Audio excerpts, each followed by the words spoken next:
Chapter 1. Prologue. As the longest, darkest night in Kanahagakore's history came to an end, a flash was seen as a massive, 50-meter-tall fox suddenly disappeared. Near the site of the disappearance, a blond man in a shredded white haori can be seen lying next to a beautiful, motionless redhead.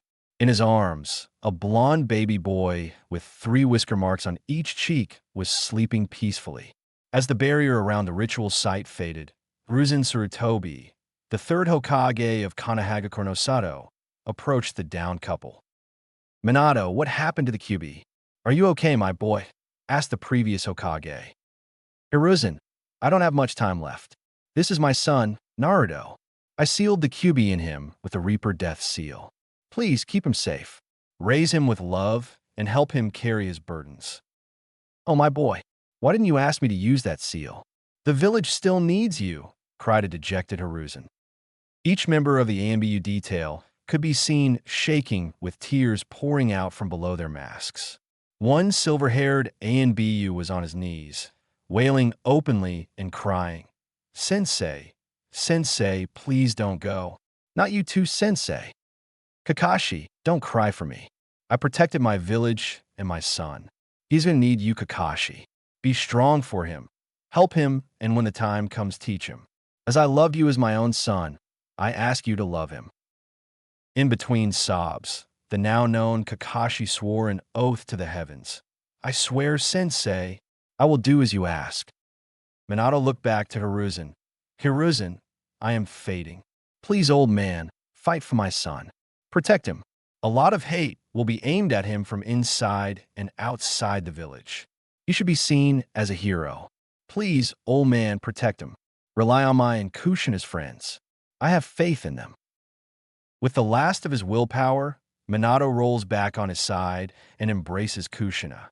With a final kiss to her lips, Minato's soul is finally pulled into the stomach of the Shinigami.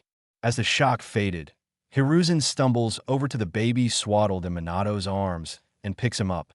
"Dog, Soru, please secure Lord Fourth and Lady Kushina.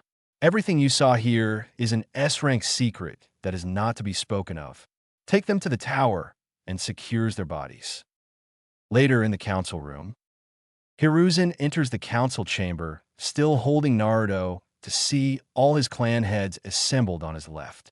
Their clothes are dirty, singed, and clearly displaying signs of the battle that just drew to a close. He nods his head to the clan heads as an incessant racket draws his attention to the other side of the room. On the right, the civilian council is present. It should be noted that they are all in their fine dress that is perfectly clean. After all, they were all escorted to their bunkers early in the battle. As soon as they notice the third Hokage, the noise starts to fade. To the rear of the Hokage chair, 3 older people can be seen. These are the village elders. Hamiramito Kato, Jinin teammate of Hiruzen, is an old man with a long face, glasses, a gray chin-wrap beard, and wild gray hair. Kohoryuta Tane, also a Jinin teammate of Hiruzen, is an old woman with narrowed, downcast eyes and a permanent frown. Finally, is Danzo Shimura, longtime rival of Hiruzen. He has jet black hair and an X-shaped scar over his chin. However, his most defining feature is the bandages wrapped over half of his face, covering his right eye. He also has his right arm bandaged and in a sling. As Hiruzen takes in the panicked and distressed looks of his council, he knows he is in for a long night. As he takes his seat, he draws in a deep breath and says, "All right, let's get this council meeting started." Immediately, cries ring out from the civilian side of the council, each shout drowning out the next. As the noise escalates, a pineapple-haired clan head raises his head off the table and in a voice few have ever heard yells, "Troublesome. One at a time. This isn't the fucking school cafeteria." As the rest of the noise dies out, the newly appointed civilian representative, Mibuki Haruno, a pink-haired woman in her early to mid-20s, says, "Lord Third, what happened to Minato-kun?" Hiruzen replies, "Please, Mibuki, sit down. There is a lot I must cover with the council. Please hold all questions until I am done speaking." The civilian representative sits with a sour look on her face at being dismissed, but listens in as Hiruzen recounts the events of the night to the council. As Hiruzen's story comes to a close, he broke the bad news. Minato-kun and Kushina-chan are dead. They died defeating the Kyuubi, and they have left their son in the care of Jiraiya and Kakashi Hitaki. At this, the clan heads all shifted, and their heads swiveled. Finally, Hayashi Hyuga speaks up. Lord Third, are you saying that boy there is Minato and Kushina's child? Yes, Hayashi. This is Naruto, the heir of the Namikaze and Uzumaki clans. The Hyuga head replies, Lord Third, Minato and Kushina were dear friends of the clan and Hitomi-chan. Naruto should be raised in a set household, not in the care of Lord Jiraiya and a teenage boy. This riled up the clan heads, many proclaiming their friendship to Minato and saying they would also like to raise the boy. After a minute, Hiruzen called for silence and said, Hayashi, I appreciate your friendship with Minato, but I cannot show favoritism to one clan. Young Naruto was bequeathed to Jiraiya in their will, and I bore witness to Minato asking Kakashi to help raise him during his final moments. Hayashi bowed his head and sat back down. This led to a pregnant pause, which was once again broken by Mabuki Haruno. Lord Third, what happened to the Kyuubi? After taking a deep breath, Hiruzen says Minato sealed the Kyuubi into young Naruto using the Reaper Death Seal. Before you start shouting to kill the demon, I would like to demonstrate something for the civilian side of the council. He pulls out a scroll and a kunai. He asks Mabuki in a patronizing tone, Mabuki, can you please tell me what I hold in each hand? She replies with a scroll and a kunai, Lord Third. Precisely, he replies while sealing the kunai into the scroll. Now Mabuki, what do I hold in my hand? A scroll, Lord Third. A small smile flitters upon the wizened visage of Hiruzen. Ah, I'm so happy you see it that way. I want to make this clear. Young Naruto is not the Kyuubi. He is the prison into which the demon is sealed. If this young man is killed, the demon will be released and will once again imperil our village. A male civilian counselor stands up and shouts, No, Lord Third, that thing is a demon. It should be killed here and now, so we can finally be rid of it. After that outrageous statement, Hiruzen made a motion with his hand, and the dog-masked Umbu appeared behind the civilian counselor. With a swift stroke of his wakizashi, he removed the man's head and let it roll to the ground. The silence was broken as blood sloshed out from the man's neck and made a sickening, squelching sound. 2 ENBU descended and picked up the remains.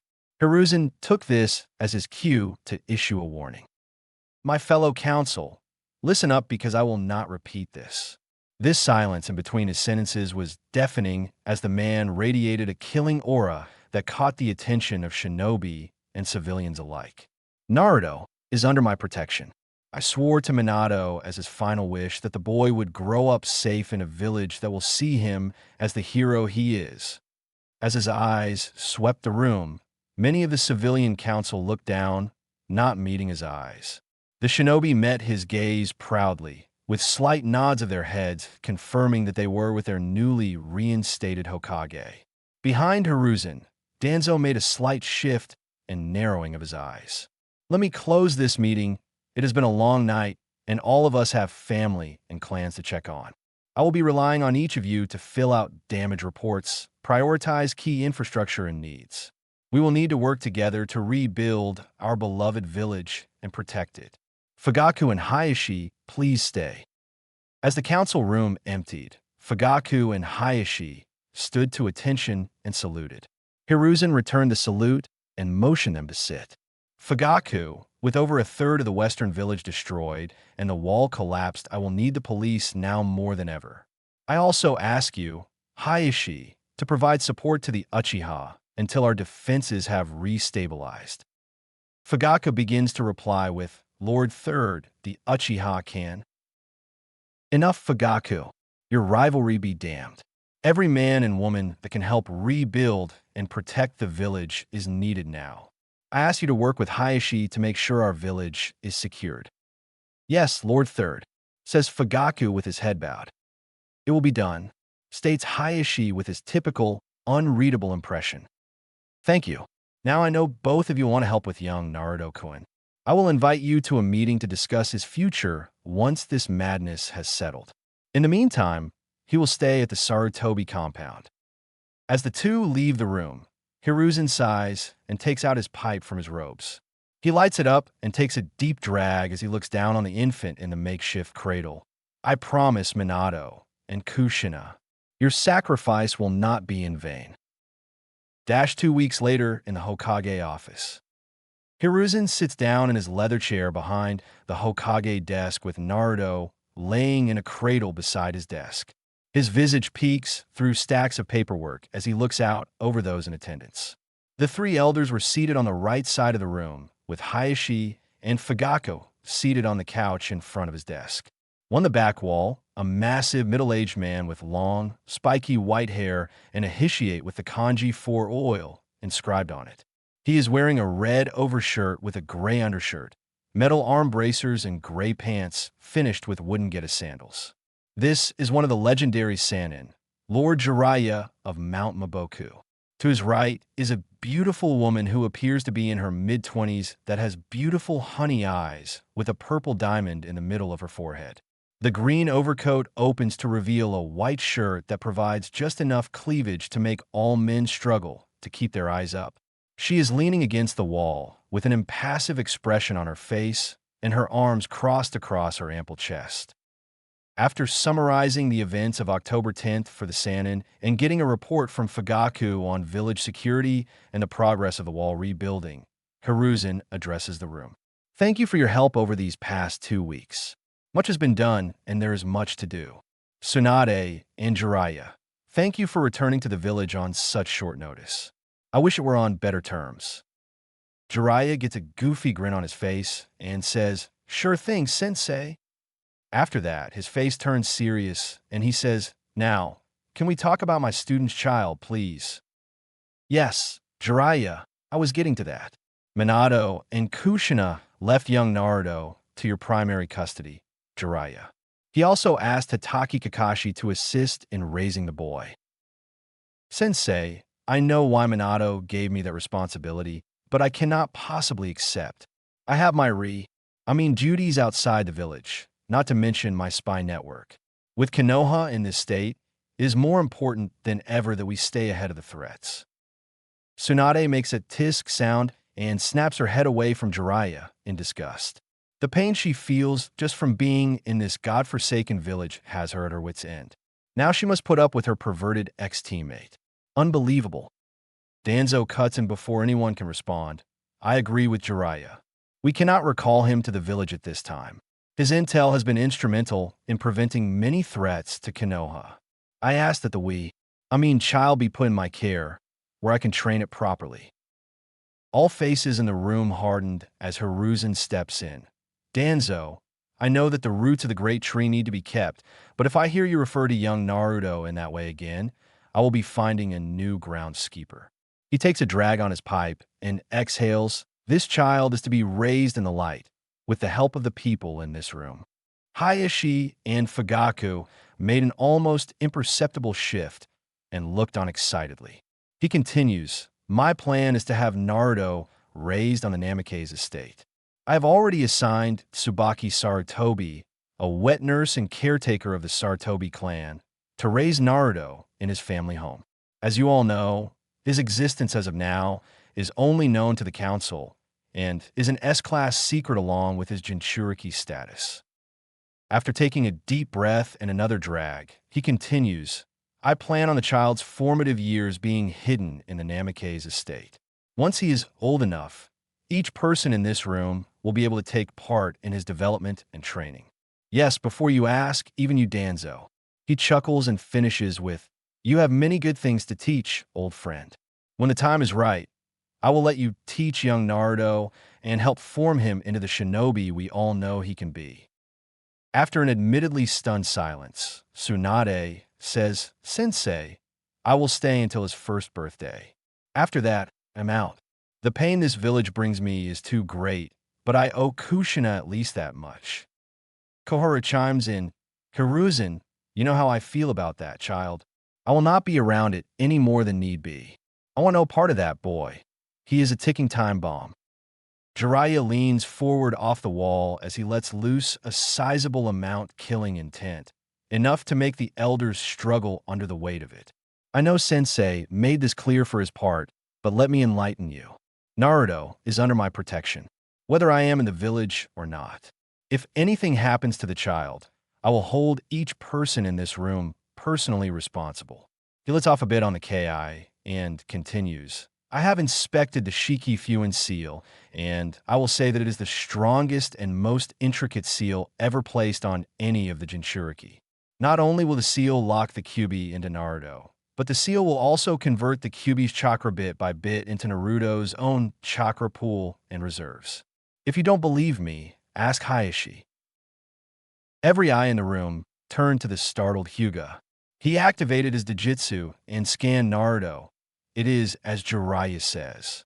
Around the seal, I see small fragments of red chakra circling through the seal and turning into the natural blue chakra that we all have. Naruto's chakra does have a deeper blue look to it, but I think that is because of its potency. Another note, Naruto's own chakra reserves at 2 weeks old are already equal to most academy students. A gasp flittered through the room, and a gleam appeared in Danzo's eyes. This could be the greatest weapon in the entire elemental nations.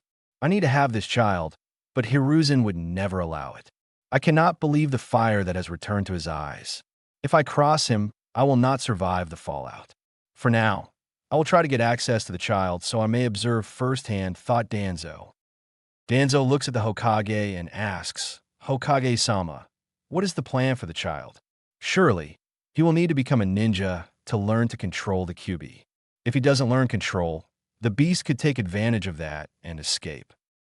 Hiruzen looks at Danzo, then at each of the others around the room. I plan on Tsubaki raising Naruto in secrecy until he is ready to become a shinobi. I will give each person in this room access to the Namake's compound so that you may each visit Naruto. I would hope that with the right guidance, we can instill the will of fire into young Naruto and secure Minato's legacy and the future of our village. Tsunade chimes in. Sensei, Kushina would have wanted Naruto to have a normal childhood with friends, unburdened by the darkness of shinobi. I know, Tsunade, but no matter how you look at it, Naruto is not normal. Furthermore, if his existence is made known, then we will have assassins from Kyumo and IW looking to finish off Minato's legacy. Those grudges run deep. If we can keep him safe on the Namake's estate until young Naruto starts at the academy, then we will have a much better chance of keeping Kyumo and IWA off his trail. At this point, Hayashi steps in. Lord Third, what if the child is raised under the name Uzumaki, and then when the time is right and the child is strong enough, we can announce his heritage? This would allow us to bring Naruto into the public and possibly create friendships with the other clan children. He will be watched and protected by the shinobi families while creating bonds that tie him to the village. That is an interesting idea. Kushina had her fair share of enemies as well, though, and the Uzumaki name may still attract the attention of Kyumo. Jiraiya decides to put in his 2 cents. Sensei, I will be able to stay ahead of any of that. We can provide a better life to Naruto. Furthermore, if we play the Uzumaki name off as a common orphan's name, then that would allow Naruto to be raised normally. We would, of course, tell him about his heritage, along with the trusted few clan heads who are loyal to Minato. This would keep his self-identity intact and protect him as much as possible. That is an interesting idea, Jiraiya. If the Uzumaki name reaches Kyumo, I expect you to do some counterintelligence work and make sure they believe the orphan story. I believe that is all for this meeting. Please return to your duties and aid with the village recovery. Chapter 2. 3.5 years later. 3 years passed in a flash for Naruto, Tsubaki, and surprisingly, Tsunade. The vibrant ball of energy had brought so much light to every person he met. Tsubaki and Tsunade had started teaching Naruto to read after he complained that he couldn't understand of his 2 chans books a year ago. Naruto struggled to learn, but what 2.5-year-old wouldn't? Now, Naruto is often seen carrying around a wooden kunai and reading books like Intro to Fuinjutsu by Uzumaki Mido and The Coolest Battles of Shinobi History by Rimuru Satoru. For his third birthday, Jiraiya had given Naruto the tale of the gutsy ninja, which inspired Naruto to profess himself a ninja and ask for a kunai. The next time Jiraiya showed up, he gave Naruto a box of wooden kunai.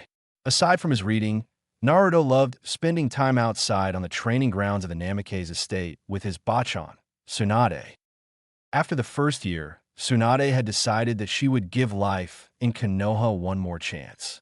Her attachment to the hyperactive toddler only grew and earned smiles, laughs, and guffaws from all those that witnessed the unique relationship. Jiraiya and Hiruzen were ecstatic to see the light return to Tsunade's honeysuckle eyes and a smile to return to her face.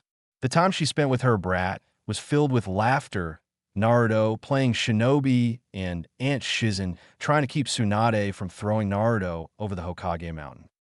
After a year or so, Tsunade decided to return to Konoha Hospital when she wasn't spending time with her last living relative. She was appalled to find out how much the standard of care had fallen. She then got the third Hokage to approve remedial training for all certified nurses and doctors of the hospital. She led the physical and medical retraining and became feared for her quick temper whenever she saw a negligent mistake.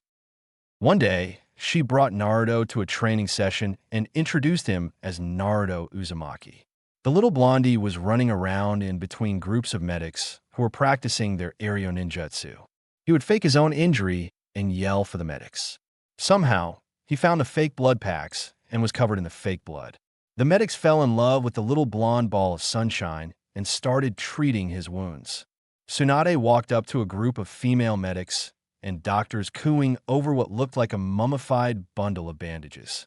The only indicator that it was Naruto was the blonde hair that was peeking out over the tops of the bandages. The mummy training incident incited the hospital staff to nominate Naruto as their mascot.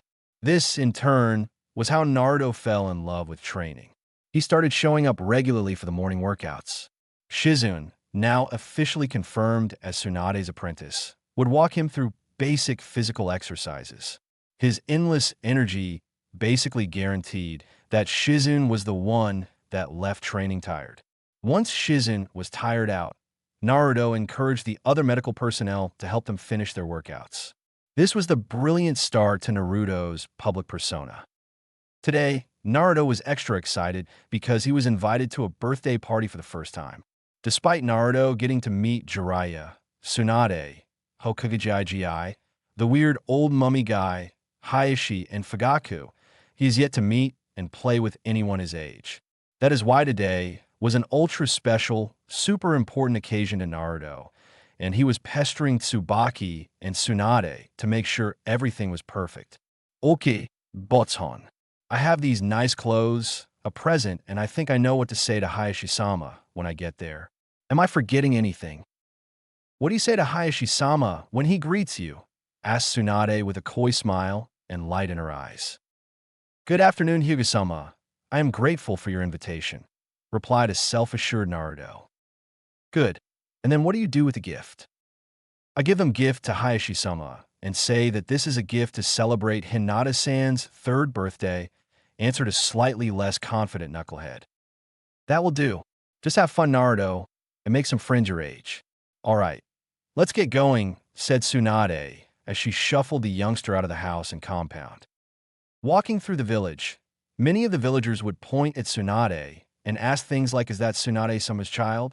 This made Tsunade remember her little brother Nowaki, whom Naruto reminded her so much of. Naruto looked up and noticed Tsunade's slight frown and asked her, "What's wrong, Bachan?"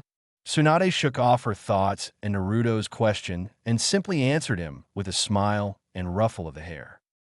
After all the looks, greetings, and whispers, Tsunade was glad to arrive at the Hyuga compound.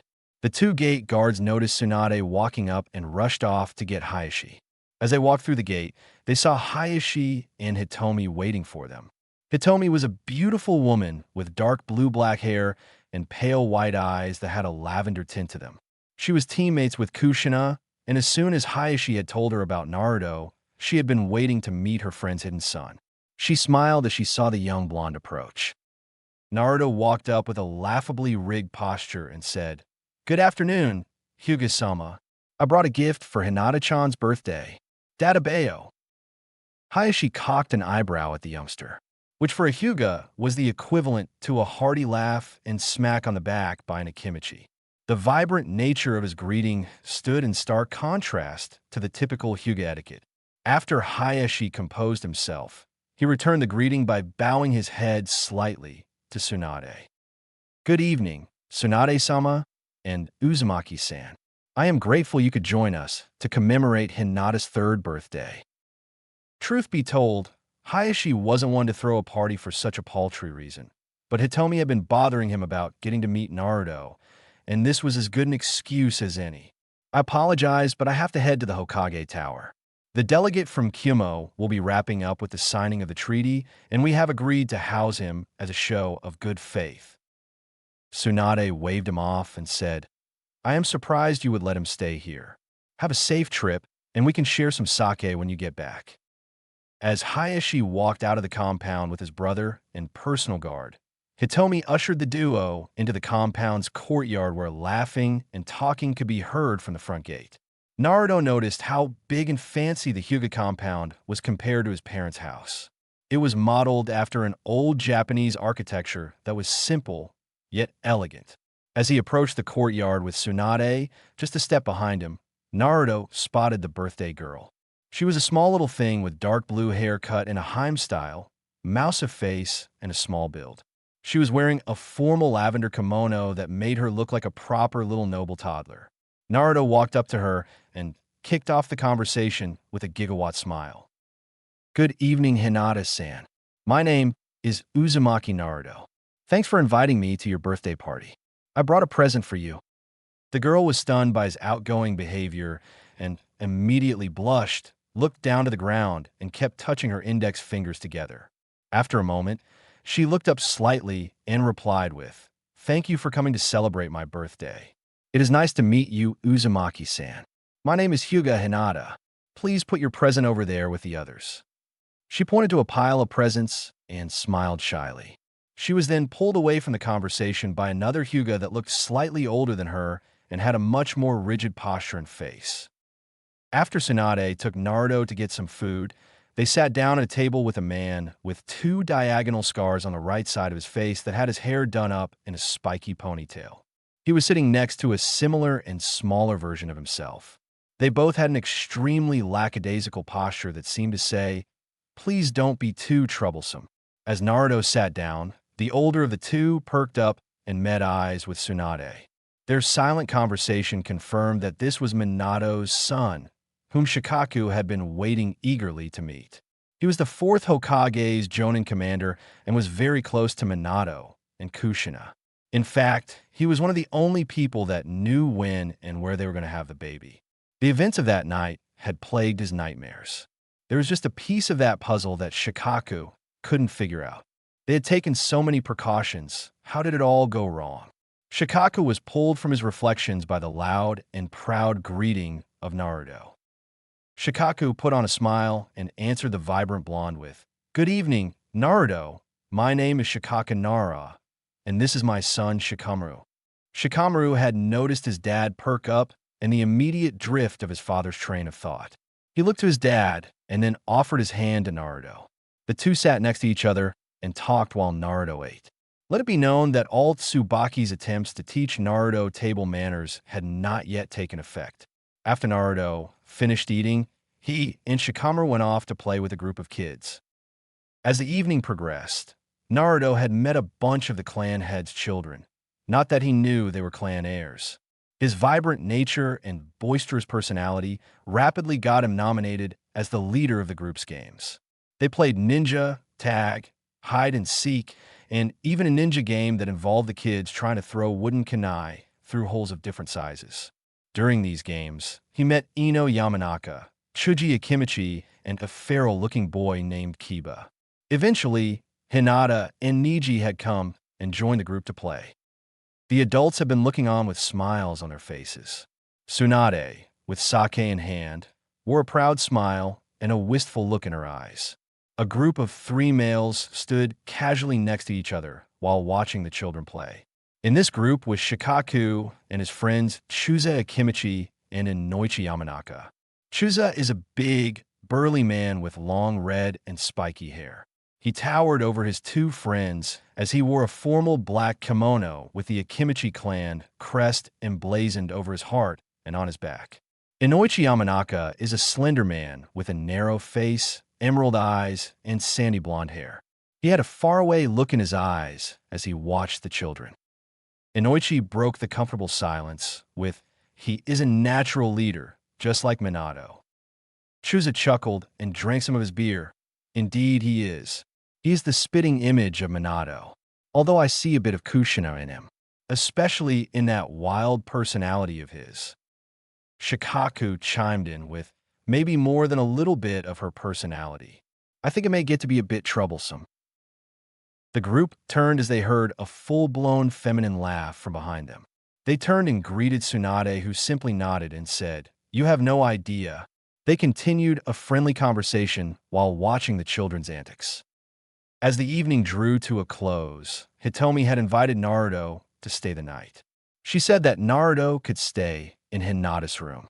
Niji would be there as well, so nothing untoward would happen. Come on, who could ever think about 2 3-year-olds doing anything of that nature? Formalities be damned. She couldn't get enough of Naruto and the effect he was having on Hinata.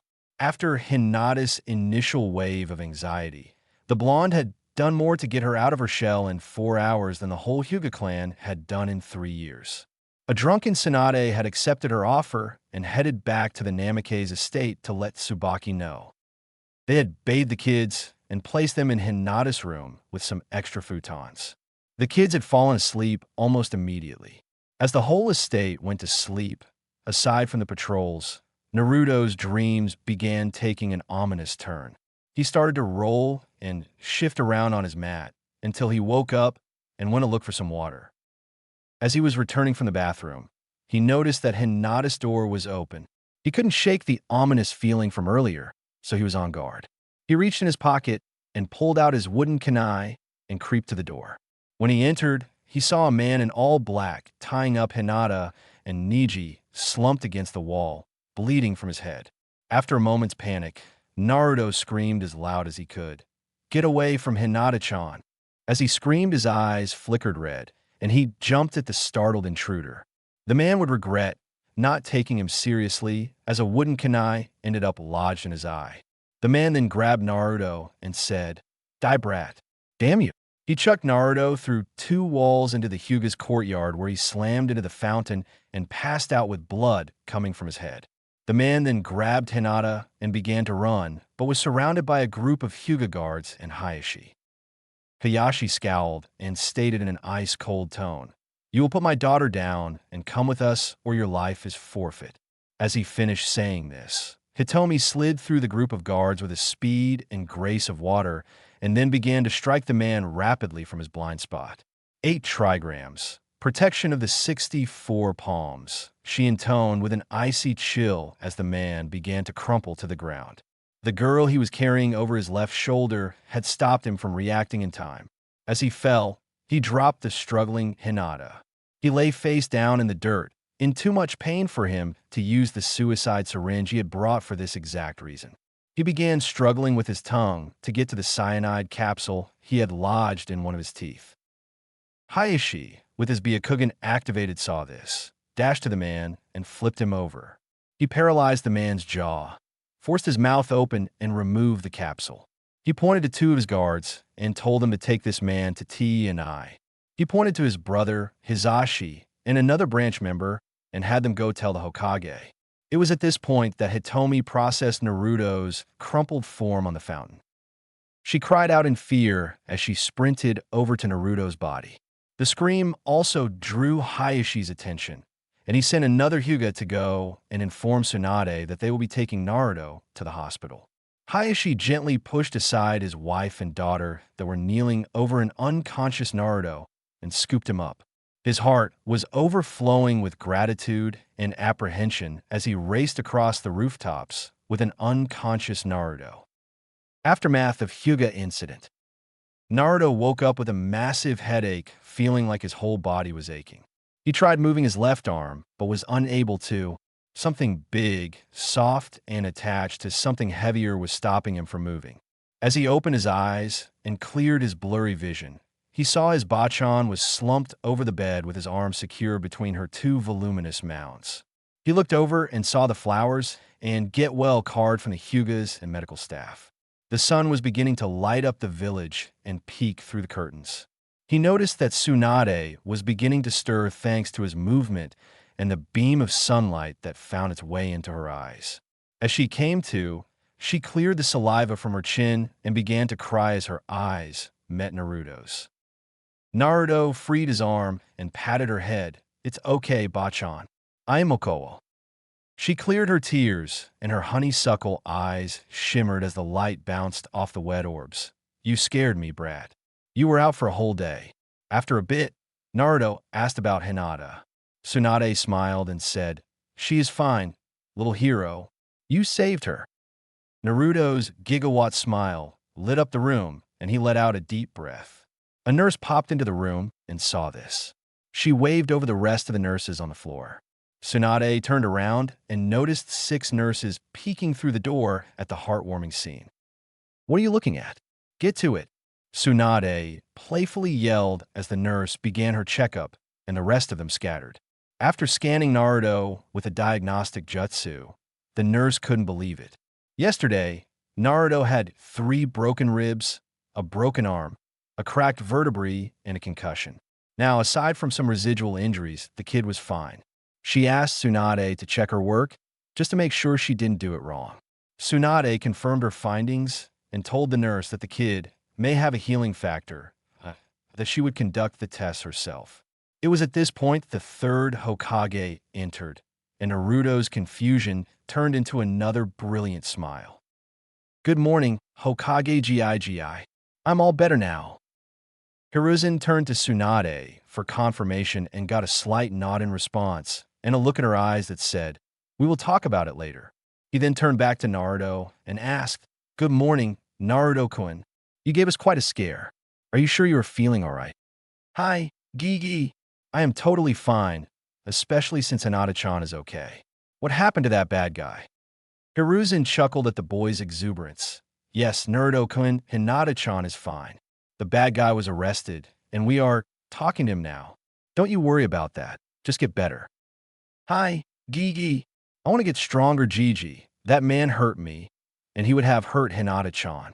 Please, Gigi, train me, please." Hiruzen's smile fell, and he said, "You are still young, Naruto-kun. Why don't you enjoy being a kid for now?"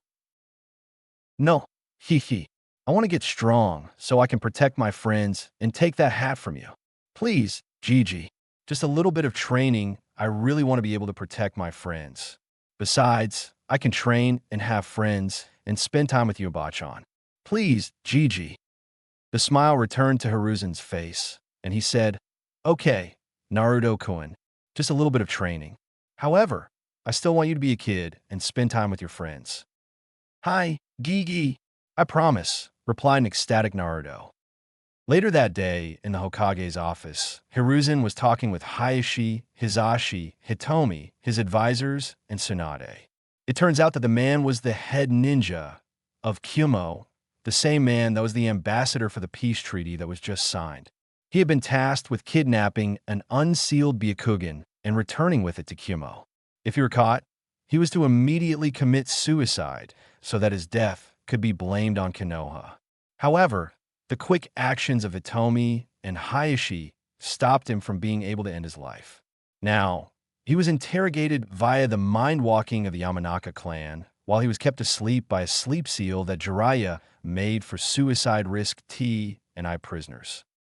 Danzo opened the conversation. "Hiruzen, this cannot be allowed to stand. This is a violation of the treaty we just signed. It is clear that the treaty was just a manipulation by the Third Raikage to trap us. Their own ambassador is the one tasked with kidnapping the Hyuga girl for Kami's sake. We should take this as an act of war. Hiruzen frowned. He knew he would get this reaction from his old rival. Relax, Danzo. It is not that I disagree with you, but we have just recovered from the QB's attack.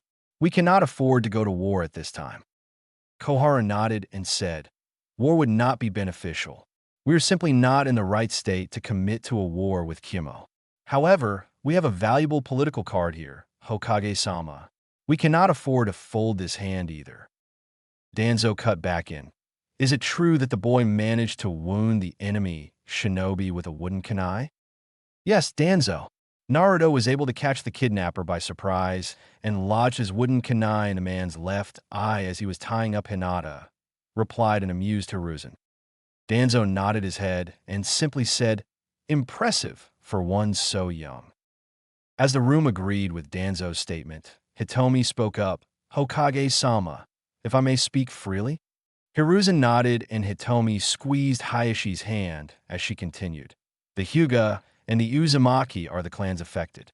They attempted to kidnap our heir and, in the process, they harmed the sole heir of two clans. Murmurs of confirmation came from everybody, and Tsunade's face adopted a look of cold fury. However, it would seem that revenge may be out of our reach. So how about the next best thing? She asked. Looks of confusion erupted from everyone. Then Hitomi saw a twinkle in the Hokage's eye. Yes, Hokage-sama. How about public humiliation? That is what that proud bastard of a Raikage would hate the most. Hiruzen chuckled, and he took a hit of his pipe. Ah, Hitomi-chan. Remind me to never get on your bad side. What does everyone think? I think we could talk to Daimyo-sama and get his help on this. Hi, Hoka-sama. They chorused. There was a slight frown on Danzo's face, but that lifted when he heard the next bit of news.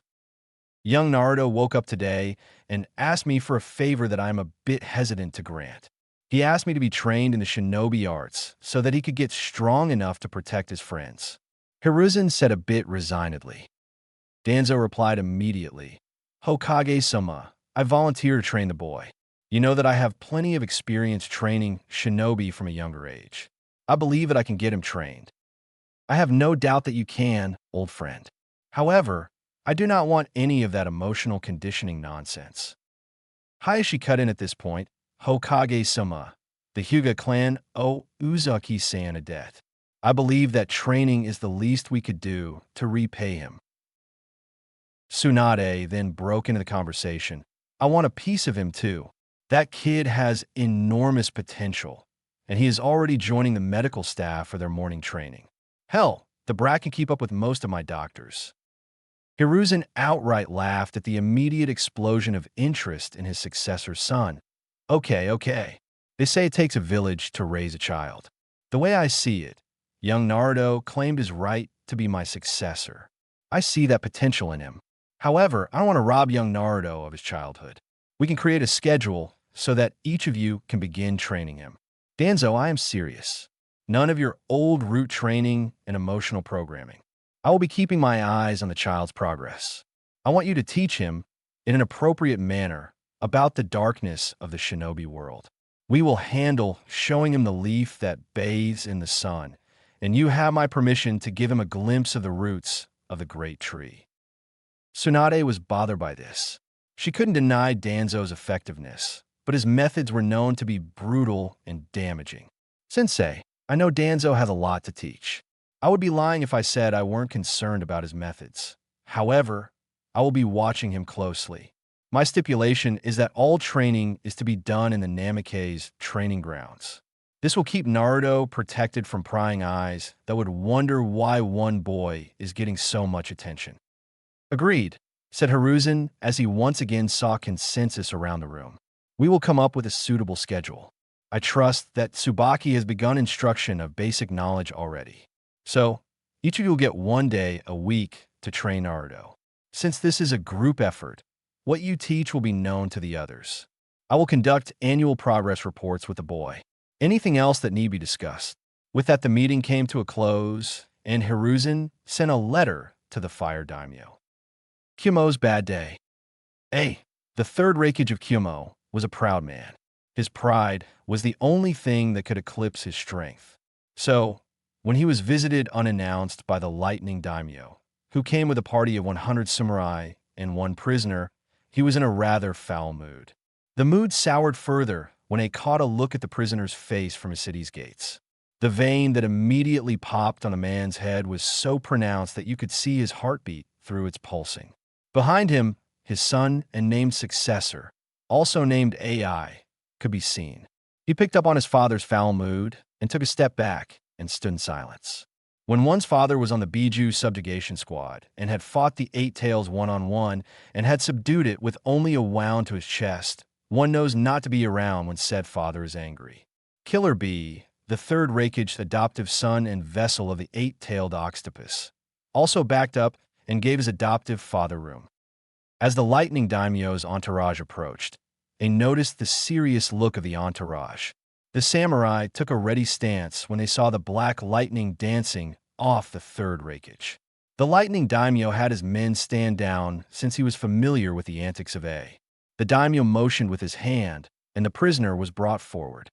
The previous head ninja of A's shinobi force wore a downcast look and sported an eye patch. He bowed his head, spoke out of turn, and said, I am sorry, Raikage-sama. It was at that point that the black lightning exploded from A's body. It bounded forward and severed the man's head from his body. As the body fell lifelessly to the ground, the daimyo looked aghast at the behavior in the presence of a daimyo. The blood that spouted from the headless man splashed near the daimyo's feet. The lightning daimyo said, Well, I had come to discuss the diplomatic ramifications of you creating a treaty, signing it, and violating it on the same night it was signed. Now, though, that seems unnecessary. I hereby decree that any and all financial assistance from the Land of Lightning, as well as mission requests and funding, are suspended until the third Raikage, A, has been removed from office and replaced. I also expect a formal and public apology to Konoha to be made for violating the Five Nations rules of neutrality. I will await the newly appointed Kage in the capital. That is all. The lightning daimyo ascended back into his carriage, and the whole entourage turned back to the lightning capital.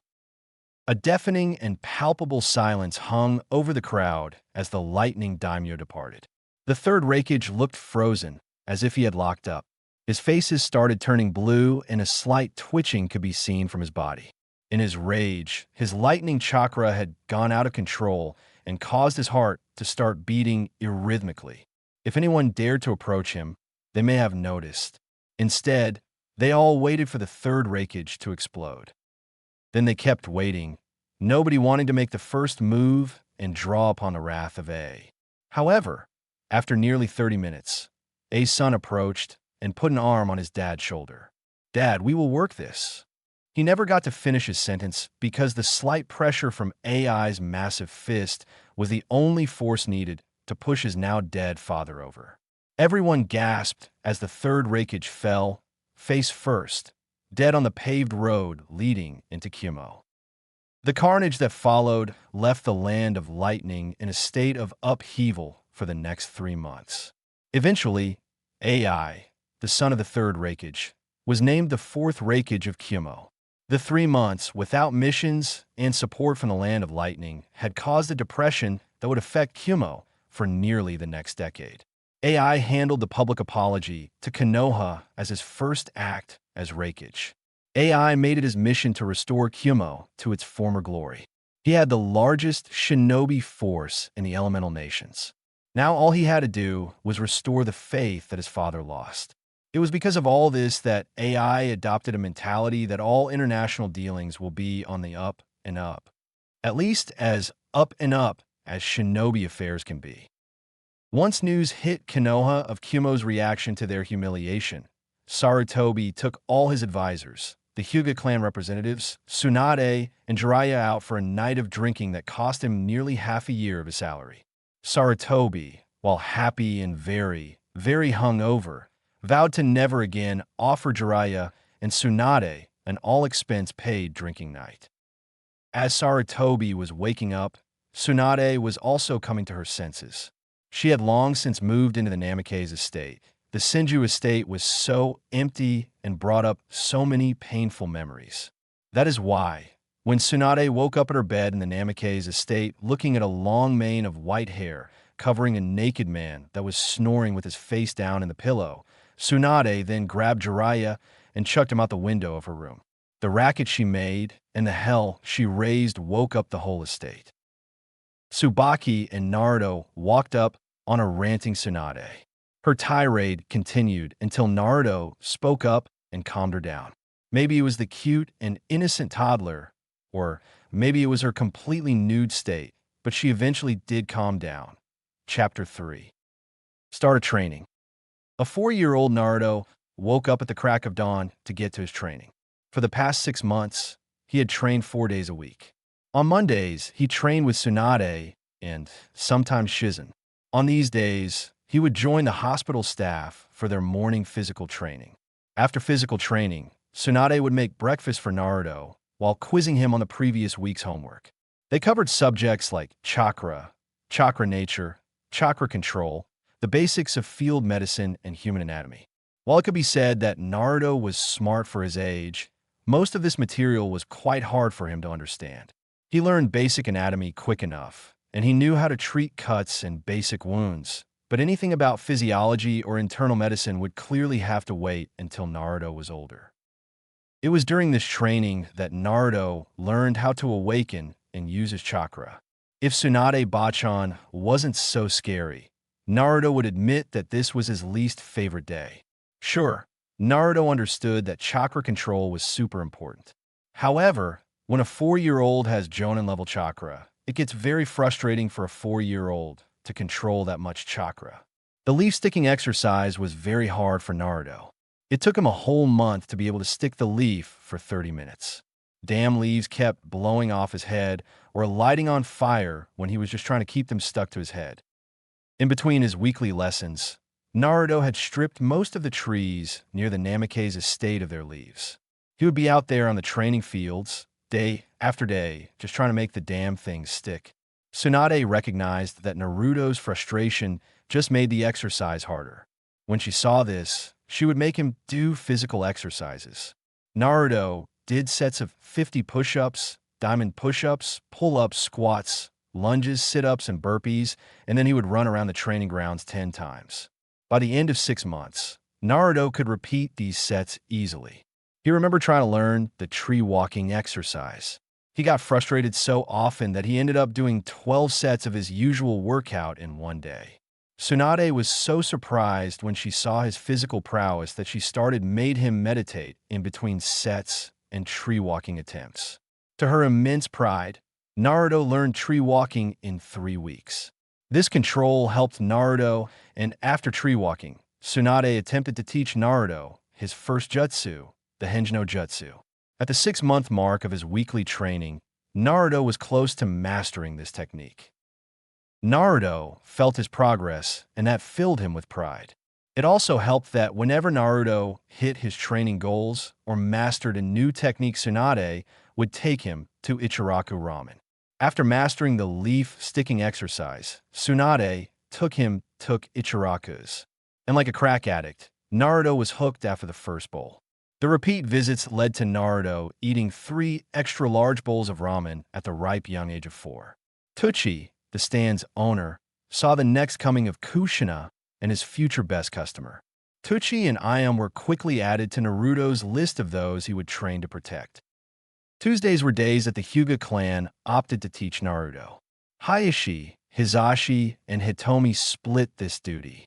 Their goal was to teach Naruto the basics of taijutsu to establish a base for his taijutsu. They also focused on the importance of being precise during katas, which taught Naruto attention to detail and precision. Hayashi was strict and emotionless, but it was clear that he took pride in his training. Days with Hayashi started with footing, form, and katas. They evolved into attacking the wooden training dummy and hand positioning. This was hard work, especially when Hayashi found out about Naruto's usual workout. After that, Hayashi would make Naruto do 50 repetitions of one of his exercises for each mistake he made in his katas. This produced results in Naruto's taijutsu basics. On the days Hizashi taught, Naruto often got to spar with Neji. This served to motivate both, and a friendly rivalry was formed.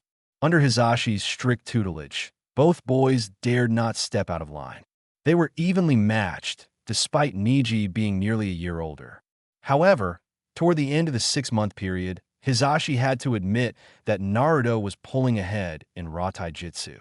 If Niji used the actual Jukin, then Naruto would be defeated, but Hizashi did not want to start that type of sparring yet. Days with Hitomi were Naruto's favorite. Hitomi was kind, pretty impatient.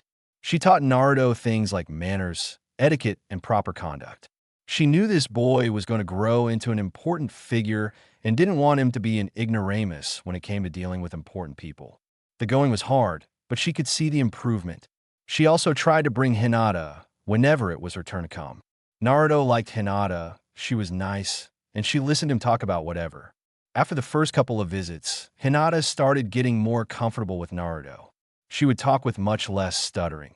She stopped flushing whenever he looked at her, and she was even able to yell at Naruto once when he made a distasteful joke about her mother.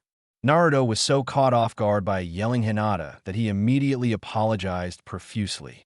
The two kids had a good friendship, but Naruto made it his mission to break Hinata out of her shell. Wednesdays were weird for Naruto. The old mummy came on Wednesdays. Naruto initially needed Tsubaki present when Danzo was teaching because Naruto feared the gruff, bandaged man. He was super strict, emotionless, and talked about stuff that made Naruto feel awkward. Naruto hadn't seen a dead person yet, so whenever Danzo-sensei had talked about killing Naruto, got wide-eyed and shy. The first 3 months, Danzo kept the training topics lighter, talking about the importance of stealth and operating without drawing attention. Surprisingly, Naruto proved an effective study at stealth lessons. The child had no concept of suppressing his chakra, which made him a beacon for a shinobi of Danzo's caliber. However, the boy was surprisingly good at staying out of sight. Danzo also piggybacked on the chakra control lesson Tsunade was teaching Naruto. He tried to get the boy to understand the importance. He was forbidden from teaching him water walking yet, because his chakra coils were not developed enough. However, he would have the boy do exercises and katas while sticking to the tree. He did this to teach him control and multitasking. At 4 months in, Danzo started bringing his personal bodyguards with him to training. These people were pale sticks in the mud. They never smiled, never joked, never did anything. All they did was spar with Naruto and teach him. After watching Naruto do the leaf sticking exercise with one leaf on each of his arms, legs, torso, and forehead, Danzo noticed that the boy was starting to burn some leaves. This led him to test Naruto's chakra and find out that he had very high fire and wind affinities. Despite this amazing discovery, the training group concurred that it was too early to teach him any elemental jutsu. Even though the boy was a natural, all trainers felt like they should hold off, except Danzo. Finally came Thursday. This was Naruto's favorite day each week. This was Uchiha Day. Fugako heard about the training of Naruto and knew that he had to take part in it. He focused on the boy's taijutsu, trap making, and shuriken jutsu. Things like physical activities seemed to motivate Naruto, and he soaked up the knowledge like a sponge. Fugako couldn't help but be proud of Naruto in Minato's stead. He would bring over Itachi, who had just entered the academy and was on track to graduate early. He also brought Sasuke, a very kind but competitive boy that was Naruto's age from the Uchiha clan. Sasuke liked these days because his dad would actually train him and Itachi and I would train with him as well. He was frustrated and motivated by the fact that he had never beaten Naruto. In fact, over the 6 months Naruto had started to lap him in progress. Although Fugako knew that it wasn't fair to compare the boys due to Naruto's other trainers, it still brought a frown whenever he thought his boy was being outdone. On the other hand, Naruto had never beaten Itachi. In the beginning, Itachi had walked right over Naruto. He was better in every shinobi art, a true Uchiha. By the 6th month, Itachi would have to admit that the boy who was 3 years younger than him made him have to try. Itachi was being pushed in a spar by a 4-year-old Naruto. The boy was slightly slower than him, but Kami was he tricky to fight. His reflexes were top-notch, and his fighting instinct was incredible.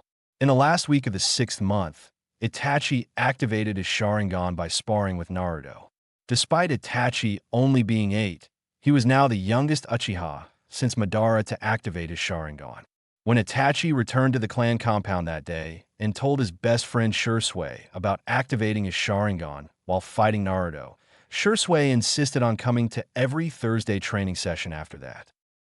Jiraiya would stop by the compound for a week at a time, a couple times each year. After the night and subsequent morning with Tsunade, they worked things out. To Jiraiya's immense relief, Tsunade said she would give him a test drive. Her conditions were there is absolutely no peeking in Konoha, and if he slept with any woman other than her, not only would it be over, but she threatened impotence.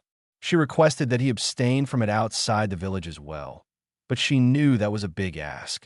She just didn't want his perversion thrown in her face, is all. Jiraiya always woke up with a shit-eating grin when he was in town, and this had a positive effect on Naruto's training. Jiraiya focused on Naruto's Fuinjutsu. Being the only Fuinjutsu master in Konoha meant that the responsibility to teach the last Uzumaki the art fell to him.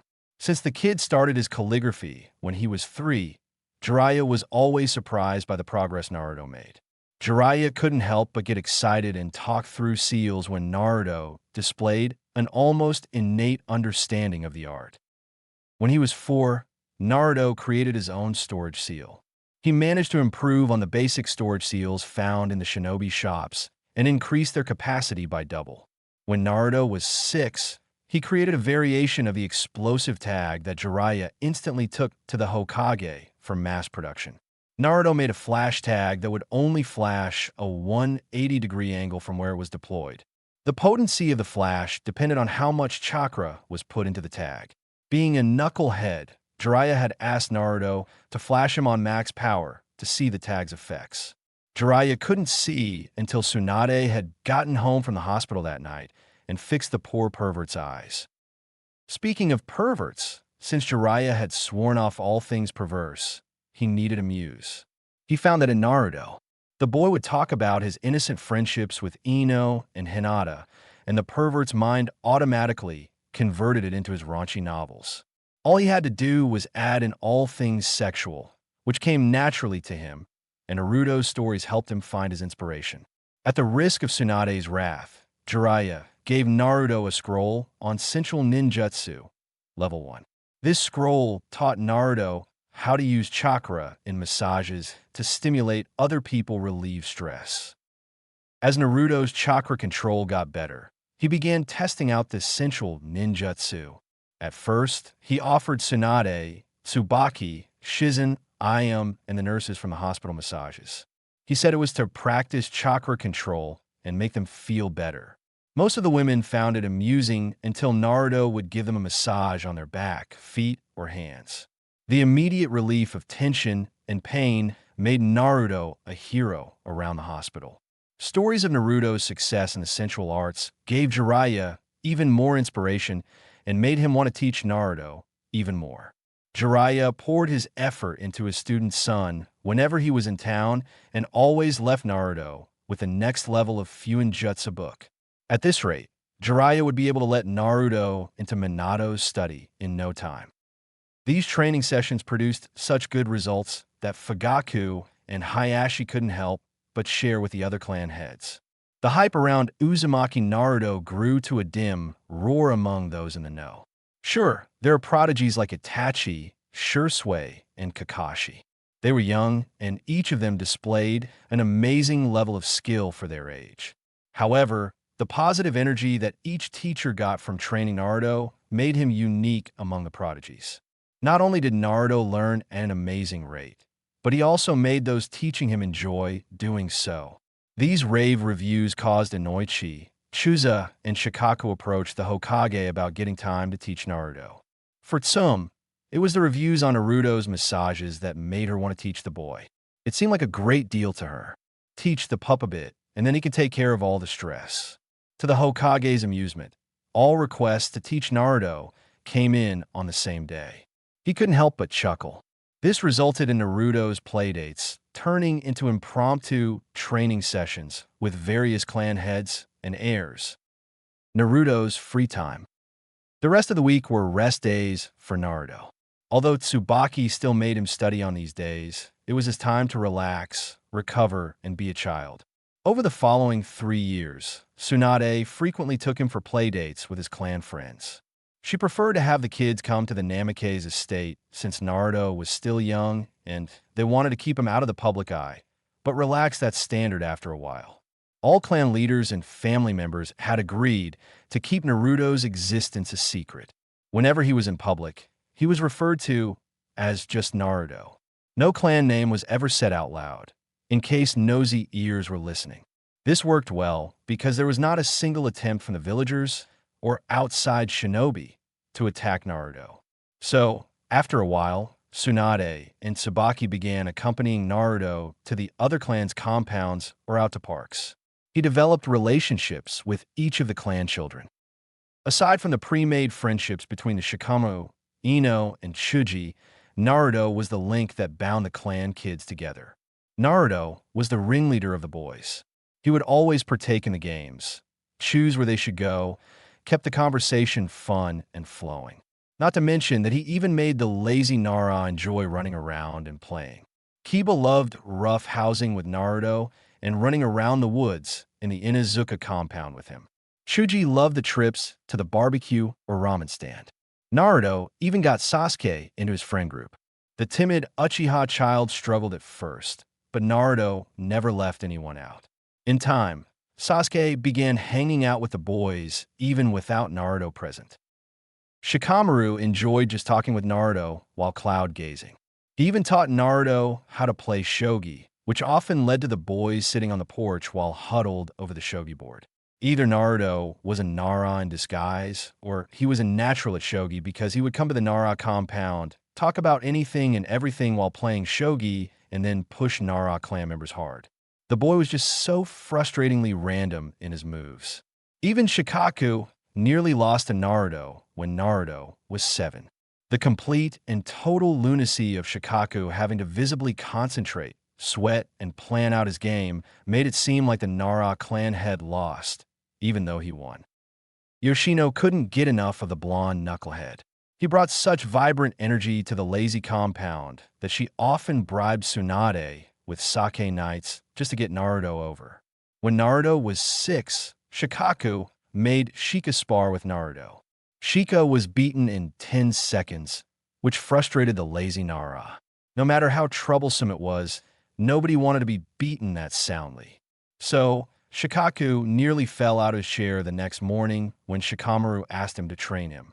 The sight of the Nara heir running around the compound and sweating made the lazy clan feel one word: troublesome. Ino had the hardest time with Naruto. She liked hanging out with him so much. He was a fellow blonde, he was cute, he was funny, he was strong, and he always put his friends first. Ino loved that much about him. What was hard for Ino was that she wasn't allowed to talk about him or ask questions. She knew that everybody knew some big secret about Naruto. It was obvious from how the parents acted around him. It was why the secret was so important. It was why she couldn't ask questions. It was why Naruto seemed to be one big secret. When Ino turned 5 and Naruto came to her birthday party, she decided to ask him. She pulled Naruto into her room and then asked, "Naruto, do you know why I'm not allowed to talk about you to anyone else?" "I'm sorry, Ino. I don't really know myself. I asked Bachan about it, and she said it was to keep me safe and that she would tell me soon," a sheepish Naruto replied. "Well, that sucks. Do you know who your parents are?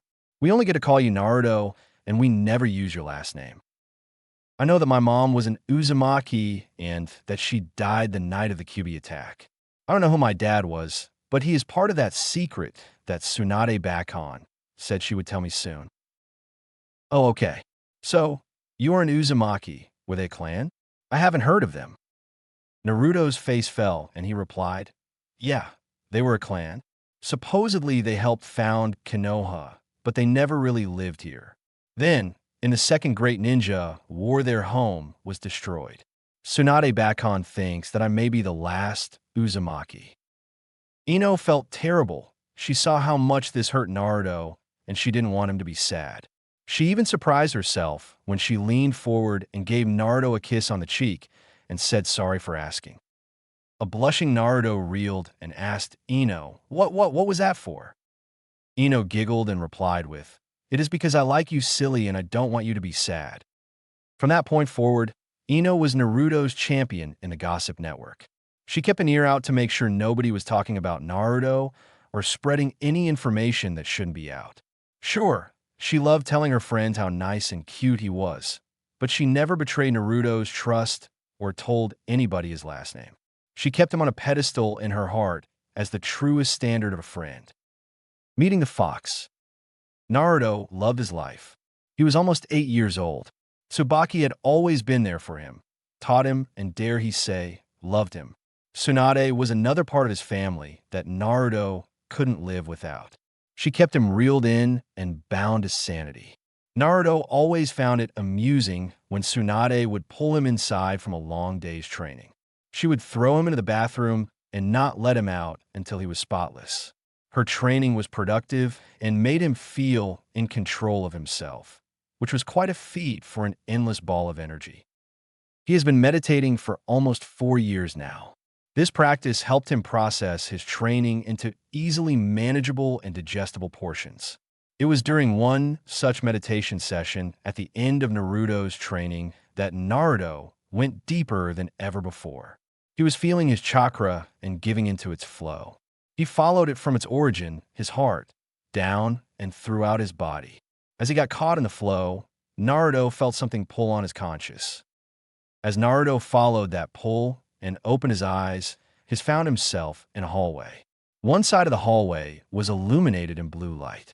As he reached out and touched it, he immediately knew that it was his chakra. He could feel the flow. As he crossed the hallway, he paused in front of the red lighting. Once again, he knew it was chakra, but it felt different. As he reached his hand toward the red light, he felt the heat and immense energy it was emanating. When he touched the source of the red light, he felt anger and hate and something else. It felt wrong, like it was off balance. While this feeling scared him a bit, he decided to follow the hallway. He noticed as he walked by that the doors were labeled with names. Over one door read Bachan. Out of curiosity, he opened it and watched a memory of him and Tsunade learning water walking. That was only a couple months ago, but it played out for him like a movie. He was in his orange swimsuit, completely soaked from head to toe. Tsunade was standing out on the lake laughing at him, holding her favorite bottle of sake. "Oh, Smulbachan, there is something you aren't telling me. I can't seem to get this right. Last time, I created a tidal wave, and this time I take one step and then fall right in. It is something you have to figure out for yourself, brat. It is kind of like tree walking. That is the only clue that I will give you." Naruto pouted for a bit, then got a devious smirk on his face. "Are you sure that's all you could tell me, Bachan? If you help me get this done today, I will give you shoulder and foot massages every day this week." Tsunade couldn't help but be proud of this bugger. "All right, brat. The thing is that water is not a solid like wood. Therefore, the chakra flow cannot stay fixed. You must fluctuate your chakra based on the depth and condition of the water. Try double what you did for your last attempt, then just trying to stand on the water's surface before walking." "Thanks, Bachan," said Naruto as he flashed his million-watt smile at Tsunade. After another few attempts, Naruto found the right flow and was able to stand on the water. Naruto focused on pulling himself out of the memory and stood in front of the door. This was surreal. Who knew he could meditate and review memories like this? As he marveled on this, he continued walking down the hallway. After a minute, he came upon a massive door about 40 feet high and 20 feet wide. It was emblazoned with the crest of a 9-tailed fox on each door. Naruto felt drawn into the room like there was something he needed to do in there. As he entered, he marveled as the room opened up into a massive auditorium-like room. However, Naruto noticed that he couldn't see all the way across. After a bit, the room faded into darkness. So, being a curious, almost 8-year-old child, Naruto continued walking. As he approached the darkness, a massive cage came into view. Being this close, Naruto could not see the end of the cage. Since Naruto couldn't see anything behind the cage, Naruto called out, "Hello, is there anybody there?" After he spoke, a light appeared from above and illuminated the massive head of a fox. Its head was lying over its paws that were crossed under its snout.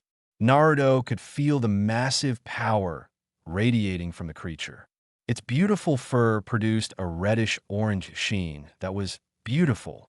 The beast didn't move or do anything, so Naruto called out again, "Hello, Mr. Fox?" This got a response from the creature. It opened its massive eyes, and in its eyes, Naruto saw the projection of what looked like a windmill shuriken. It had 3 black blades with a hole in the middle. Each of the blades curved off clockwise and connected to the next blade. Underneath the projection of this shuriken, Naruto could see a pair of slitted red eyes that looked out of focus. Naruto was stunned by the pattern, but he got the feeling that something wasn't right. It was then that Naruto heard one word before being ejected from that place: help. Naruto reeled and took a deep breath upon returning to the world. He couldn't believe what he just experienced. He knew that happened inside him, otherwise he wouldn't have been able to see his own memories. So what was that, Fox? That was so vivid and real. It couldn't have been his imagination, could it? No, no way. It asked me for help. There is something inside me that needs help, thought Naruto. He got up and raced off to find Tsunade. Since the sun was setting, Naruto was sure that he would find Tsunade in the kitchen with Tsubaki. He would probably get scolded for missing dinner again. As he burst into the kitchen, Tsunade laughed at him. "Out late training again, brat? Your dinner is in the fridge." Despite his hunger, Naruto needed to get this out. "Not now, Bachan. I have something very important to ask you." Tsunade and Tsubaki noticed the serious and slightly panicked look on his face. "Okay, Naruto, what is it?" "Bachan, I was meditating and saw something. I need to know, is there a fox in me?" The color drained from Tsunade and Tsubaki. Seeing their reaction, Naruto knew the likely answer. For years of learning and training his mind led him to one conclusion. Is it the Kyuubi? After a pregnant pause, Tsunade answered Naruto, "Yes, brat. There's a long story behind this, and it appears we will have to deal with it now. Get cleaned up, and then we're going to the Hokage's office." An hour or so later, Tsunade, Tsubaki, and Naruto walked into the Hokage's office. Hiruzen had dealt with most of the paperwork and was puffing on his pipe as they entered. He immediately noticed the serious looks on their faces and sat up. "Good evening, Naruto-kun. What brings you to me so late in the day?" Tsunade answered by asking Hiruzen to clean the room and asking if Jiraiya was in town. At the serious response, Sarutobi said that Jiraiya just got into town. He dispatched an ANBU to find him and bring him to the office. 15 minutes later, and Jiraiya jumped in through Sarutobi's window and threw out a casual, "What's up, sensei?" He then looked around the room and saw the rest of its occupants. He walked up to Tsunade and gave her a chase kiss while greeting Tsubaki and ruffling Naruto's hair. Tsunade returned the kiss and said, "Jiraiya-kun, serious mode, please." This got an immediate response from the normally playful Toad Sannin. Sarutobi retook control of the conversation and said, "Okay, Naruto-kun, why don't you tell us what this is about?" Thus, Naruto recounted his trip into his mind. What started as being impressed by being able to visit one's mindscape turned into a deathly silence and pallid looks on the faces of Jiraiya and the third Hokage. "Okay, my boy, it appears that it is time to have this conversation," replied Hiruzen with palpable desire to avert this conversation. Thus, Hiruzen began recounting the night of the Kyuubi attack with the conclusion of the Kyuubi being sealed into Naruto. Naruto processed the information for a bit, then asked, "Gigi, something didn't feel right with the fox. When I felt its chakra, it felt like something was interfering with it. Like when Shizunekin put me in a genjutsu. Then, when the fox opened its eyes, it looked like something was on its eyes." The pallid expression of Jiraiya and Hiruzen darkened, while Tsunade and Tsubaki didn't seem to know what was going on. It was Jiraiya that asked, "Naruto, could you show us?" Maybe draw it for us. Sure thing, Jiraiya-sensei. Naruto unsealed a brush and some paper from a storage seal on his shirt. He then drew out the pattern that he saw on the fox's eyes, and the entire room was drowned in killing intent from the Hokage. In response to this, 4 AMBU showed up kneeling. "What do you need, Hokage-sama?" asked the dog masked EMBU. "Inu, bring me Fugaku and Shursui Uchiha now." In response to this, the ANBU disappeared and reappeared 20 minutes later with a confused Shursui and Fugaku. The Hokage held up Naruto's drawing and asked, "Do you two recognize this pattern?" Although confused and now slightly perturbed by the feeling in the room, they both nodded. Hiruzen then asked, "Fugaku, this is the pattern of the Mangekyo Sharingan. Will be called MS for short from here on out. Is that correct?" Although he was hesitant to spill clan secrets, Fugaku caught the mood in the room and noted the present parties. "Hi, Hoke-sama. May I ask what is going on?" Hiruzen had Naruto retell his encounter with the fox, and he put focus on how things fell off and the pattern on the fox's eyes. Both Fugaku and Shursui immediately went white. There had been suspicions about the fox being controlled, specifically by the Sharingan. Now, there is little doubt.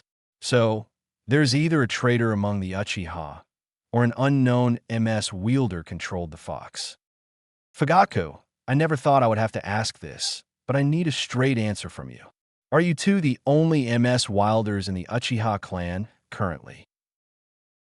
"Hi, Hoke-sama. As far as the clan is aware, that is correct. You understand the implications of this effect being on the QB still." "Hi, Hoke-sama. The user is still alive, and if the fox were free, it would still be under that user's control." At this point, the Hokage flared his chakra, again calling the ANBU. "Bring me Inoichi. It is an emergency." Once again, the ANBU disappeared and reappeared with an Inoichi in his nightwear. "You called Hokage-sama?" "Yes, Inoichi. There's a lot going on, but I trust Fugaku and Shursui will consent to you taking a look through their minds. I need to clear them of suspicion before we move forward."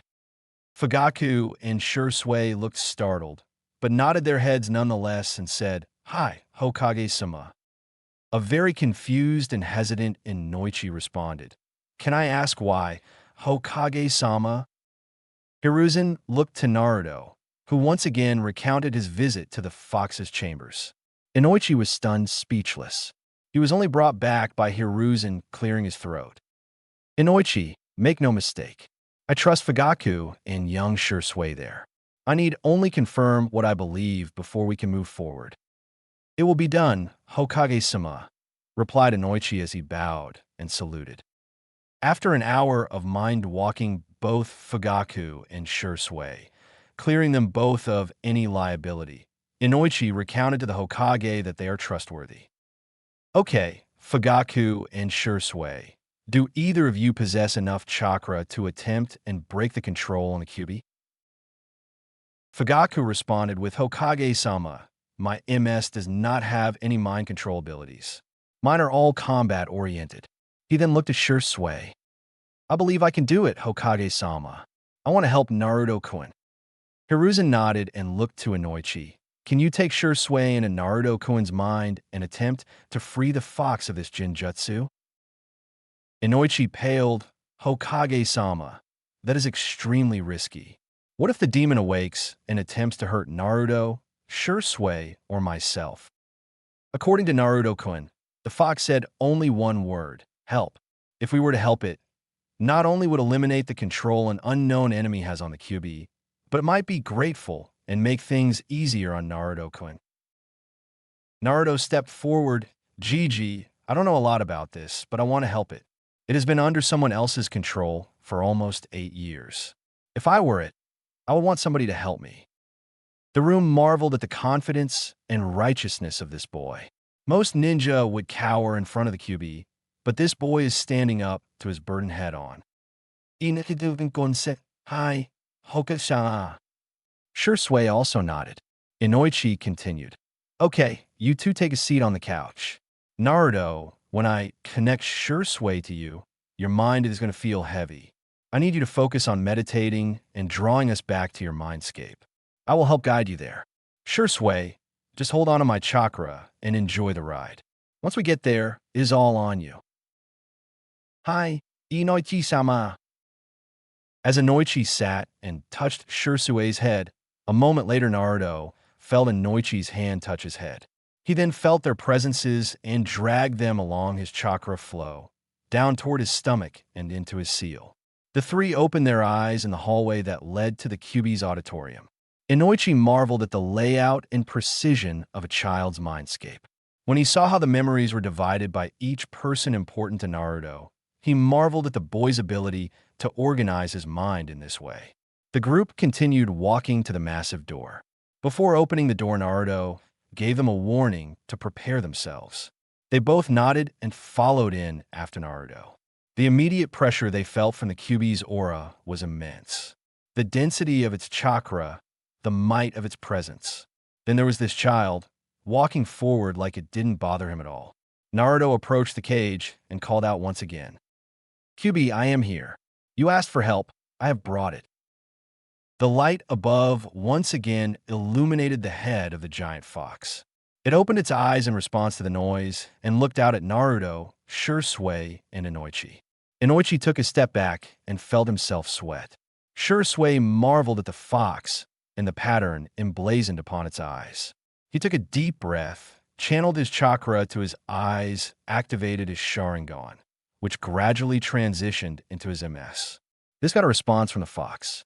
Its head raised, and it seemed to respond to the Sharingan.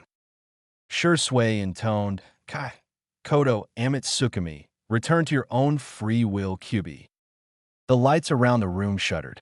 The Kyuubi let out a mighty roar that instantly ejected Shirsuke and Inoichi from the mindscape. The Kyuubi stood and shook out its fur, seemingly happy to be moving of its own volition for the first time in 8 years.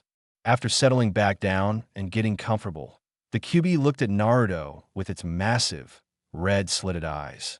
He took in the boy in front of him, and a growl emanated from deep in its throat. So, I finally meet my new jailer. Normally, I would eject you from my presence, but I am in your debt, said the Kyuubi in a deep tone that radiated with power.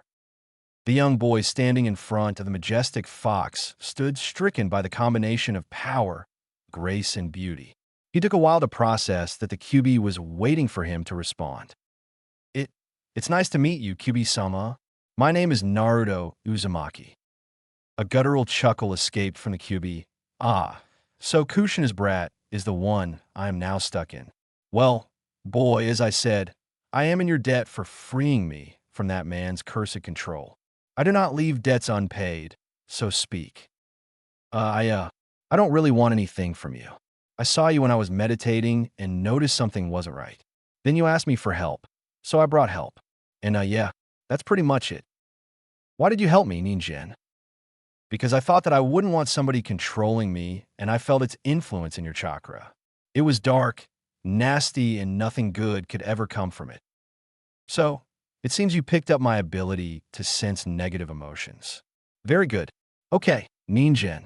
As I said, I do not want to be in your debt, and I am tired from that accursed Jinjutsu. I will answer one more question, then I will sleep. Oh, okay, said an overwhelmed Naruto. Then he took a deep breath and asked, Did you attack Konoha because you wanted to, or were you forced to attack Konoha? Once again, a deep chuckle filled the auditorium. When I was ripped from your mother, I was angry. However, as I was reforming, that man put me under his control. After that, he gave me the command to destroy Konoha. When I was given that order, I began attacking your village until that yellow-haired Ninjin and the toad attacked me and moved me away from the village. We fought for a bit, but the toad and your mother held me down while that cursed Yondaime Hokage sealed me into you. Wow, so the Yondaime did fight you, huh? And my mom? Thank you for telling me. Can I ask one more thing? The Kyuubi nodded while looking at this child. Such a small Ninjin, but he is holding in his fear. What's more, I don't feel any hate or resentment coming from him, thought the Kyuubi. Naruto continued. Can you tell me about this man that controlled you? I want to tell my Hokage Gigi and Tsunade Bakon about him. Very well, Tiny Ninjen. The man wore a black cloak and an orange spiral mask. The mask had an eye hole on the right side, where his accursed Sharingan put me under his control. That is all for today. I wish to sleep. Give me some time and think about what you want from me. I do not wish to owe any favors. Thank you, Kyubi-sama.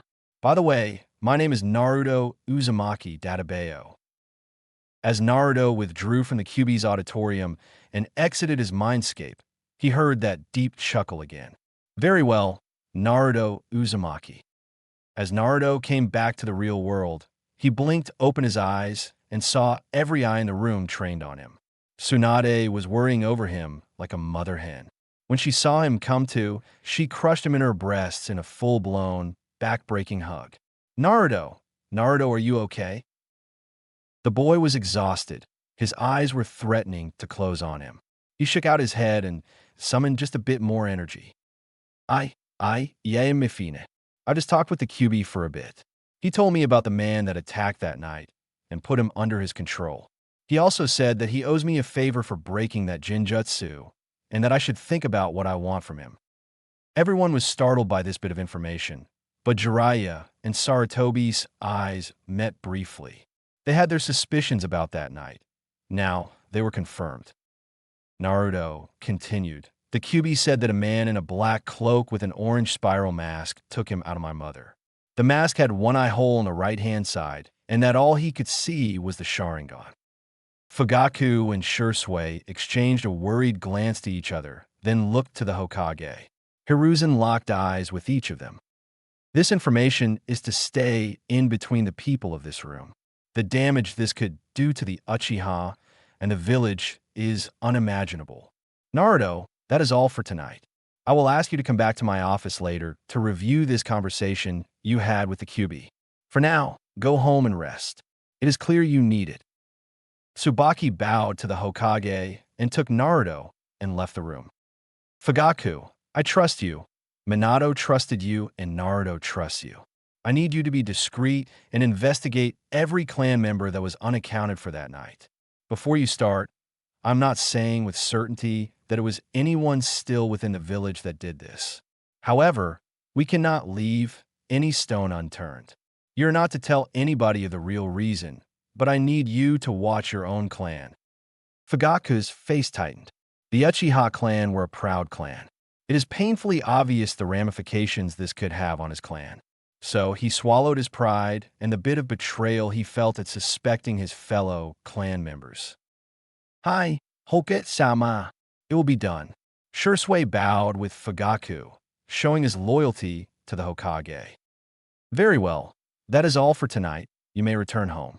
We will talk more later. He continued. Jiraiya, I don't even need to say it. Find this man in the orange mask. Work that spy network of yours. It is clear that this man poses the greatest threat to our village. And please be discreet. We don't want him knowing that we know. Jiraiya replied with a deadly serious face. Hi, Sensei. I will set out soon, but it is time that Gaki knows. It is time we give him access to his inheritance and help prepare him. Please, Sensei, tell him. He is ready. With those parting words, Jiraiya jumped out the window. The night drew to a close. So much time had passed that the sun was rising, and light began peeking into the Hokage's office. He sighed, this damn job is going to be the death of him. He shuffled some paperwork into a makeshift pillow and tried to catch a little bit of sleep before the day started right back up on him. Chapter 4. The next afternoon, Naruto woke up from a restless night, or should he say morning's sleep. His mind was in a whirlwind of activity. All of the revelations of that night came into a loose focus. First and foremost, he spoke to the Kyubi, the same Kyubi that attacked the village, the same Kyubi that is said to be the most powerful demon beast. He wondered, what is a demon? The Kyubi talked to him, and while it was scary, like shit your pants and pray you don't die scary, the Kyubi told him about that night and about his mother. He said he was ripped out of his mother, but then she held him down. So, the Kyubi being forced out of his mother didn't kill his mom?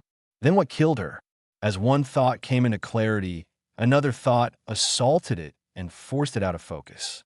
Thus, when a disheveled Naruto scooted into the kitchen, rubbing his eyes. Both Tsunade and Tsubaki adopted concerned looks on their faces. Tsubaki opened the conversation. Did you get any sleep, Naruto? You still look quite tired. Hi, Tsuaki-chan. I just have a lot on my mind, and I can't seem to settle it all down. The response enhanced Tsubaki's concern, and she walked over to Naruto and embraced him in a motherly hug. It was the least she could do after this child brought so much light and life back into her world. He had brought her back from the brink of losing herself in grief after the Kyuubi attack. Naruto seemed to melt into the hug as she whispered comfortable reassurances into his ear. Brat, I know you probably have a lot of questions, so why don't we answer some of your questions before we go back to the Hokage's office? Asked Tsunade in a gentle tone. Okay, Ba-chan. Can you tell me about Kushina? Is she really my mother? A small smile lit upon Tsunade's face as she remembered the brash, raucous, and eternally loyal Kunoichi. Your mother was an amazing woman, Naruto. She was so excited when she found out she was pregnant with you. She should have been the one here with you instead of me. I was supposed to be the one to deliver you, but I was out of town at the time. Guilt racked Tsunade. She had been so caught in her own grief that she went on a bender in Tanzaka town and completely missed Naruto's birth. If she were there, that whole night would have been different. Bachan, I wish I knew my mother, but you and Tsubaki Kaken have always been here for me. You have helped me so much. I don't know why you look sad, but please, Bachan, don't ever say you shouldn't be here. I don't know what I would do without you. I love you, Tsunade Bakon. And with those 3 words and a hug from the tiny blonde, the dams broke. The pent-up grief and frustration flowed out of Tsunade and onto Naruto in the form of sparkling, purifying tears. After that, Tsunade spent the rest of the early afternoon sharing stories of Kushina with Naruto. The smiles and laughter emanating from the blonde lit up the house and seemed to clear out the remainder of Tsunade's grief. Okay, brat. It is time we went back to talk with the Hokage. 20 minutes later, Naruto and Tsunade ambled into Hiruzen's office and saw Jiraiya leaning against the wall to the Hokage's left. Hiruzen made a quick hand sign, and 4 blurs could barely be seen leaving the room. Jiraiya then flashed through a quick series of hand signs and slammed his hand on the ground. A translucent blue light flowed into kanji as it spread out in the 4 cardinal directions around the room. Okay, Naruto-kun. Last night, you said the fox told you a couple things. Could you repeat them for this worn old man? I have already gotten Shirsue's and Inoichi's versions of the story, but they were ejected before you were able to talk to the Kyuubi, said a clearly exhausted Hokage. Hi, Gigi. The Kyuubi said that the man attacked and somehow forced the Kyuubi out of my mom, Kushina Uzumaki. He then said the man put him under some super strong jinjutsu and ordered him to attack the village. He also said that the 4th Hokage sealed him into me while some giant toad and Kachan held him down. Then he said he owes me one favor for freeing him from the jinjutsu, but I don't really know what to ask him for, replied a vibrant and refreshed Naruto. His earlier conversation with Tsunade helped slow his thoughts down enough. Very good, Naruto-kun. Let's take this one at a time. What the fox says matches with what we found that night in the cave after the Kyuubi's attack. The ANBU and nursing staff were killed with kunai. So, it is safe to assume the man in the orange mask killed them as well. Hiruzen gritted out that last part through clenched teeth. Naruto-kun doesn't need to be weighed down by an old man's grief, thought Hiruzen. I am sorry I wasn't there, Biwako-chan. Now, Naruto-kun, can you tell me about how the Kyuubi acted? Did it seem like we can trust him? Well, Gigi, I think we can trust him. When I was in there, he said something about my ability to sense negative emotions coming from him. Tsunade cut in, Wait, Naruto, since when can you sense negative emotions? Her incredulous tone amused Naruto. Naruto chuckled and sheepishly rubbed at the back of his head. I guess I've always been able to feel it a little bit. But when I touched the fox's chakra and felt the dark disturbance the Genjutsu caused, well, then it became clearer. And then when the Kyuubi said that, well, it all kind of made sense, I guess. That is interesting indeed. Naruto-kun. Mito Uzumaki used to have an ability like that. It wasn't very well documented, but it may have come from the QB as well. The third Hokage chimed in with a little more energy in his voice. Wait, the Mito, like Hashirama Jiai's wife? She had the QB too? Asked an interested Naruto. Very good, Naruto-kun. Your lessons with Tsubaki and Hitomi are clearly paying off. Yes, Mito Senjuzumaki was the wife of the first Hokage and the first Jinchuriki of the QB. Jinchuri what? Jinchuri, questioned a confused Naruto. Dvinriki, Naruto-kun. Those who seal the Biju into themselves are referred to as Jinchuriki. You are the third Jinchuriki to the QB no Kitsune, the same as your mother and Mito. Wow, okay, Gigi. Well, are there other Jinchuriki? Yes, Naruto-kun. There's a total of 9 Biju, each with a different number of tails. These Biju are sealed into humans, and the humans are called Jinchuriki, meaning the power of human sacrifice, answered the Hokage in his professor tone. That's awesome. Can I meet them, Gigi? I want to know what the other Biju and Jinchuriki are like, replied Naruto in a tone of childlike awe and exuberance. Hiruzen chuckled. While Naruto-kun, Biju, and their Jinchuriki are closely guarded secrets of the various nations. The power that each Jinchuriki represents holds the balance of power throughout the elemental nations. Therefore, it is not common for the Jinchuriki to meet unless it is on the fields of battle. That is one of the reasons we have kept you so hidden, Naruto-kun, because I wanted to give you the chance to grow before you were known to the public. Okay, Gigi, I understand, but you said one of the reasons. What is the other reason? Hiruzen sighed and took a deep drag on his pipe. Jiraiya and Tsunade stepped forward and put a hand on each of Naruto's shoulders. Naruto-kun, I'm going to tell you a big secret because I believe I can trust you. Until we all decide that people should know, you need to keep this a secret. As of right now, only a few of the clan heads know who your father is, and it needs to stay that way. My father. Are you finally going to tell me who he was? Naruto's tone cracked and damn near broke every heart in the room. We sure are, Gaki. We all trust you can handle this. So please stay calm and listen to the Hokage, Jiraiya said with a big smile plastered on his face. Tsunade just gave his shoulder a little squeeze. Hiruzen continued, Okay, Naruto-kun, you already know your mother was Kushina Uzumaki.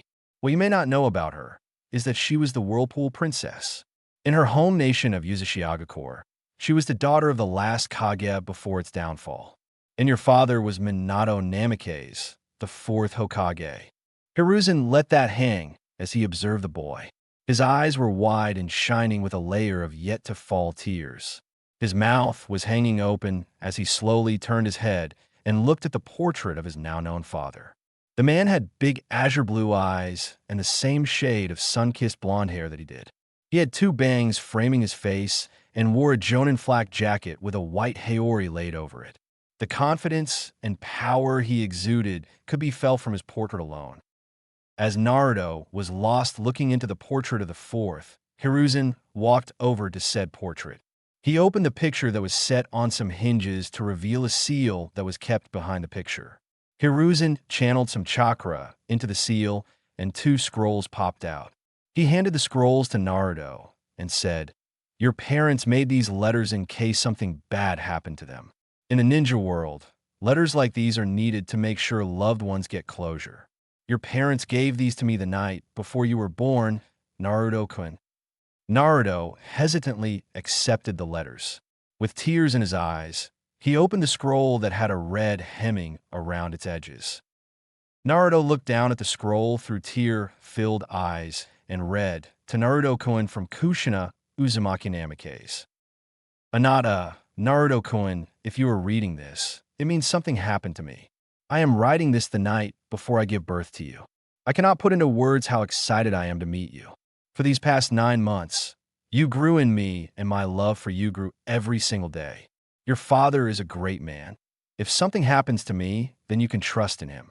Minato-kun has been heckling me every day to listen to Tsunade, and he is constantly nagging me about my health. Your father has loved you since the day I told him. Oh, Naruto-kun, I hope I get to tear this letter up. I hope you never have to feel this pain. My heart is shattering just thinking of you living without your Kachan. Naruto, if the worst does happen, there are a few things you need to know.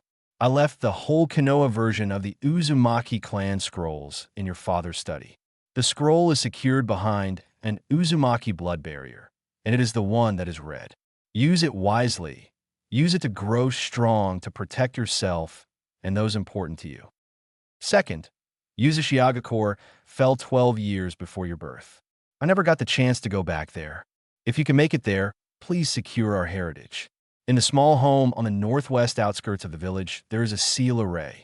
This array will lead a true Uzumaki to where they need to go. Please do not let the centuries of knowledge our clan gathered die. If your Kachan can ask one more thing, please work to rebuild the Uzumaki clan and restore it to its former glory. Set up a home for them in Konoha. Spread the Uzumaki beacon far and wide, and gather the remainders of our clan to Konoha. Nothing is more precious to an Uzumaki than family. Ask Hiruzen, Tsunade, and Jiraiya to help you with this as a final favor to me. Naruto, this part is something my mother told me before I left Uzushiga. Don't be picky. Eat lots and grow strong. Make sure that you bathe every day and stay warm. Also, don't stay up late. You need lots of sleep. And make friends. You don't need a lot of friends. Just a few. Ones you can really trust. I wasn't very good at it, but keep up with your studies and practice your ninjutsu hard. Remember that everyone has strengths and weaknesses. So don't get too depressed if you can't do something well. Respect your teachers and upperclassmen at the academy. Oh, and this is important. It's about the 3 prohibitions for a shinobi. 1. Be extra careful about lending and borrowing money. Put your mission wages into your savings account. No alcohol until you're 20. Too much can ruin your health, so drink in moderation. 3. Another prohibition is women. I'm a woman, so I don't know too much about this, but all you need to remember is that this world is made up of men and women. So, it's only natural to take an interest in girls. But just don't get hooked on bad women. Find someone just like me. My boy, I pray to Cammy that you will never read this letter, but if you do, remember one thing. Your Kachan loves you dearly, and I will be watching over you from the pure world. With all my heart and love, Kushina Uzumaki Namikaze. Jiraiya, Tsunade, and Hiruzen remained silent while they watched this young boy read the scroll from his mother. The tears of sorrow that flowed freely seemed to sparkle as they turned into tears of happiness, and then a look of determination and firm resolve fixed itself to Naruto's face. The young and rounded face of Naruto remained hardened as he picked up Minato's scroll, and then, after taking a deep breath, Naruto opened the black scroll with yellow edges. To my son, Naruto Uzumaki Namikaze from Minato Namikaze Uzumaki. My son, if you are reading this, then it is likely that I have perished. I knew that becoming the Hokage meant that I would have to place the village before my life. I have no regrets. I met a beautiful and fiery red-headed woman that restored the light to my world, and it was your mother that kept my will of fire burning brightly. As Hokage, I will be forced to make decisions that you may not understand. If this is the case, know that I'm sorry, my son. When I took the mantle of Hokage, the whole village became my family, and I will protect family with my life. No hesitation and no regrets. I swear to you that I did my best to lead Konoha down the righteous path. If I perish before you have matured, please remember that I love you eternally. I believe in you, my son. My goal right now is to grow a family with your mother and lead the ninja world toward the path of peace. It is likely I have not yet succeeded if you are reading this letter. I ask you to carry that mantle, my son. I have only spoken to you and held you through your mother's belly, but I felt the light in you. I felt the power that can change the world. Do not fear making mistakes. Struggle forward 1 foot at a time. Never give up. Never give up on never giving up. Protect those important to you. If Konoha is your home, protect it in my stead. I am sorry for asking you to shoulder this burden, but I know that you can. You are my son, after all, not to mention the fire you will inherit from your mother. On to the good stuff. My study is hidden behind a Jinjutsu seal that is on the wall to the left as you walk down the basement stairs. Please do not allow anybody except for Jiraiya down there.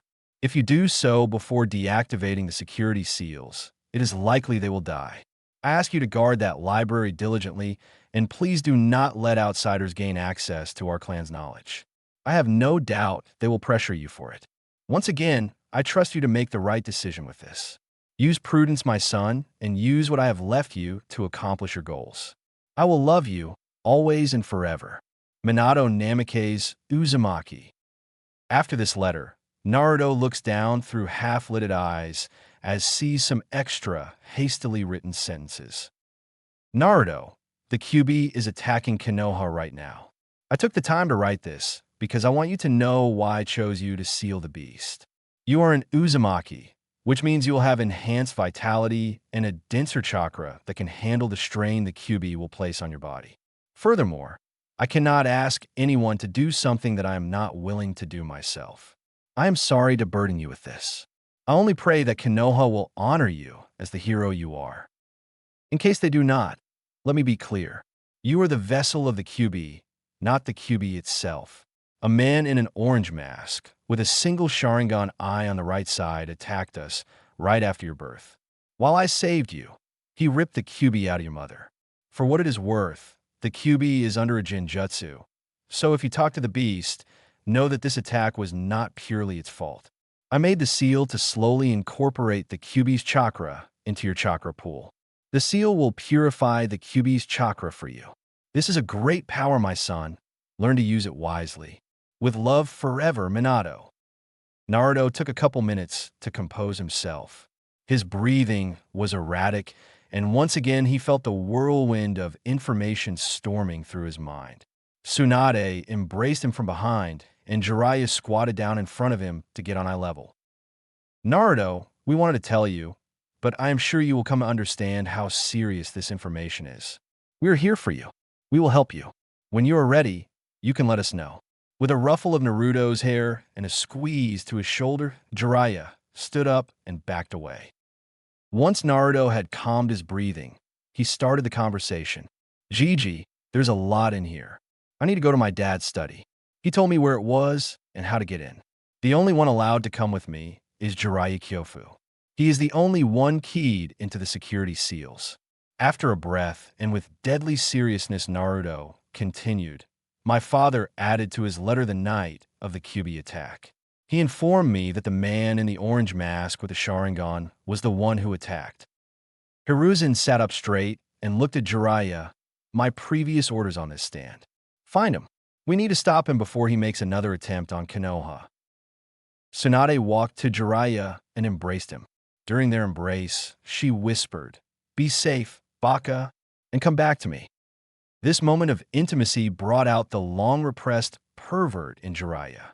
As both of Jiraiya's hands wrapped firmly around the ample posterior of Tsunade, Tsunade used her super strength to push him back and through the Hokage's office wall.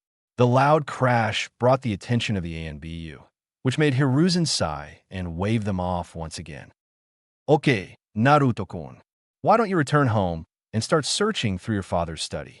Remember, my boy, if you make any contact with a fox or need my help, I am always here. Hi, Gigi. Thank you, Hokage-sama, for trusting me. I will guard this information and never betray your trust. As Naruto said this, he bowed deeply to his Gigi and Hokage. After recovering himself, Naruto took Tsunade's hand and returned to the Namikaze estate to begin sorting through his father's study. 1 week later in the Namikaze estate, Naruto had been searching through his father's study for the past week. Naruto had Jiraiya key Tsunade and Tsubaki into the security system so that they could enter with him. The number of scrolls and books on all matter of shinobi subjects was overwhelming. Sadly, it appears that neither of his parents were very organized. Naruto kept his usual training cycle with Tsunade, Danzo, the Hyuga, and the Uchiha. Sadly, Naruto was told that Itachi wouldn't be joining them for a while because this is going through his ANBU training. Fugaku was swollen with pride when he mentioned the nearly 12-year-old Uchiha joining the AMBU ranks. After training, the first 4 days and nights in the study were spent tidying up his father's library. His father was a genius, no doubt. However, it was clear to Naruto that his father embraced the mantra that genius functions best amongst chaos. His father, L-shaped. Oak desk was covered in dozens of scrolls. Each scroll was covered in a layer of dust, and Naruto found that, after organizing, he would need to air out the room. On the 5th day, which was a Friday, so he didn't have any training, Naruto found the barrier that his mother had mentioned. After cutting his thumb with a 3-pronged kunai that was on the desk, Naruto smeared some blood over the seal array. He marveled as the array spread, flashed, and then the barrier shimmered into and out of existence. With the barrier down, Naruto saw an ornate chest made of maple wood and covered in seals. Where the keyhole would normally be, the kanji seemed to coalesce into a seal array with the kanji for blood in the center. Naruto nicked his thumb again, and the chest opened with a click and a hiss. Inside the chest were 2 scrolls, each the size of Naruto. One was an ornate scroll bound in a red leather with golden edging. The Uzumaki clan symbol acted as a clasp for the scroll, which wouldn't budge when Naruto tried to open it. Following the pattern, Naruto nicked his thumb for the 3rd time and smeared blood on the Uzumaki clan crest. The blood seemed to be absorbed by the crest, and the scroll opened. The scroll was 4 feet wide and about 12 feet long when fully opened. Naruto laid it out on the floor and scanned the whole scroll. Near the bottom, the last entry was written in his mother's handwriting. For the love of Kami, if anyone is reading this and you are an Uzumaki, then use the Shadow Clone Jutsu. Otherwise, you'll never finish. See seal below for Jutsu. Naruto let out a full, hearty laugh at his mother's antics. He saw a small seal below his mother's entry and fed some chakra into the seal. With a small poof of smoke, a scroll appeared. It was labeled Kenjutsu Shadow Clone Jutsu. Naruto decided to heed his mother's advice and read through the scroll. The Shadow Clone Jutsu is an Uzumaki clan technique developed by Arashir Uzumaki. The technique is used by gathering chakra at the central chakra point, the heart, and the forming it through the ram, snake, tiger, hand signs, then add the Uzumaki cross. You cross your right hand over your left. Each hand will have the pointer and middle fingers fully extended. The index and pinky fingers will circle back toward the thumb, and the thumb will link with the index finger. See diagram if you are a visual learner. As you mold your chakra out of the central chakra point and through your fingers, focus on dividing your consciousness. This technique will divide your mind and chakra evenly among the clones you create. When the clone is dispelled, the consciousness of the clone and any unused chakra return to the user of this jutsu. This means that all matters of the mind, including the experience, knowledge, and muscle memory the clone acquired, will return to the user. Warning: this Uzumaki Kenjutsu is highly dangerous. Do not make more clones than you can handle. Each clone costs about 1 A-rank jutsu worth of chakra. Start with a single clone and slowly build up before attempting to use en masse.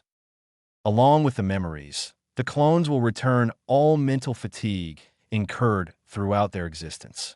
If overused, this can cause unconsciousness, brain hemorrhaging, and ultimately death. Naruto gulped nervously. Then he thought, well, everyone says that I have a ton of chakra and I heal super quick, so I guess it should be okay. With that thought, Naruto went to the small training area incorporated into his father's study. He began attempting the jutsu after practicing the hand sign repetition. It was difficult. How exactly does one focus on splitting one's mind? After about 2 hours of trying, Naruto was breathing heavily and cursing himself. He decided to sit down and meditate to calm his mind and his chakra. After 5 minutes of breath control, Naruto hopped back on his feet and screamed, "Naruto, Uzumaki never gives up, Databeo." Tsubaki heard Naruto scream and grew curious. She walked down the stairs into Minato's study. What she saw made her freeze. As she reached the bottom of the stairs, she watched as two Narutos high-fived, which made a resounding slapping sound. Her confusion turned to laughter as both Narutos were shaking out their hands. Neither of them was expecting the force the other put into it. Naruto turned to Tsubaki as he heard her laughter.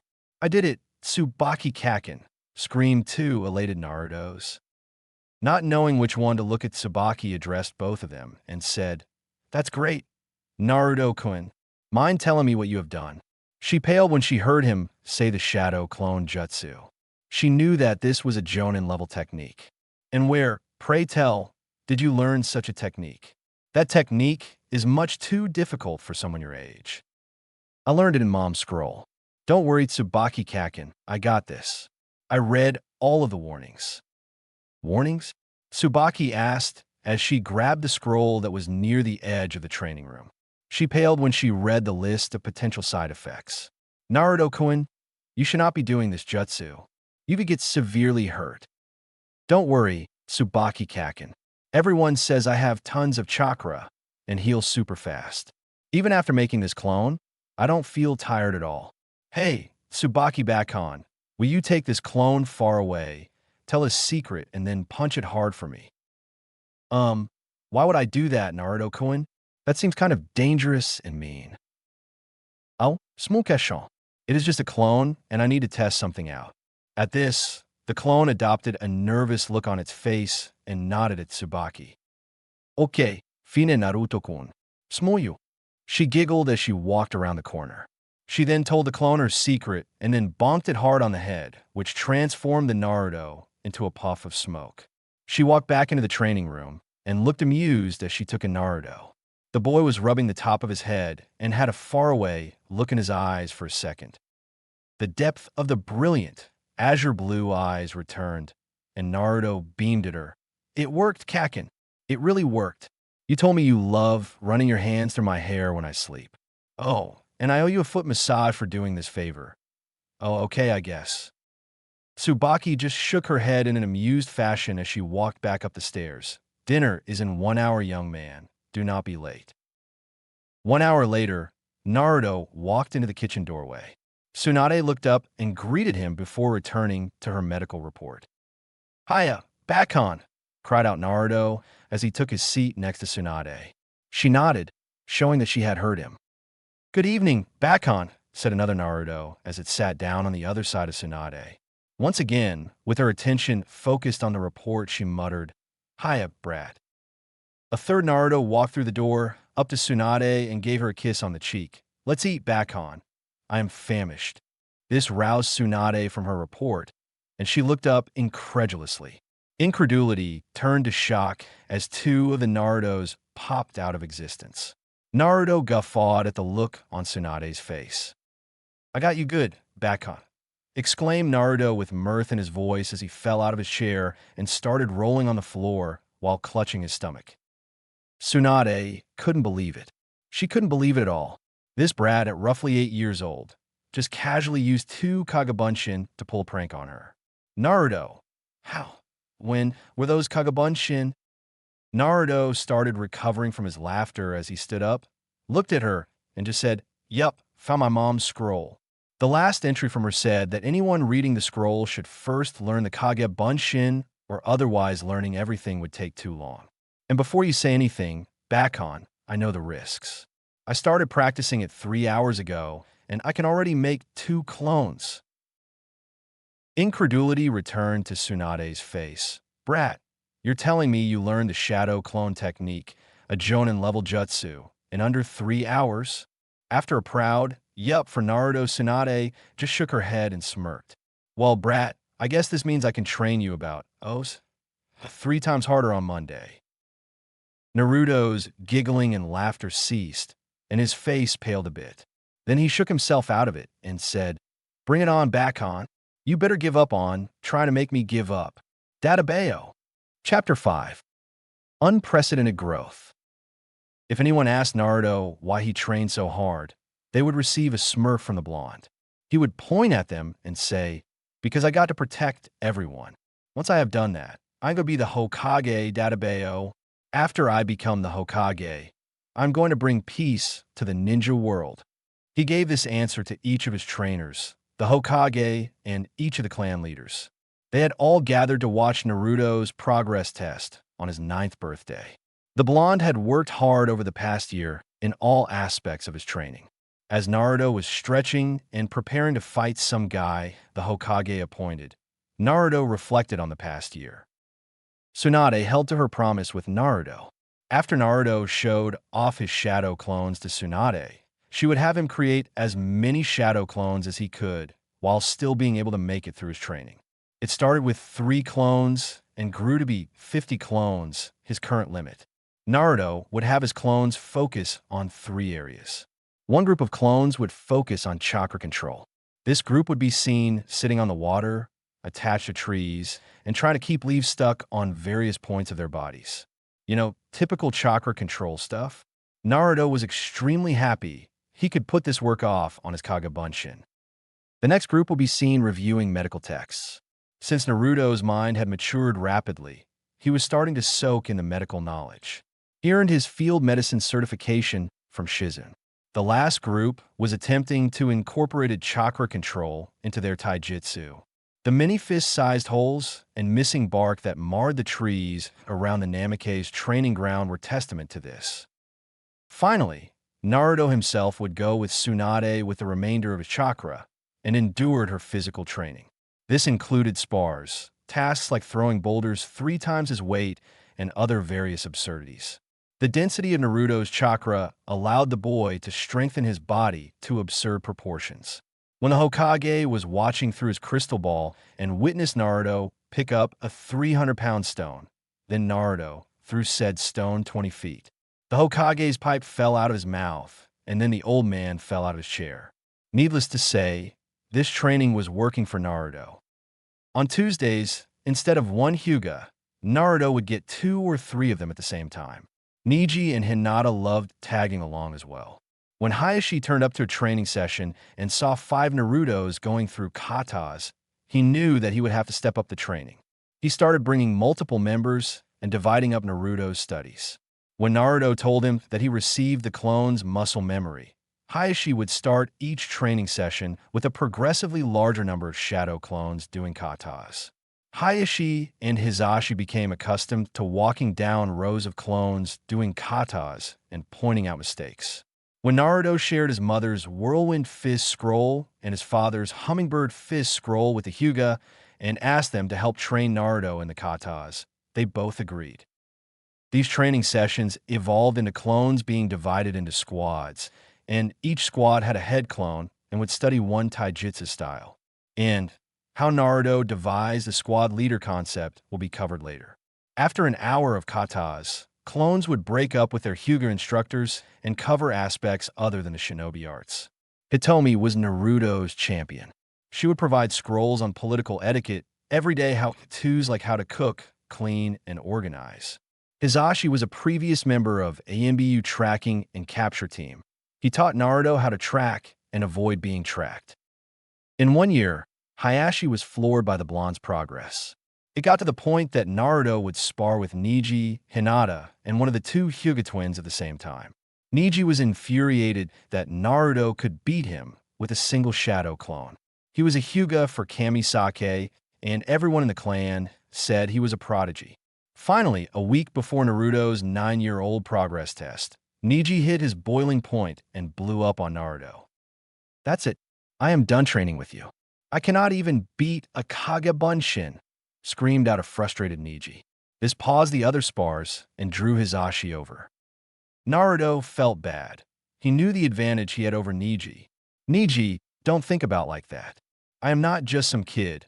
I have been trained by Konoha's best for the past 5 years. I am approaching Jonin level. I value your friendship and want to continue training with you." Neji's hair shadowed his face. He couldn't let his frustration show anymore. However, when he looked up into Naruto's deep and genuine azure eyes, the frustration returned in spades. "Naruto, I don't know why you are so special.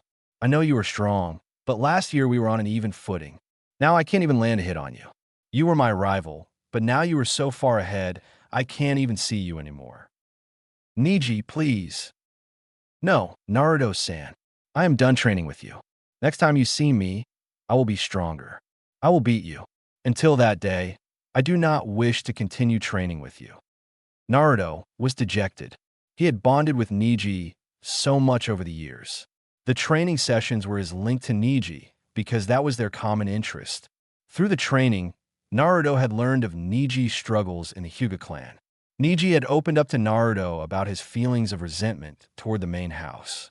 Just like everyone Naruto's light touched, Neji's resentment had dwindled over the years and turned into a firm resolve to change his fate. Naruto didn't want to lose his friend and rival. The Naruto clone pleaded with Neji. He even offered Neji his training methods and seals, but the stubborn Hyuga boy couldn't be turned. He walked off the training grounds. Naruto's clone didn't want to deal with the pain, so it dispelled. The real Naruto was in the middle of a usual set when he caught the clone's memories. He stopped running and stood there panting, looking toward the compound's gates. Hisashi had caught the real Naruto and told him that he would talk to Neji. Hinata had walked over and tried to comfort him. Even the kind and gentle words of Hinata couldn't comfort Naruto. He just ran off and put his efforts into his physical workout that night. Tsunade had to carry a passed-out Naruto to his room and hoped the boy would be able to move past it. Naruto hasn't seen Neji since then, and Neji didn't show up to watch his field test.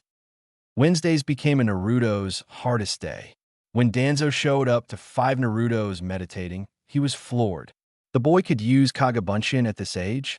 Oh yes, I can use this, thought Danzo as the corner of his lips lifted into a sadistic smirk.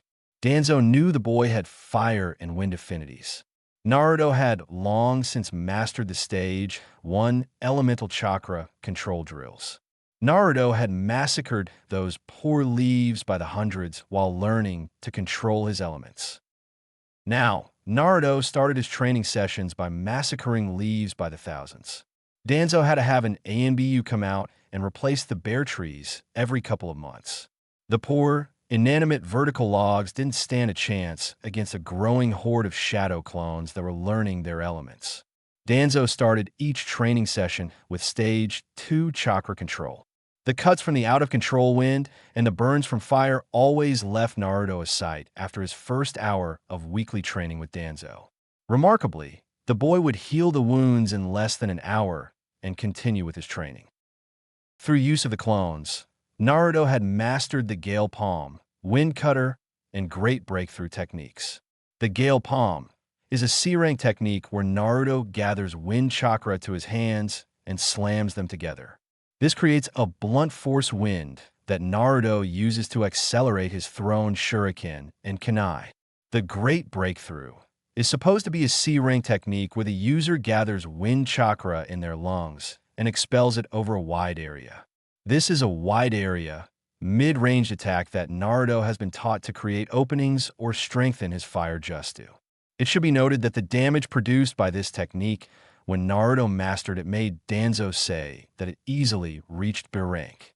The Wind Cutter is a B rank that creates one or multiple blades of air.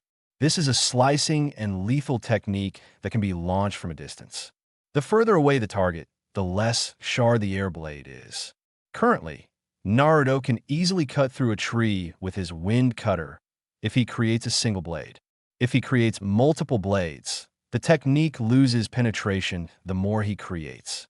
His prowess in wind manipulation brought a twinkle to Danzo's eye. He was so pleased that he swallowed his pride all those years ago and compromised with Hiruzen. Now he was responsible for one of the strongest weapons ever created by Konoha. Over the years, Danzo changed for the better. Naruto used to get a dark and dirty feeling from Danzo's chakra. Now it felt like a shadow, not as dirty and tainted as it used to. For Danzo himself, he had caught himself smiling, and he even came dangerously close to laughing. Don't get it twisted, Danzo used to laugh, but it was more of a dark chuckle when he brought his opponents to their knees. However, Danzo felt happy when he spent time around Naruto.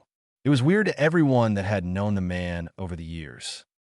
He had even gotten a joke over on Hiruzen last month. The look on his old rival's face when Hiruzen realized Danzo was fucking with him was priceless. Naturally, Danzo informed Torian of his plans ahead of time. So, when Torian captured the Hokage's incredulous face on camera, Danzo took the picture and hung it in his office. Danzo still insisted on keeping the roots of the great tree trimmed, though. He would let Hiruzen have the light. Naruto would be the trunk that Danzo planned on linking the roots to the trees that basked in the light. Thursdays with the Uchiha consisted of training by Fugaku. He would often bring Sasuke and even Mikoto to the training sessions.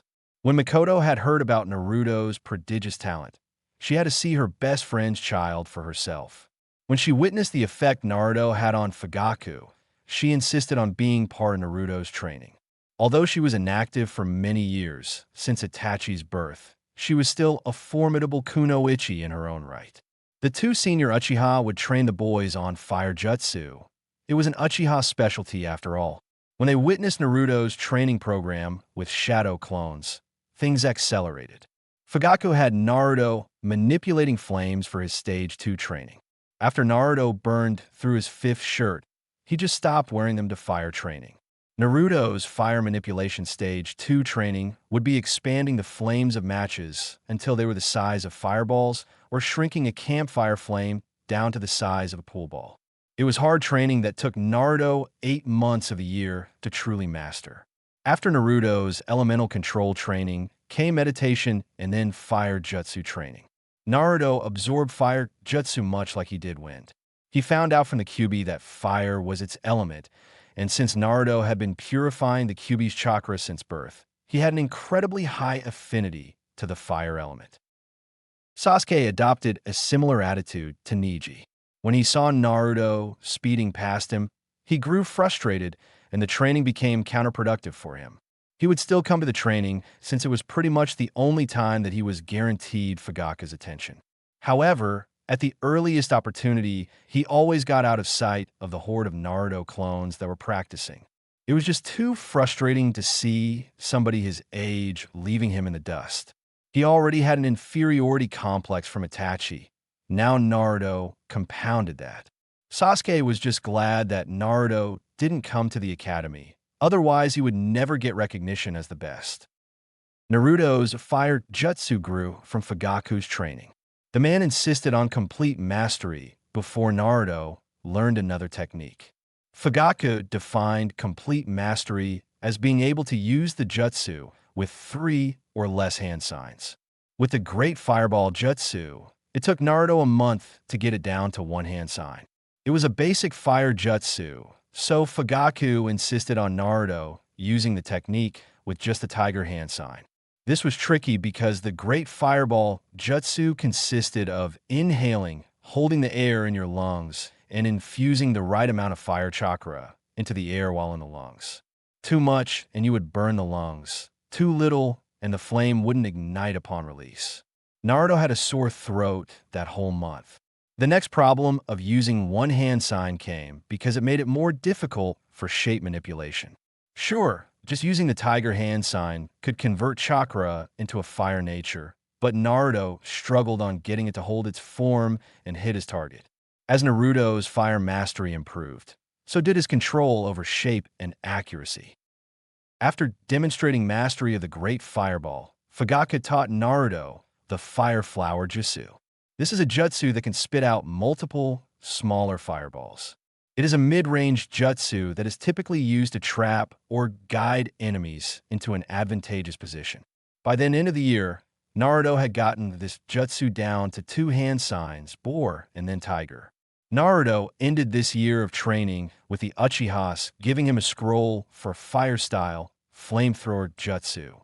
This is the user spitting a continuous stream of fire at the target. The stream can be narrow with intensely high heat or wider with less intense heat. It all depends on how much chakra the user puts into the technique and how the user shapes their lips to guide the chakra. At this time, Fugaku said that was all he could teach Naruto because the rest were clan techniques. Fugaku also had to break off lessons because the Hokage's mission was reaching a critical juncture and he needed to focus on that. The week before Naruto's test, Naruto had bowed low to all Uchihas present and thanked them profusely for their time, training, and for being there for him. The feeling was mutual for all Uchihas except Sasuke.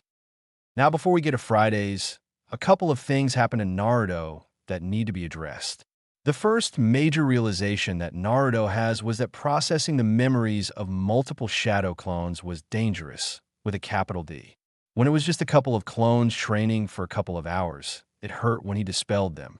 However, when Naruto grew into the technique and summoned 30 clones with Tsunade and had them reading medical books and practicing their healing jutsu for 8 hours, and he dispelled them all at once, pain so bad surged through Naruto's head that he passed out immediately and didn't wake up for 6 hours.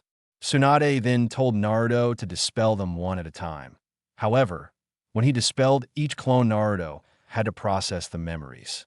It became seriously annoying when Naruto had to sit around for an hour after training just to understand what his clones did that day.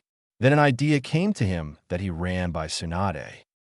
Bakon, what if I supercharge a shadow clone and have it make the other clones? Will I still have to deal with this headache? Tsunade was intrigued.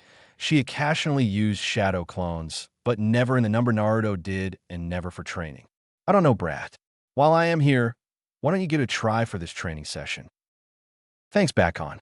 I know I can count on you to keep me alive if this backfires, said Naruto, with more than a little trepidation.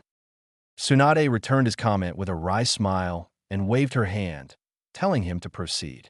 That day, Naruto created 3 clone captains and gave each of them about a quarter of his chakra. Each captain created 9 clones and divided up into their usual groups. Naruto completed his daily training and gave instructions to his captains. Each captain had the clones dispel one by one. Since the captains were the ones that created the clones, the memories didn't immediately return to the original Naruto. Instead, the memories went to the captains. Tsunade instructed the captains to do their best to process and synchronize the information. After 10 minutes, one by one the captains nodded to Naruto.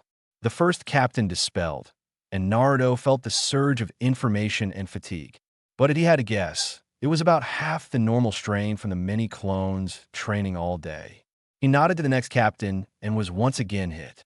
After the final captain dispelled, Naruto was visibly tired, but he felt like he had a better understanding of what the clones learned, and he wasn't as tired as usual.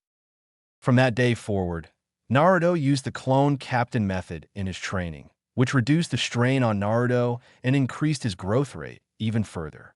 It should be noted that due to the time spent learning and the collective experiences of his clones, Tsunade deduced that Naruto's mental maturity was accelerated. The boy became noticeably more mature in the way he handled himself. Not only did he reduce his Databeo outburst by February 3rd, but he carried himself in a way that was odd for an 8-year-old. Not bad, but odd for sure. Jiraiya only made it back 3 times that year. His hunt for the masked man and Orochimaru kept him occupied outside of the village. Tsunade missed her goofy partner, and Naruto wanted Jiraiya's feedback and instruction on seals. He hit a snag at Uzumaki Fuinjutsu Level 4. This level covered the introduction to seal layering and applying seals directly on the body. Naruto was a bold and courageous child, but he dares not disregard all the warnings in his scrolls not to do any body sealing without the supervision of a Fuinjutsu master to proof the work. Unfortunately, Jiraiya was the only such seal master in Konoha. So, after 3 months of access to his family scrolls, Naruto was ecstatic to see Jiraiya return. That was until the old pervert blew Naruto off completely, scooped Tsunade into his arms, and didn't leave their room for 2 days. When Jiraiya came down to breakfast on the 3rd day, he completely missed the frustration on Naruto's face.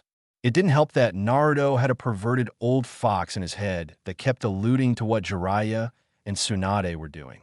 Tsunade was practically Naruto's mom, so the repeated images the fox gave him were less than welcome. So, when a yawning Jiraiya entered the kitchen, he wasn't ready to deal with this version of Naruto. "Oi, Kyofa, what gives?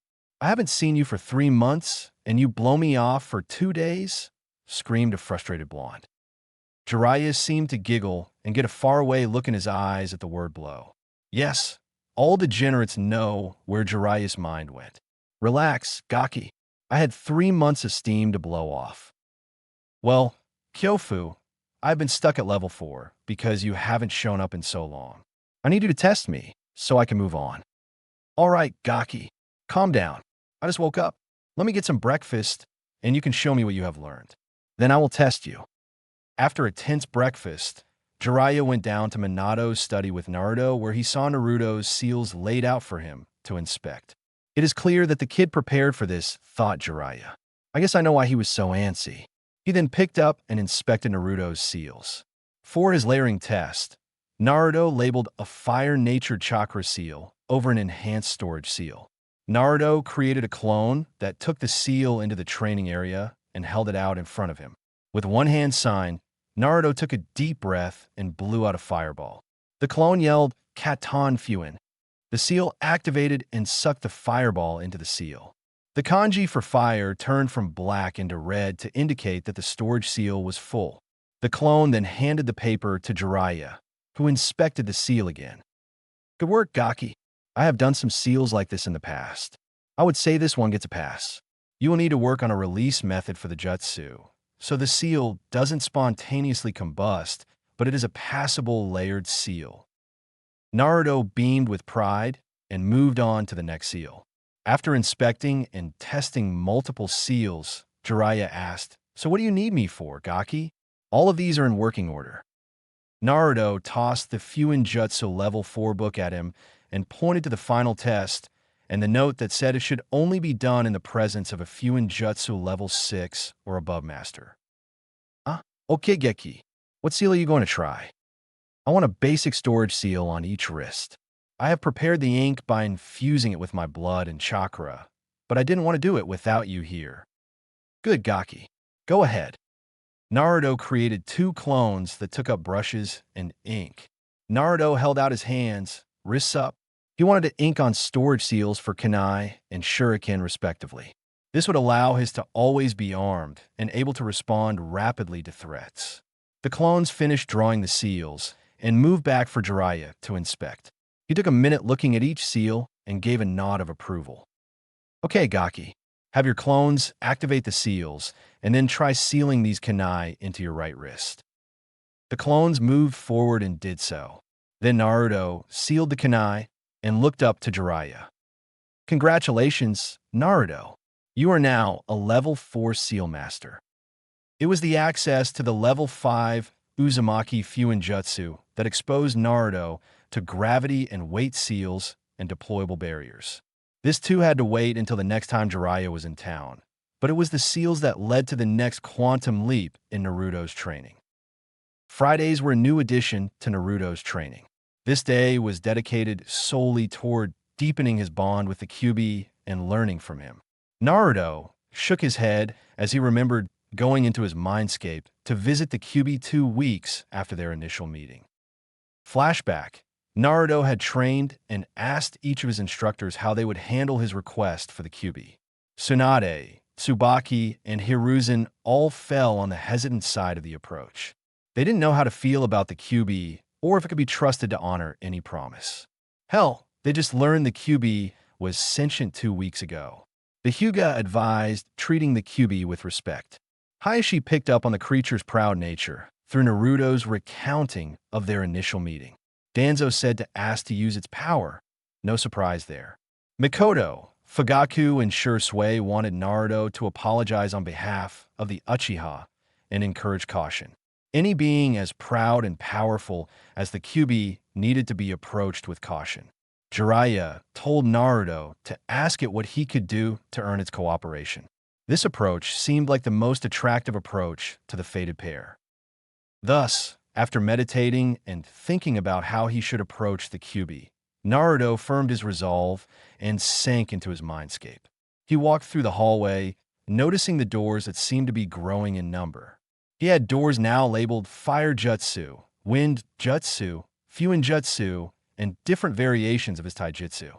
It filled him with pride to see the visual representation of his growth. Finally, he got to the door to the Kyuubi's chamber. He took a deep breath and entered. The auditorium and cage were already lit, as if the Kyuubi had been expecting him. He couldn't help but marvel at the massive fox. Each nail of its claws was still twice his size.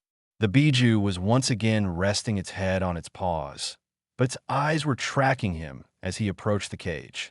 Naruto noticed a new addition to the cage now that it was properly lit. In the middle of the cage appeared a metal representation of the Shinigami. Intricate ceiling created the image of this god in all his ghastly glory. A gust of air from the Kyuubi's massive snout brought Naruto back to his purpose for being here. He stopped right in front of the massive cage and commenced the conversation. He bowed to the Kyuubi in a formal manner that would make Itomi proud. Hello again, Kyuubi-sama. I wanted to properly introduce myself before we start our conversation. I am Naruto Uzumaki Namikaze, son of Kushina Uzumaki and Minato Namikaze. Naruto paused here as a low growl emanated from the fox's throat at the name of his father. Naruto swallowed the lump in his throat and continued, I like training to get stronger, all the people that make my life worth living, and ramen. I dislike judgmental people, traitors, and those who seek to control others. My goal is to become strong enough to protect my people, become Hokage, and then attempt to bring peace to the elemental nations. I would also like to meet my fellow Jinchuriki and their Biju partners. The Kyuubi listened to the boy ramble on. He was frustrated that this brat was his jailer and that he had the audacity to speak to him without showing fear. As the boy's introduction came to a close, the Kyuubi wasn't exactly pissed off, but there was a great deal of anger tinged with intrigue. That is mighty presumptuous of you, tiny Ninjin. How can a weak little boy like you hope to accomplish all of that? Is your pride that great that you can't see the folly of your words? And why would you seek out the jailers of my brethren? What could you possibly hope to accomplish by doing so? As the Kyuubi spoke, its chakra flared and put pressure on Naruto. The Kyuubi kept increasing the pressure, tried to get the tiny human to kneel in front of him. To his immense frustration, it wasn't working. Naruto felt the pressure. He also knew that this was a test, and that he couldn't show signs of weakness in front of the fox. Kyuubi-sama, I have come to you in an attempt to make our situation better for both of us. Both of us were forced into this arrangement against our will. I want to know what it will take to make this work. You asked if I was presumptuous. Yes, I am. I will never give up. I will never go back on my word. Thanks to you, I found out about my parents. My father asked me to carry on his dream, which happened to match with what I want to do. I will become the Hokage. It is a question of when, not if. From there, I will do my best to bring peace. I do not know how, I do not know how long, but I do know that I will not give up. I will either achieve this peace or die trying. The Kyuubi was watching the boy closely. He was reading into him as he spoke. To his incredulity, this little human believed what he was saying. The firm resolve in his eye never wavered as he spoke. The Kyuubi was impressed by this child. He felt the light and positivity radiating from him. He felt as if just being around the boy was purifying some of his overwhelming hatred for this pathetic race. After the boy's pause, the Kyuubi cut in. Okay, Ninjin, let us stop with the Sama crap. I am your prisoner for the time being. Let's say I believe your words and that you will become Hokage. What do you want with the Jinchuriki and my brethren? Naruto was confused. The pressure had let up quite a bit. The Kyuubi even seemed to acknowledge Naruto's dream. He decided to go with his gut and be honest. Kyuubi, I have heard that Jinchuriki are often ostracized or worse. I do not wish to see them continue suffering. I do not want those few people in this world that may understand me to suffer unjustly. As for your brethren, am I to presume that the other Biju are your brothers and sisters? At the Kyuubi's nod, Naruto continued, if they are sentient beings like you, then my previous stance stands. I do not approve of enslavement or control. It is wrong. I do not know much more at this time, but I believe that to my core. Are you saying you would attempt to free the Biju? Asked the Kyuubi with a hint of surprise in his voice. Naruto had to pause and think at this. The furrow in his brow indicated how seriously he took the question. If it is possible without killing the Jinchuriki, and they agreed not to harm humans, then I think I would, replied Naruto in earnest. Incredible, thought the Kyuubi. This mere human child doesn't show the fear or prejudice that plagues his race. Could it be the human that Tucson told us about?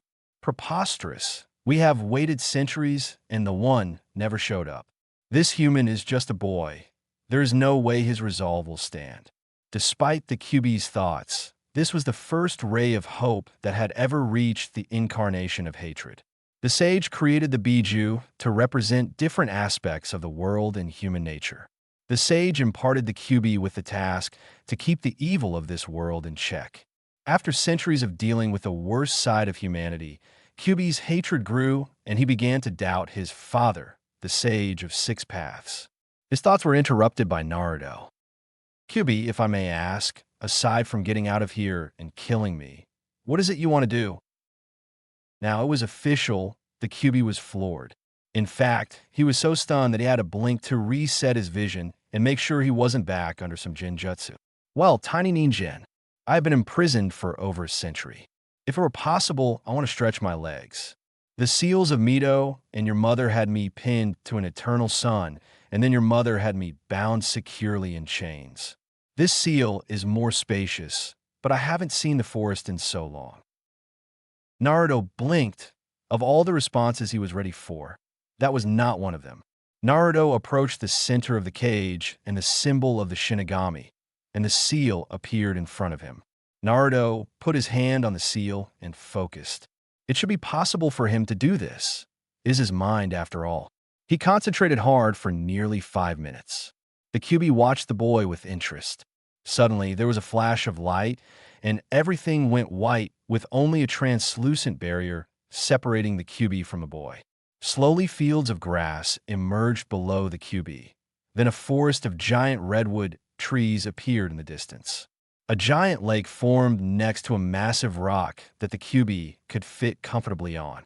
Finally, a sun appeared in the middle of the blue sky.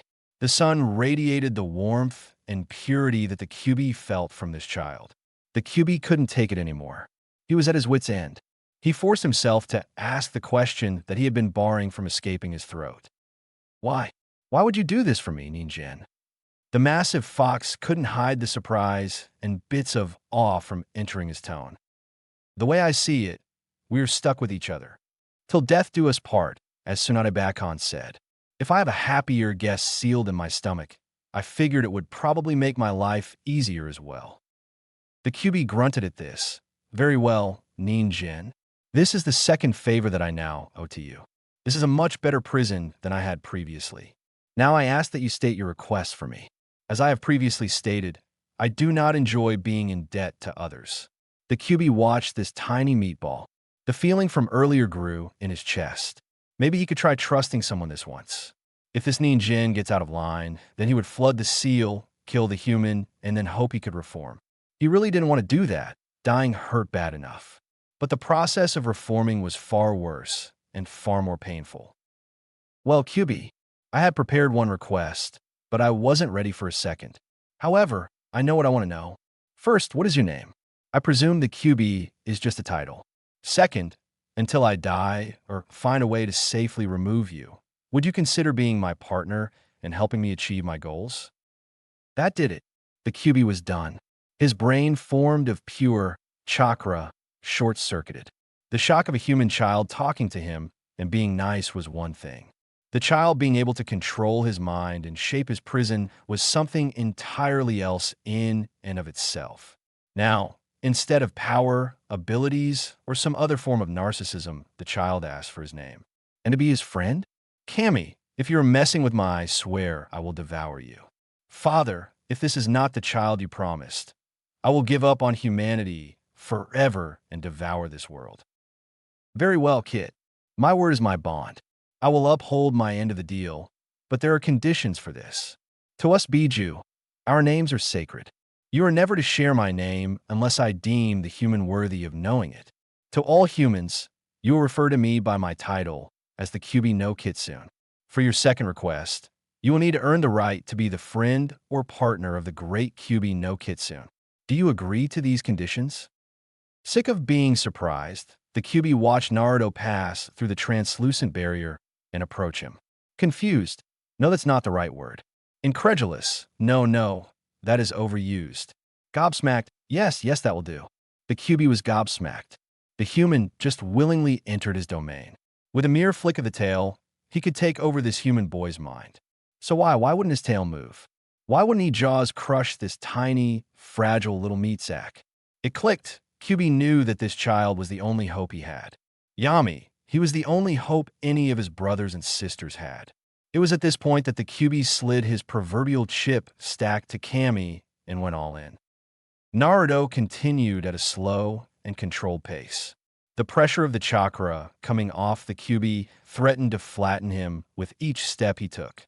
His negative emotion, sensing, let him feel all of the pin-up hatred, disgust, and disappointment as he got nearer. These feelings seemed to intensify. When he got close enough to the Kyuubi, he stopped and held out his hand. Once again, it is nice to meet you. My name is Naruto Uzumaki Namikaze, and I will become Hokage, and I will do everything in my power to bring peace to the elemental nations. I will do what I can to help you and you siblings find peace. You have my word, and I never go back on my word. Databeo. The Kyuubi looked at the boy's hand, and with great restraint he touched one of his nails to the boy's hand. Kit, you're the first human since the sage that I am trusting with my name. My name is Kurama, the Kyuubi no Kitsune. I acknowledge your right to use my name. I do not, however, acknowledge your right to use my power. That right will have to be earned. I will watch you, train you, test you, and when you think you are ready, I will grant you the right to challenge me for my power. Deal, Kurama, said Naruto as he broke out his gigawatt smile for the fox. Could you tell me why you call me Kit, though?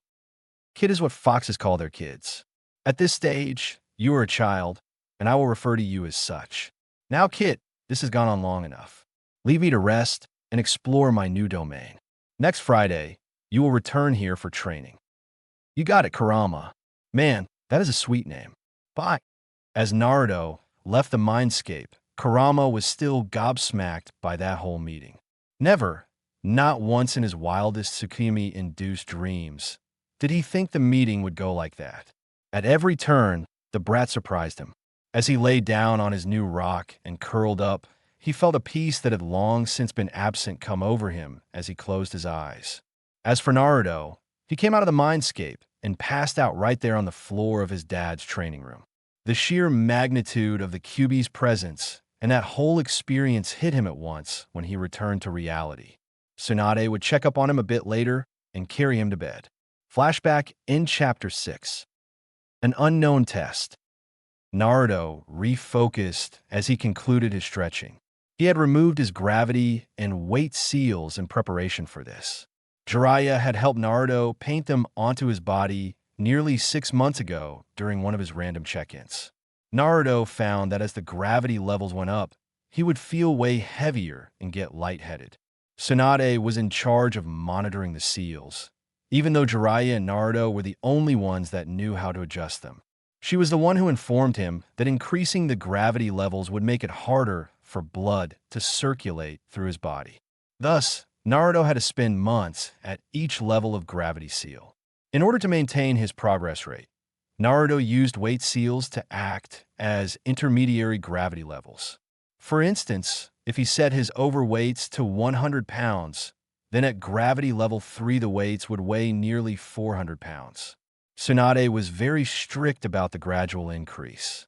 She taught Naruto how to channel chakra internally to reinforce his muscles and organs passively to deal with the increased burden. While Naruto's healing and growth factors were amazing, she didn't want to stunt the boy's growth. Returning to present time, Naruto heard a deep chuckle in the back of his mind. Yeah, Kit, you sure did surprise me. Never did I think that I would be able to trust a human again, Kurama said earnestly. So, are you ready for this? If you pass this test and beat this ninja instructor, I will start training you on the first tale of my power. As ready as I will ever be, Kurama, you know me, I will either pass this test or pass out from exhaustion. Because I will never give up, thought back Naruto. Very well, Kit. Show me how far you have come. Naruto gave a mental fist bump to Kurama as he stood to his full height and shook himself out. He watched the Hokage walk up with an Yin Biyu in a dog mask. Okay, Naruto-kun. This here is Inu, an AMBU captain. Today you'll be fighting against Inu's shadow clone. You have 1 hour to destroy his shadow clone, so fight with the intent to kill. Hi, Holket Gigi. I will get it done. The excitement in Naruto's tone earned a chuckle from the aged Hokage. Inu took offense to this. How could a brat that just turned 9 years old think that he could beat an AMBU captain? Sure, Kakashi had heard of the kid's amazing progress.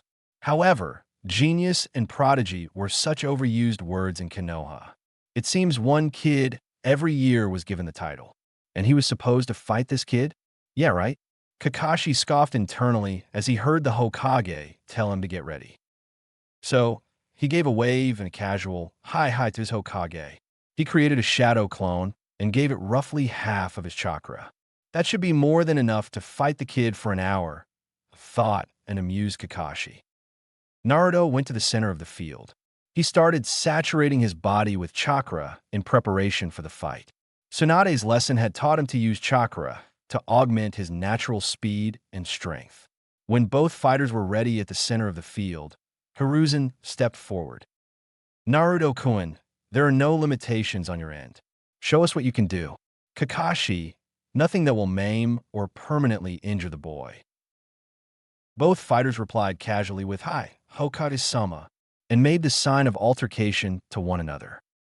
Hajime, shouted Hiruzen as he walked off the field. Both fighters stood there analyzing each other for a good 30 seconds. Naruto was in a ready posture, his muscles tight and coiled. Kakashi's clone was standing completely relaxed, basically telling the boy it didn't take him seriously. The clone then drew a copy of Aika, Paradise, out of its kunai pouch.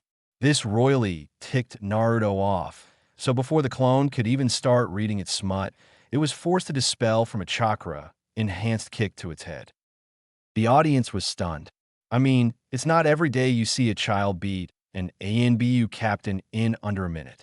Most of the esteemed eyes present had seen the boy Kawarimi with the clone's book and lash out with impressive speeds at the dog mask ANBU's head. The clone had dispelled before its book even hit the ground. As all heads turned to Kakashi and gave him an "Are you serious?" look, Hiruzen chuckled. Unlike Kakashi, Hiruzen kept his perversion hidden safely in the shadows. Kakashi rubbed the back of his head sheepishly and said, "Mama, it's just a shadow clone." Inu-san, I am very familiar with shadow clones. Each of them gets their personality straight from the original. At the most, there are some slight differences in personality. I think that means the clone reading smut in the middle of the fight is all you. Fits of laughter racked the onlookers. Hitomi was full on laughing, and the prim and proper Hayashi could be seen with his back turned to the rest of the group. It was clear from the rhythmic bouncing of his back that he was trying and failing to suppress his laughter. It was that day that most in attendance heard Hayashi Hyuga chuckle for the first time in a decade. Naruto wasn't happy, though. He had trained hard for this year, and this clown of an ANBU didn't take him seriously. With a dark and serious tone that didn't fit with the playful mood, Naruto stated, "And if you're not going to take me seriously, please leave and let Hokage-sama find a replacement. I have worked hard over the past year and wish to test myself." The real Kakashi stepped forward this time. "Okay, kid, you have my attention. If you can land a hit on me in the next 30 minutes, you pass this test." Hiruzen and Danzo exchanged a look. They knew this version of Kakashi. This was the ANBU Captain Kakashi that had done Konoha's hardest missions for the past 12 years. Despite Minato's last words, Kakashi could never get over the grief and guilt he felt. That is how he justified hiding in ANBU and never meeting Naruto before now. This time, he took the initiative and launched himself at Naruto. Naruto was caught off guard by his speed, but still managed to block Kakashi's straight punch with an X-guard. The force made the child slide back about 10 feet. Kakashi was stunned because he thought that punch would have ended things quickly. Naruto recovered quickly, crossed his fingers into the soon-to-be famous cross hand sign, and shouted, "Kagebunshin no Jutsu." 5 clones appeared around Naruto. One clone repeated the hand sign, summoning his squad of 9 shadow clones and charged in a coordinated fashion at the NBU. 2 clones jumped to either side of the melee, summoned their clones, and took out Kunai. The other 2 clones jumped off into either tree line. Naruto himself began to pull out some flash tags in case his clones couldn't get the job done. Kakashi was stunned. He had heard about Naruto being able to use shadow clones, so he wasn't too surprised when the kid summoned 5 of them. Then Kakashi saw how the clones were coordinated and how they each summoned their own clones. Holy shit, this kid is a one-man army, thought Kakashi as he dodged and countered the frontline clones' taijutsu. It was easy enough for him to work his way through the 10 frontline clones. He did notice that each clone was using a slightly different taijutsu style than the next. As the smoke from the last clone cleared, Kakashi's eyes widened as he was pinned from either side by a hail of kunai. He executed an emergency Korimi with a log from the woods nearby. It was there that Kakashi got jumped by another 10 clones and beaten to a pulp. The negative side effect of using an emergency Korimi is that it leaves the user disoriented for a couple seconds while they regather their bearings. In the middle of his beating, he told the Naruto clones that they won, and the test was over. A bruised and beaten dog-masked ANBU walked out of the woodline with his hands up in a surrender gesture. The kid wins, he said, and then shinned away before he could suffer any further embarrassment. The real Naruto walked up to the group of spectators and said, "Well, Gigi, I didn't really get to show off much, but this means I pass, right?" Hiruzen chuckled and ruffled the boy's hair. "Yes, Naruto-kun. With flying colors, I may add." Danzo complimented the boy on his strategy and looked meaningfully at his friend. Hiruzen gave him a nod that said, "We will talk about this later." In the back of Naruto's mind, Kurama congratulated the boy. "Well done, kid. Next Friday, we will begin working with my chakra. Prepare yourself. My chakra is far denser than yours, and it is poisonous to most people. Even with the seal purifying some of it, it will be a lot for your young body to handle. Talk to your Hokage about this. He will likely wish to have someone present." "All right, thanks, Kurama. I can't wait. How are things inside the seal?" replied Naruto. "They will do for now, kid. I'm excited to see if your idea with shadow clones works. For now, celebrate your victory. I'm taking a nap." That night, the Hokage and Tsunade took out all the trainers, Naruto's friends, and the clan heads that were following Naruto's progress for dinner at the Akimichi barbecue restaurant. Sadly, Danzo, Niji, and Sasuke declined the invite. That didn't stop the group from having 20,000 Ryo worth of food and drink, though, much to the chagrin of Sarutobi's wallet. Ino and Shikamaru, the 2 Naruto had gotten the closest to, claimed the seats next to him and caught him up on their first year at the academy. The next day in the Hokage office, Naruto's trainers met in the Hokage office. Additionally, a Drago-masked ANBU was standing on Hiruzen's right side. "Okay, we all saw how much Naruto has improved. Sadly, he dealt with Inu before we could get too much out of him, but I have a plan." The Hokage had to stifle a laugh at the memory. This turned into an awkward fit of coughs since he was holding in a drag from his pipe. All in attendance were keenly interested in what awaited the blonde. Tsunade was terrified that it might put Naruto in danger. She knew he was strong, but it terrified her thinking of him becoming a shinobi at 9 years old. Hiruzen continued, "Well, I believe it is still too early to introduce Naruto-kun to the public. After talking with Naruto, it is clear he wants to test his strength and start his shinobi career. Danzo and Dragon came up with what I believe to be a viable option. Since Naruto is clearly past academy level, Naruto will work and train as an honorary ANBU for the next year. Danzo and I will give Naruto-kun missions directly that will test him and benefit Konoha. During the week, he will train with ANBU Team Ro and run missions inside Konoha for me. We will honor his current training setup and only work him 4 days a week. The boy is strong, smart, and on his way to becoming a splendid shinobi.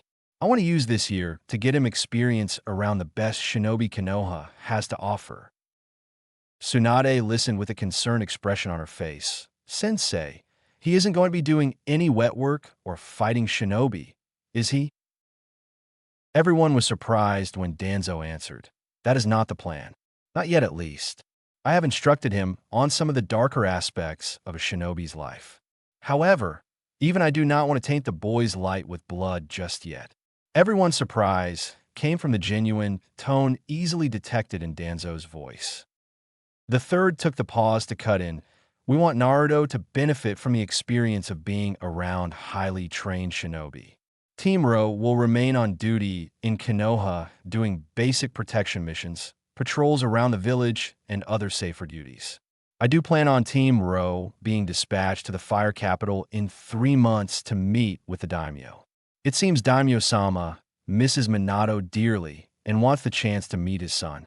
He requested Team Ro for some intelligence gathering that he will need done as a pretense to meet Naruto-kun.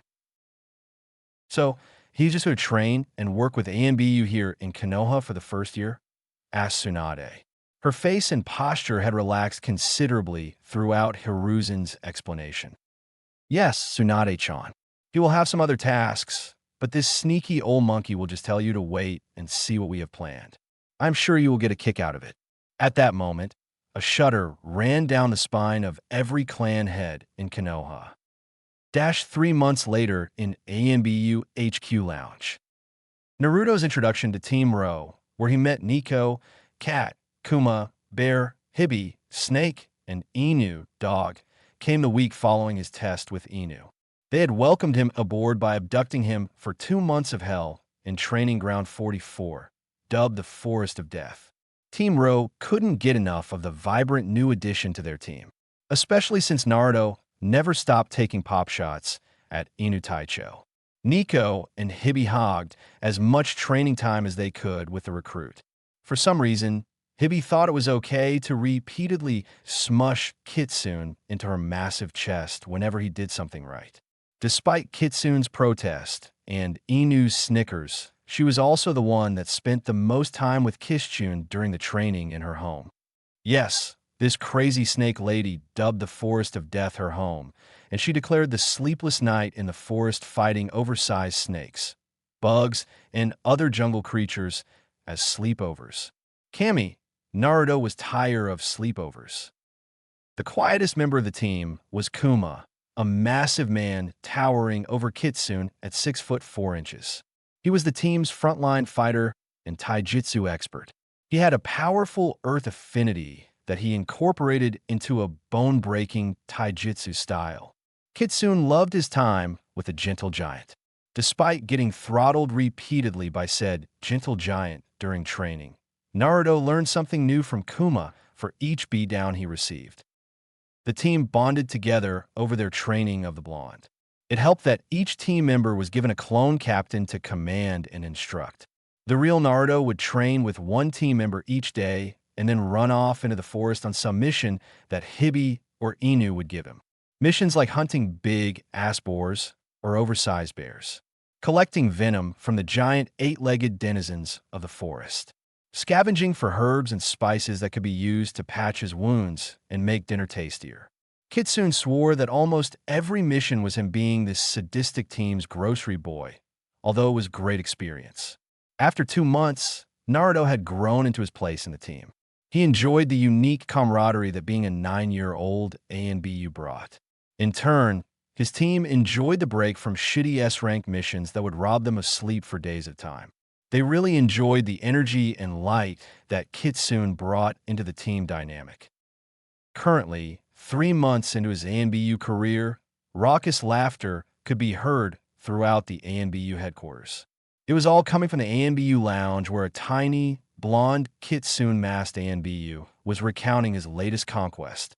Many veteran ANBU would come up and slap him on the back.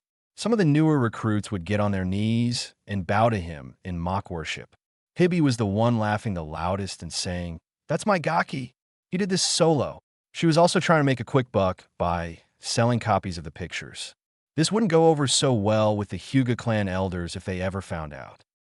Over the last week, Operative Kitsune had infiltrated and pranked 3 of the head clans of Konoha, Uchiha, Inuzuka, and Hyuga. These were the special missions that Danzo and the Hokage had assigned him. Danzo taught Naruto to observe his targets and strike them where it hurt the most, all from the shadows.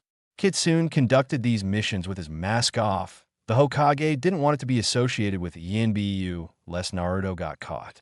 Naruto's mission directly from the Hokage was to attempt to infiltrate the clan compounds and retrieve an item or information that would be damaging if an enemy shinobi were able to find it. Danzo's addition to the mission, a bonus task if you will, was to prank each clan in the way it would hurt their pride the most and spur them to take action. Pride was a powerful motivator to improve. Danzo and Hiruzen acknowledged that the village's security had gotten quite lax over the past couple of years, and they wanted to give the clans a wake-up call. The third clan to receive said wake-up call was the Hyuga clan. Naruto felt guilty about this one. He knew a lot about the Hyuga and didn't want to betray the trust Hayashi, Hizashi, Hitomi, and Hinata had shown him. However, Naruto did have a score to settle with the clan elders. Naruto had infiltrated the clan compound, put alarm seals on every wall of the main house. On the floor were paint traps that painted their victim pink. On each door was a flash tag of Naruto's own making. Naruto only targeted the main house for this, as an olive branch to Niji. Kitsune accomplished his main task by acquiring a scroll on the Gentle Fist. Therefore, it was time to play. When Kitsune activated 40 alarm seals in the Hyuga main house, the whole village heard it. Every member of the main house, sans the previously named members, woke up, jumped out of bed, and was painted pink. The seals Naruto placed were located at the bedside of each Hyuga clan member. In their fury, they activated their Byakugan and were treated to 40 flash tags going off throughout the compound. Kitsune then took pictures of the Hyuga elders, painted pink, stumbling around walking into walls. Since their eyes were activated, the blindness lasted for nearly an hour. This was the biggest blow to Hyuga pride in clan history. Kitsune left the Gentle Fist scroll, a sorry letter, and a full report on how he infiltrated the Hyuga compound on the Hokage's desk. An hour and a half later, an enraged Hayashi roared into the Hokage's office, trailed by a bemused Hizashi. Both had an inkling of who had done this, but no proof. When they entered the Hokage's office and saw their clan scroll sitting on his desk, they confirmed their suspicions. Hayashi, I was expecting you. I suppose it is time to tell you that I have commissioned a security expert to test our clan's security systems. It would seem that said operative made quite a fuss at the Hyuga compound. Chuckled out a highly amused Hiruzen Sarutobi. Slight giggles could be heard from the corners where the Hokage's Yinbyu detail was hidden. Hokage-sama, are you telling me that you approved of the actions taken against my clan? Now, Hayashidano, no real harm was done to your clan. The report submitted to me was quite thorough. Would you care to review it? Said Hiruzen as he handed the report and pictures to the Hyuga clan head. Hayashi saw the pictures and was initially filled with rage. Then he read the report and was forced to add some humility into his posture. By then end, Hayashi had to chew on and swallow multiple servings of humble pie. Hizashi was reading over his brother's shoulder. His face began to redden, and his cheeks bulged as he struggled to keep in the laughter that he wanted to let out. Hizashi couldn't confirm it. Not that he would want to if he could, but he had a significant inkling to give Naruto a gift the next time he trained him. In Hayashi's hands was a veritable goldmine of blackmail on all the clan elders that made Hayashi's life so damn difficult. In fact, Hayashi noticed that all of the pictures were Hyuga elders. Most of the main and branch houses had been spared. A smirk crept upon Hayashi's face. With the power of humiliation, the operative gave Hayashi the edge he needed to take back control of the Hyuga elders. Hiruzen watched the emotions flash across Hayashi's face. He knew this was a large, bittersweet pill for him to swallow. When he saw the smirk, he resumed the conversation. Hayashi, these security tests will continue until I see marked improvement. It is safe to assume that similar consequences will be attached to further failures. I'm sure your elders will want to prevent such a thing from happening again. Oh, and do keep them from trying to ascertain the identity of my operative. I doubt they would be able to, but I really don't feel like dealing with that headache. Hayashi and Hizashi bowed to the Hokage and said in strong voices, "Hi, Hokage-sama. It will be done." Hiruzen chuckled to himself, and the ANBU let out the laughter they had been holding in. Between the chicken incident at the Uchiha police precinct, the Inazuka dogs humping everything that moved for 3 days straight, and now the pink Hyuga, Kitsune brought so much joy to the ANBU Corps and village as a whole. Dragon appeared beside the Hokage. The Hokage could see the smirk through Dragon's mask by the way it lifted slightly around his chin. Hokage-sama, Kitsune is pure gold. My Corps loves the kid. Not just Team RO, but everyone. Morale has been up since he returned from his camping trip. Over the past 2 weeks, mission success rate increased by 15%. If this continues, I will have to insist on making Naruto a full-time member of the Corps. Hiruzen sighed. Dragon, you know I want Naruto to have whatever semblance of a childhood that is left for him. I understand where you're coming from, though. For the remainder of the year, we will stick to the plan.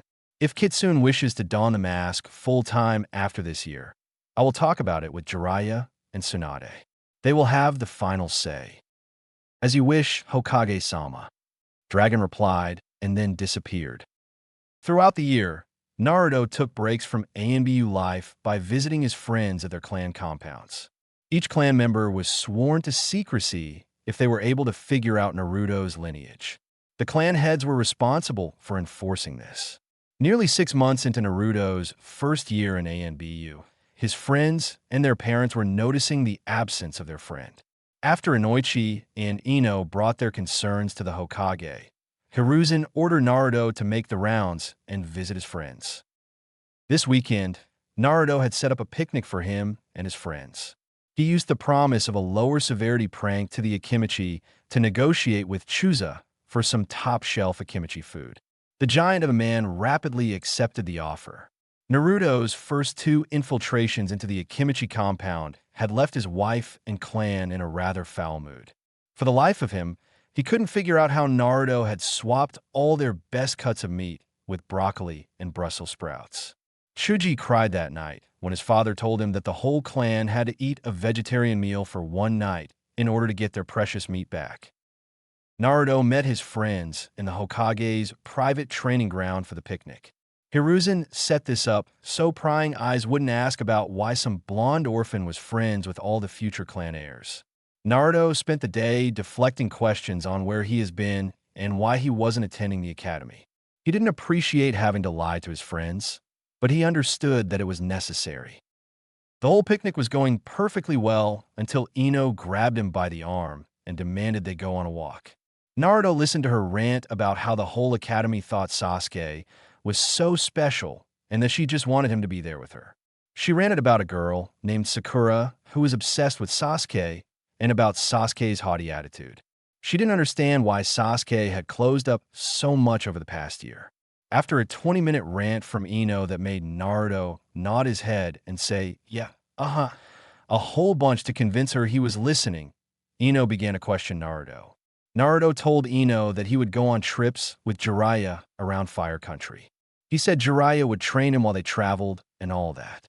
The cover story barely held up to Ino's scrutiny, but she relented so long as Naruto would visit more often. When the two returned to the group, Kiba's crude comments and not-so-subtle innuendos made the pair blush.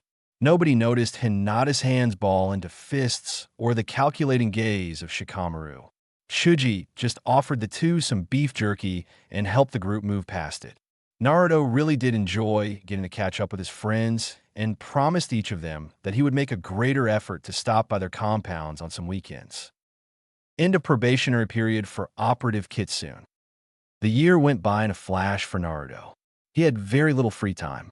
Even though he only worked actively in ANBU 4 days a week, he still wanted to train outside of the ANBU Corps. Since his week was occupied, Naruto would often send shadow clone captains to various clan heads on the weekends. This let him keep in touch with his friends, although they never knew the clone captains weren't the original Naruto. It took quite some time for Naruto's friends to realize they were all meeting with him individually at the same time over the weekend. In fact, it took them the whole second year at the academy for them to come to this realization. This didn't really bother anyone too much, except Ino. Ino missed her Ruto, the affectionate name she gave to Naruto. He made her feel so much better. He would listen to her, tend the flower shop with her, and help her with her problems. It was thanks to Naruto that Ino gave up on the diet fad after her first year at the academy. He told her, "Why diet when you can train instead?" He said it with such certainty and conviction that Ino decided to listen. Now, in her second year, she was keeping up with Hinata in spars and the physical aspects of shinobi life. Inoichi was ever grateful to Naruto for helping break Ino out of a behavior that would have left her helpless when she got out of the academy. Alas, when Ino found out that she had been dealing with a Naruto clone, she insisted that the real Ruto come next week and take her out to dinner, as an apology, of course. Naruto showed up not knowing that Ino was treating this as a date, so when he acted casually, she bonked him on the head and made him treat her like a proper lady. Naruto took the cue and grabbed Ino's hand. He took her out to their favorite flower field where they caught up on things. Ino, being the gossip she is, couldn't help but talk about Konoha's devil prankster. It was the talk of the town. Once a week, a clan would get pranked. There was no pattern to the pranks, no rhythm that could be found whatsoever. Security remained high, 24/7/365. Yet, the prankster kept claiming victims. He was recently cited by a Hyuga that claimed he was a boy for feet 9 inches. He moved faster than the Byakugan could track, and he kept disappearing from view, even with the Dojutsu activated. This latest news was shared among all clans. There was a joint mission to catch this prankster and even a reward posted for 100,000 Ryo. This sighting was the only clue that they had after suffering for an entire year. Of course, everyone that knew Naruto knew the most likely culprit, but they never had any proof, and the Hokage just kept handing them the after-action reports. Those in the know kept it to themselves. There was a massive betting pool among a majority of the ninja population. You get to choose the day the prankster would get caught for 100 Ryo. This betting pool exceeded the reward posted for catching the prankster. The current pot was up to $420, 969 Ryo. When the Hokage said that the pranks would be ceasing next week, he announced to the ninja populace that if the prankster were not caught by October 10th, then the prankster would collect the pot. It was the last week to catch the prankster, so a public challenge was issued to him. Hit us with your best shot. You will not get away from us this time. For a gossip like Ino, this was pure gold. She would talk to Naruto and speculate on who it could be. She was so lost in her thoughts that she missed the sparkle in Naruto's eyes and the slight swelling of his chest. The Kyuubi chuckled deep inside Naruto's mind. To think this whole village is on high alert and you're out here having a date with Blondie. It's putting your genius to work at its finest. Kurama was immensely proud of his container. The boy had worked so hard and never wavered. His dedication to his trade earned the fox's admiration. The resolve he demonstrated through his training made the fox think that he would allow the boy a second tail soon. Before that, though, the boy would have to take a life. Kurama needed the boy to crush this last barrier and prayed to Kami that it wouldn't break him. Thanks, Q. I appreciate the compliment. I took after my sensei after all. Thought back Naruto, although it was clear he was distracted by the blonde beauty. All right, kid. Enjoy your date. Tonight, we do the prep work. Hi, replied an amused Naruto. He came back to reality, seeing Ino inches in front of his face. Geez, Ruto, you spaced out on me there. Were you even listening? Challenged a pouty blonde. Yes, Ino, I heard you. I tell you what, next week I will tell you who the devil is. What? You know the devil? How? Shouted Ino. After looking around to make sure they weren't be overheard, Naruto answered, He is a friend of mine. I will not tell you more than that. If you keep pushing me for the answer, I won't tell you who he is at all. Ino pouted and adopted her puppy dog eyes. After seeing it wasn't going to work, she said, Fine, Ruto, but that's a promise. They went out to Ichiraku's and enjoyed the rest of their date. It ended with Naruto walking her home and getting a peck on the cheek. With his face flush, Naruto walked home a happy boy.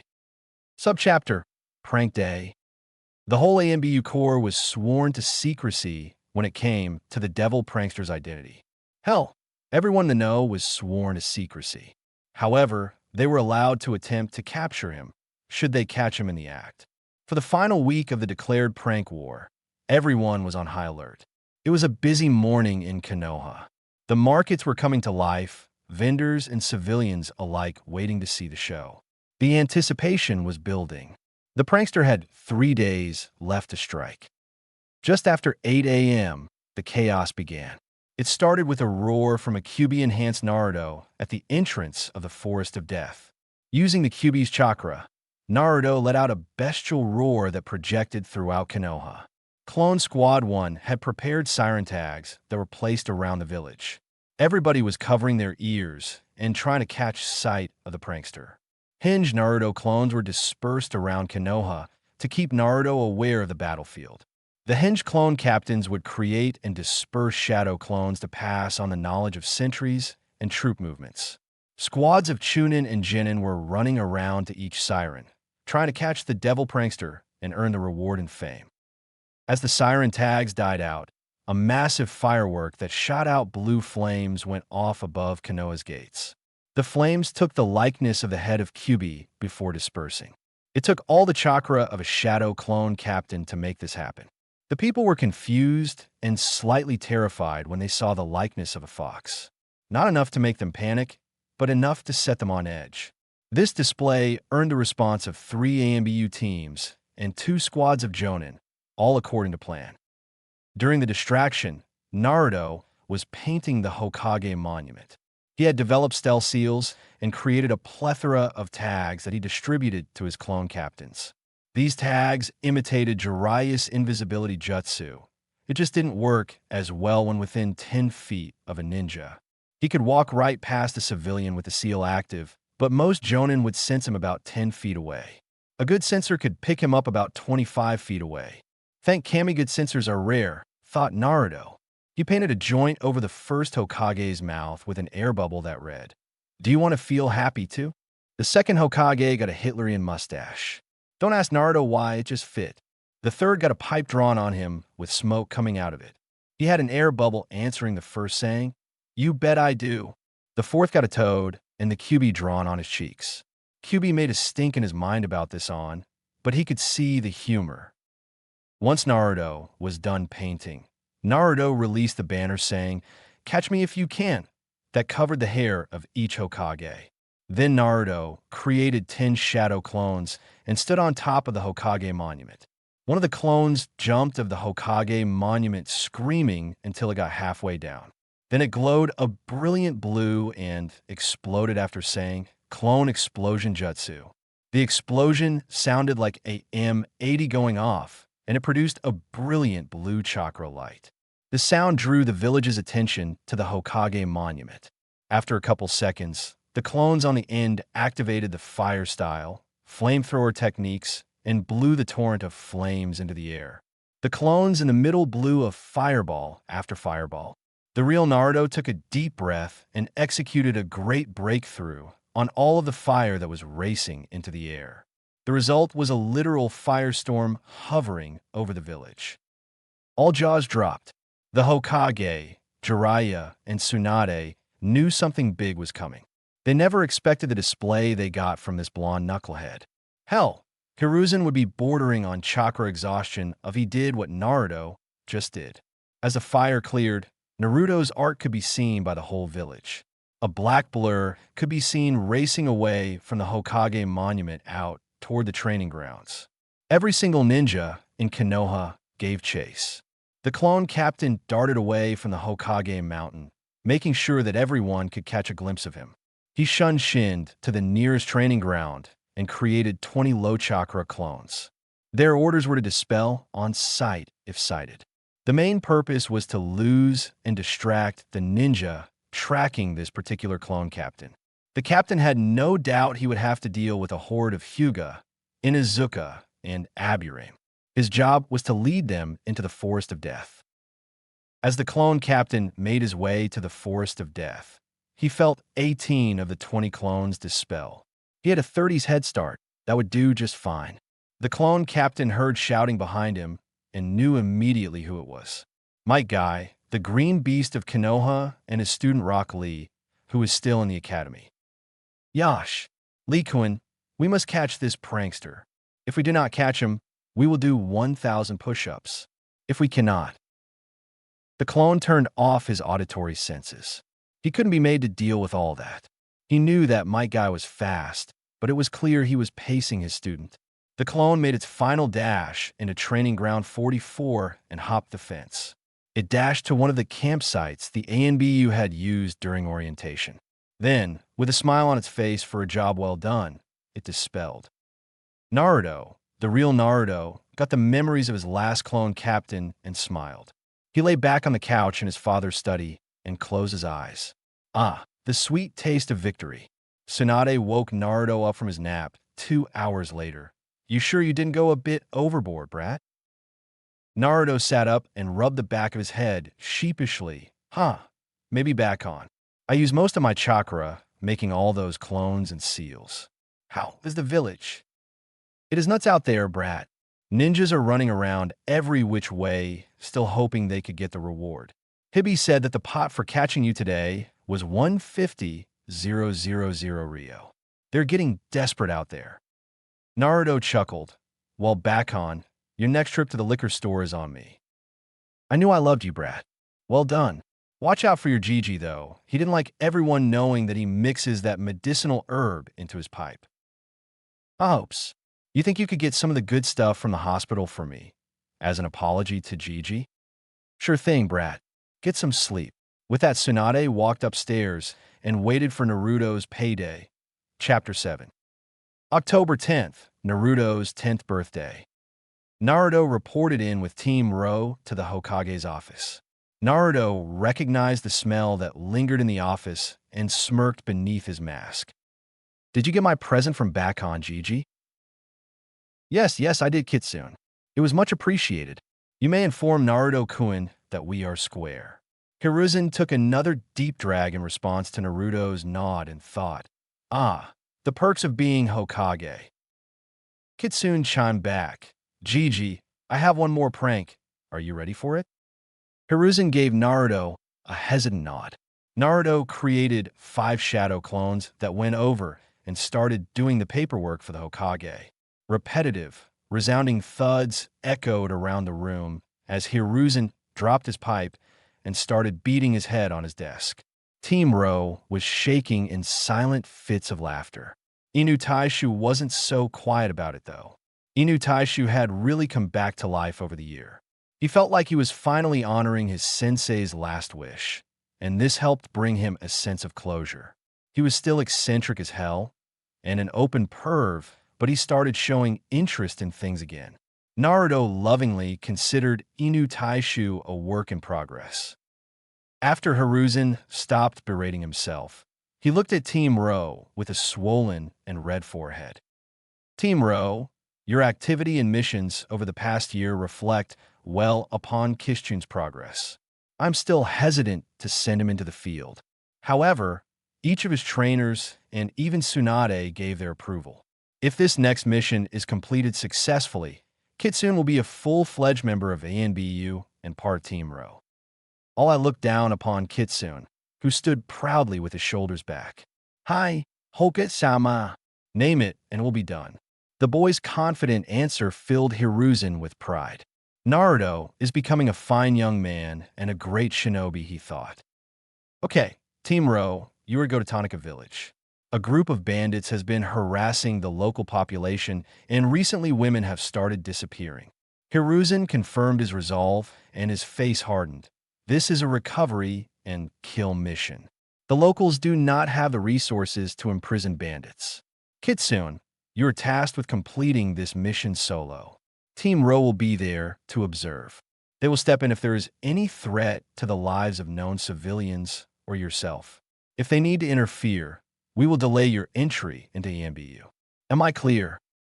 Aye, Hokage-sama, said a resolute Kitsune as Team Ro flickered out of the Hokage's office. Be safe, Naruto-kun. Show me you are strong enough to bear this burden. Hiruzen needed a couple dabs of the good stuff to calm him nerves down. Tonica Town, bandit extermination. Team Ro was out of the village 10 minutes after receiving orders from the Hokage. Everyone was worried for their blonde teammate, especially Hibby and Nico. They knew very well the weight of taking a life. Kitsune had yet to experience that. Honestly, what 10-year-old should be forced to take a life? Anyway, the team bounded through the treetops toward Tanaka Town. Kurama had been listening and knew this was an important test for the kid. The test was simple. Could he take a life and maintain his purity? Or would he give in to his baser instincts and bloodlust? Breaking from his thoughts, Kurama decided to speak up. Hey kid, you gonna be able to go through with this? What? Oh yeah, I'll be fine, Kurama. I knew it was coming sooner or later. Do you have any advice for me? Replied Naruto through a clearly muddled mind. Listen, kid, this world is harsh. These bandits are evil. Didn't you tell me you dislike anything that would remove control from a sentient being? Well, that's what these bandits are doing to those women and villagers. QB trailed off with that, wanting to see how the boy would take it. Surprisingly, Kurama's words struck a chord with Naruto. An immediate improvement to the weather inside the mindscape let Kurama know that the boy had found his resolve. Just outside of Tanaka Town, Team Ro halted. Naruto created 6 clone captains and assigned them search sectors. Then, Naruto hinged to look like a civilian and approached his point of contact, the town mayor. The mayor noticed a new unknown civilian approaching his office and was surprised when the civilian walked right in and applied some seal to his office door. Sir, I am a shinobi from the Hidden Leaf answering your mission request. Is there any additional information you can provide? They took 3 more girls last night. The girls are not even teenagers for Kami's sake. Replaída deste tot mayor. Don't worry, Mayor. Be ready to receive the girls tonight. My team has found the bandit camp. I will recover the women and then destroy the bandit camp. Thank you, Shinobi-san. We will be ready for them. Earlier, Clone Team 4 had found the bandit camp, and one of its members dispelled, letting the others know. Now, unbeknownst to the bandits, 120 eyes were watching every move in the camp. The clones found the main tent and noticed a big and burly bandit leader. The clones also noted the tent next to that where the women and children were being kept. With his enhanced eyesight and hearing from Kurama, the clones were having a hard time not charging in right there. The despicable thoughts of the bandits, the sound of slapping and crying all heaped fuel on the fire that was Naruto's resolve. Kitsune dispelled his clones, then ran over his plan with Team Ro and Kurama. Now it was time to execute. Naruto created 10 clone captains. 2 clone captains were responsible for retrieval of the women. That would mean he could grab 20 women and Shunshin out of the camp. He only knew of 12 missing women, so that should be more than enough. Clone squads 3 to 10 would surround the bandit camp. Once the women are out, it would be time to light it up. Naruto joined Team 1 and 2 clone captains. They killed the sentries on the south side of the camp with kunai. It wasn't hard, they were immobile targets. Naruto and the clone captains hid the bodies and hinged into their most recent victims. Then they walked toward the tent that held the women captives. The sounds coming from inside the tent were not pretty. And I abhor rape, so I will not elaborate or illustrate this scene. Naruto felt his anger synchronize with Kurama's. The old fox might be a pervert, but believes rape to be a crime more severe than murder. The 3 Naruto broke their hinge, dashed silently into the tent. The real Naruto slapped a privacy seal on the tent so no sounds could escape. Then Naruto yanked the 5 bandits that were forcing themselves on the women off and dragged them to the other side of the tent, where he and his clones removed their heads with their wakizashis. The girls screamed for a second, but Naruto was able to hush them. I'm a ninja from Konoha. I have been sent here to help you. Is this everyone? He asked when they all calmed down. No, my friend was taken by the big one not even 20 minutes ago, cried out a frantic girl in her early teens. All the girls were in rough shape. Dirt covered their knees and hands, and their clothing was ripped. Okay, I will go get her. Each of you hold on to one of my clones, and they're going to get you out of here, he said as he made the familiar cross shape. 11 clones popped out and grabbed a hold of the women and girls. Naruto removed the privacy seal, and then the clones used Shunshin to move the women to the casualty collection point. Naruto crept through the shadows and heard what was happening inside. He could only sense the big man and a girl. He slapped another privacy seal on the tent and snuck in. What he saw made his eyes glow red and turn into feral slits. Kurama's chakra poured out of him and held near his skin in a basic cloak. Naruto's fingernails elongated and his whisker marks darkened. The big bandit felt the ominous shift in the air and turned around. With his pants still down and covered in the girl's blood, the bandit's mini-me was standing up for a few to see. Naruto blurred forward and separated the twigs and berries from the bandit. The man screamed loudly and fell to his knees. Naruto ripped out the man's tongue and cut off his hands. He zipped behind the man and severed his Achilles tendons so he couldn't move. He didn't finish him off, though. He knew the clone's barrage would do the job. Instead, he forcibly calmed himself and approached the crying girl. She reeled back from him, not trusting him. He held up his hands. "Miss, it's okay. Your mayor sent me, and I'm trying to get you out of here. My team has the camp surrounded and is going to destroy it soon. We need to go." With her consent, he covered her in his ANBU cloak.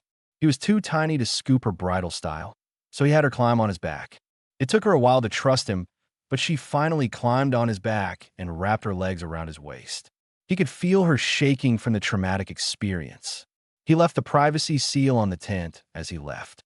Upon exiting the tent, he shunshined to the casualty collection point and flared his chakra. That was the signal for the clone barrage. From both sides of the bandit encampment, clone teams launched great fireballs enhanced by wind jutsu. The clones kept the barrage up for 3 minutes. The firestorm that ensued made sure there were no survivors. Just flaming carcasses, melted sword, and ashes of belongings. After their job was done, the clones dispelled. The backlash and visuals of the bandits burning alive hit Kitsune. The whole mission hit Kitsune all at once. He fell onto his knees and puked his guts out. He held it together and didn't freeze. However, as soon as the adrenaline left him, it all came into focus. He had just killed 152 men. It was all him. His eyes went out of focus and he looked off into the woods. The last girl he saved came around his front, looked him in the eyes, and then pulled him into a hug. 2 words pulled Naruto back from the brink. "Thank you." You're welcome," he replied in a whisper. He gathered himself together and noticed the bruising and light bleeding that marred the girl's gentle features. He used some basic healing jutsu on the girl. The fresh marks on her face and abdomen faded, and she smiled at him. She thanked him again and ran back to the other girls. Hibi and Nico came over and rubbed his back. "You did good, Gaki. I know it's hard. Killing should always be hard. It means you're still human," intoned Hibi in a gentle and knowing tone. "We are here for you, Kitsune-kun," said Nico, backing up Hibi. Kurama had washed his container. He thought he might lose it there when he went into the last tent, but he brought it under control to help that poor girl. The kit did well. As always, he exceeded my expectations, and he even honored me by incinerating them. Nothing like burning the evil out of this world. It is what the sage made me for. Kurama felt proud when reflecting on his container's actions. He reaches out to his container. "Kit, you did well. You didn't hesitate. You didn't lose yourself in the bloodlust. You control my power. Most importantly, look at those 12 girls. You saved them and gave them another chance at life. You did that, Kit. This means you also passed my test to work on controlling the second tail. I will leave you with that. Good night, Kit." "Thanks, Q. I appreciate it. Get some rest. I will finish up here." Even Naruto's thoughts carried a weak tone with them. Later, in the Hokage's office, Naruto gave the Hokage his mission report. Hiruzen winced when he heard the estimated number of bandits. 150 of them, and he doesn't have a scratch on him. This kid is unbelievable, thought Hiruzen. I guess this means I will have to make him a full ANBU for a while. I still plan on graduating him with the other clan children. That will be a great year for him to make his public introduction. Okay then, I just have to make sure he survives 2 years of ANBU easy, right? Hiruzen was completely lost in his train of thought. Kitsune has watched the Hokage's eyes go blank there for a bit. He knew his Gigi didn't want him working in ANBU for real. But I want to protect. I am strong enough. So he needs to let me protect my home, thought Naruto. Team Ro looked on patiently as their Hokage and youngest member lost themselves in thought. Finally, Inu made a coughing sound and brought both of them back to the office. Oh yes, Kitsune-kun, you are now an official member of Team Ro. You may collect your mission reward and your reward money at the bank. I told them it was pay for an extended mission. Do enjoy. You have the next 3 days off, and then Team Ro will commence working as a full-time ANBU squad again. Hi, Hoket-sama, replied Team Ro, confirming their orders. The Uchiha Incident. For the last 2 years, Fugaku, Mikoto, Shursui, and eventually Itachi were looking into the Uchiha clan. It was slow progress because Fugaku had to handle this matter very delicately. He started by gathering the clan to the shrine and activating his Manjikyu Sharingan to demonstrate his power to his clan. My brethren, we of the proud and mighty Uchiha clan represent the might of Kanahagakure. I call upon my clan to help me demonstrate our might. I have 2 here, Shursui Uchiha and Utate Uchiha, that have reached my level and activated their MS. Are there any others? Will any of you stand up and make the Uchiha rise to the pinnacle of our village's ninja forces? Will any more of my brothers rise to the challenge and reach my level? There was a cheer for the 3 Uchiha standing up front with the MS activated for the whole clan to see. This was Mikoto's idea: play to the pride and power of the Uchiha and get the potential culprit to reveal himself. Nothing happened that meeting.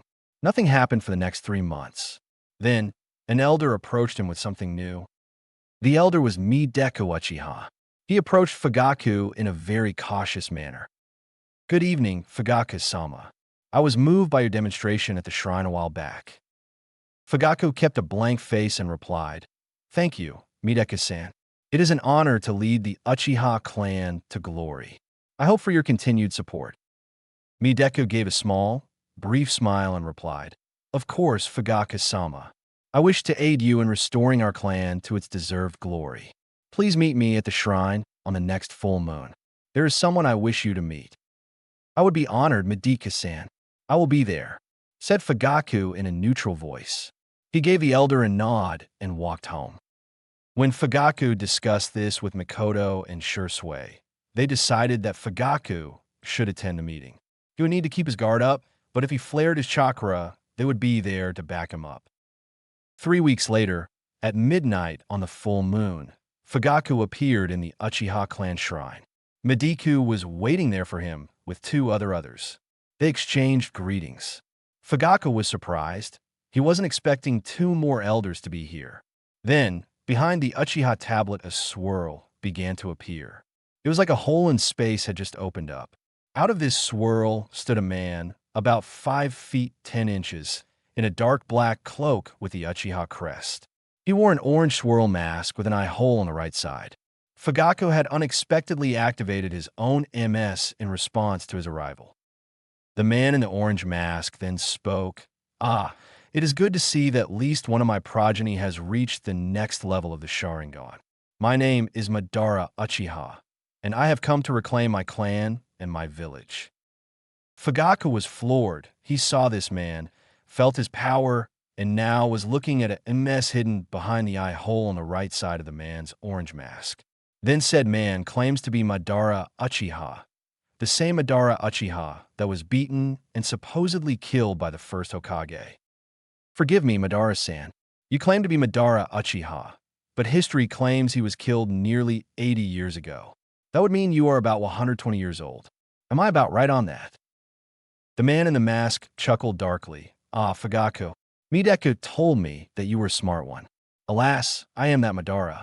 It took me quite some time to heal from those wounds that Hashirama gave me. However, from those wounds, I rose with an even greater Dojutsu and a mission from the Rabbit Goddess. I will lead the Uchiha clan again to glory and unite the nations under the infinite Tsukuyami. You need make but one choice. Will you join me or die here? Fugaku bowed his head. Madara-sama, you are a legend among shinobi. However, I am the leader of my clan, and I cannot hand over the reins to an unknown. I ask that you show me undeniable proof that you are who you claim. If so, I will follow you. Very well, said the man claiming to be Madara in a low tone. He then used Madara's eye to force Fugaku into the Tsukuyami, and he showed him his meeting with Black Zetsu, the will of the rabbit goddess, as well as memories from Madara's life. Fugaku was very disturbed by what he saw and felt in Madara's world. It was dark and hopeless, like all of the color had been drained out of life. That Zetsu creature is surely evil. Nothing good will come of allowing it to influence the Uchiha clan, but I cannot beat him right now, not alone. I need to buy time and gain his trust. Fugaku bended down on one knee, followed by the other clan elders. What would you have us do, Madara-sama? After that night, Fugaku had several meetings with the Madara. He was also forced to act as an agent of Madara. Fugaku used sure sway to pass messages to the Hokage, since he was in the ENBU. The Hokage was very wary of acting too hastily. He wanted to know how deep this ran. There would only be one shot at removing Madara's influence from the Uchiha clan. This same damned Madara killed his successor, used the Kyuubi to attack the village, and was now corrupting his village through the shadows. Hiruzen knew that this needed to stay quiet, and it required decisive action. The always happy Shirsue's mood had darkened since hearing of his clan's dilemma. If this goes too far, we will not be able to bring the clan back from the precipice. For the past year, he had watched more and more of his clan's warriors fall to the delusions of this Madara. That name inspired so much fear in the clan, and fear motivated people in the worst way. He was happy he had Itachi. Itachi was his best friend and fellow ENBU. They were the Hokage's link to Fugaku throughout this mess in the Uchiha clan. Fugaku let him know that a revolt was coming soon. He could no longer hold back the tides of betrayal. The coup d'etat was supposed to take place over the New Year holiday, when Konoha shinobi would be at their most vulnerable. It was now mid-October, so that gave the Hokage 2 months to act. These heavy thoughts kept Shursui down. The weight of this secret dragged on him. The 4 loyal Uchiha were the only support that could be relied upon. Finally, Hiruzen called all 4 of them into his office. Inside were Danzo, Koharu, and Jiraiya. Every member present held Hiruzen's trust, and their input was needed throughout this whole debacle. Hiruzen gave a weary look around the room. When he was in this mood, the years caught up to him and showed upon his wrinkled and aged face. The time has come to act. We cannot let the rot spread even more. We will do it all at once and try to remove this tumor before it gets the chance to spread. Fugaku knew his clan messed up. He had nearly given in to the tidings of the madman himself, but Mikoto kept him anchored. Thank Kami for that woman. Their relationship had improved since they took time training Naruto. That little kid really had a way of rubbing off on people. The light he brought back to Fugaku allowed Fugaku the humility to apologize to Mikoto for treating her as subservient. He had changed and she had reciprocated. The two started fresh, and Mikoto was allowed out of the compound as a part-time teacher at the academy. Teaching Naruto had inspired her, and she wanted to continue teaching the youth the future of Konoha. Fugaku was so lost in his thoughts that he barely heard the Hokage's plan. Hokage-sama and honorable elders, if I may. This was a problem created by my clan. I have talked with those present, and we will be the ones to handle the rebellion. I ask that you respect my decision as a clan head. The room, aside from the Uchihas, was taken aback. Hiruzen never intended on making them shoulder that burden. Hell, even Danzo just thought of overwhelming them with the numbers and strength of Konoha. Fugaku continued, Hokage-sama, this is an Uchiha problem. If we allow other clans and shinobi of Konoha to fix it for us, then the clan will lose much more honor and standing than if we handle it ourselves. For the sake of the future Uchiha, I ask you to let us handle this. As he concluded, Fugaku and the 3 other Uchiha bowed, their heads low, a sign of trust that the Hokage did not miss. Very well, what is your plan, Fugaku? Hiruzen replied tentatively. The next clan meeting is in 3 days at the shrine. All those involved in the planned coup should be there. I ask for your discretion. Cordon off the Uchiha clan district with AMBU. Give them standing orders that they are not to intervene until we have cleansed the clan of traitors or died trying. Fugaku said this with his head still bowed. Hiruzen knew these were the words of a man at peace with his decision. Shursui, Itachi, how do you two feel about this? The Hokage didn't want two of his star Yanbyu to crack from something as dark as this. Our loyalty is to you, Hokage-sama, and to the village of Kanahagakure, no Sato. We will do what must be done, replied the boys with a bow and salute. Hiruzen let out a deep sigh. Not even his pipe could make this feel better. Very well, you will have ANBU support should you need it. Unless the signal is given, they will remain on support at the edge of the Uchiha compound. I pray for your success. Nighttime, October 25th, on the outskirts of the Uchiha compound. Kitsune was agitated. Kitsune was pissed. Kitsune needed somebody to shove a chill pill down his fucking throat. Inu watched as Kitsune fidgeted in his position. The normally well-behaved and positive boy emanated a chilling aura. Ever since the details of the mission tonight were given to Team Ro, Kitsune had been this way. Inu flashed behind Kitsune and put a hand on his shoulder. I know this is hard for you, but our orders are to wait for the signal. They will be okay. All he received in response was a nearly imperceptible nod. Inside, Naruto was a mess. He could feel the negative emotions pouring out of the Uchiha compound. He could feel the clash of chakra and the agitated spikes. The only thing that kept him rooted was being able to feel those 5 chakra signatures. If he felt them in trouble, Kitsune would go, consequences be damned. Kurama drew Naruto into the mindscape and forced him to calm down. He flashed Naruto a memory that would distract him for the time being. Kurama liked this memory because it demonstrated Naruto's ability to change others and bring light to the world. Flashback. Naruto was 8 years old, and Mikoto had invited him over to celebrate Sasuke's birthday during one of their training sessions. Unlike his other friend, Sasuke stayed within the Uchiha compound most of the time. He didn't put much effort into hanging out with his classmates and developing those bonds.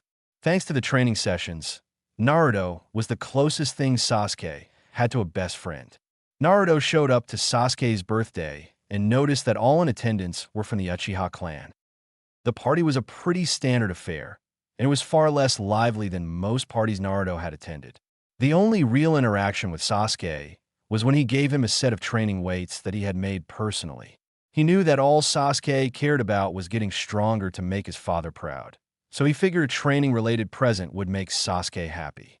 Sasuke had given him a genuine smile and thank you. No, the party wasn't what made this day memorable. It was his interaction with Fugaku that made this day worth remembering. Naruto had noticed throughout the party that Fugaku rarely paid any attention to Mikoto aside from giving her commands. He had noticed this during training and other time as well. However, it seemed even more rigid today, which ticked the blonde 8-year-old off. Nobody talked down to his Mikoto-sensei and got away with it, especially since he found out Mikoto was his mom's best friend. After Fugaku had barked at Mikoto for something trivial, like running out of drinks or something stupid, Naruto had reached his limit. He marched over to Fugaku, grabbed his wrist with his tiny hand, and dragged him out back. Fugaku had initially been angry, but that changed to confusion when he saw the look on Naruto's face. He had come to understand and respect the kid after years of training him. Hell, he even went as far as letting Itachi make an oath of brotherhood with him. However, he had never seen Naruto look at us like this. Fugaku-sensei, what did Kami stick up your ass to make you think it is okay to talk to Mikoto back on like that? The anger was radiating off of Naruto and made his voice sound gruffer than usual. What do you mean, Naruto-kun? Mikoto is my wife. The Uchiha are a patriarchal clan. Therefore, she must listen to me and follow my orders.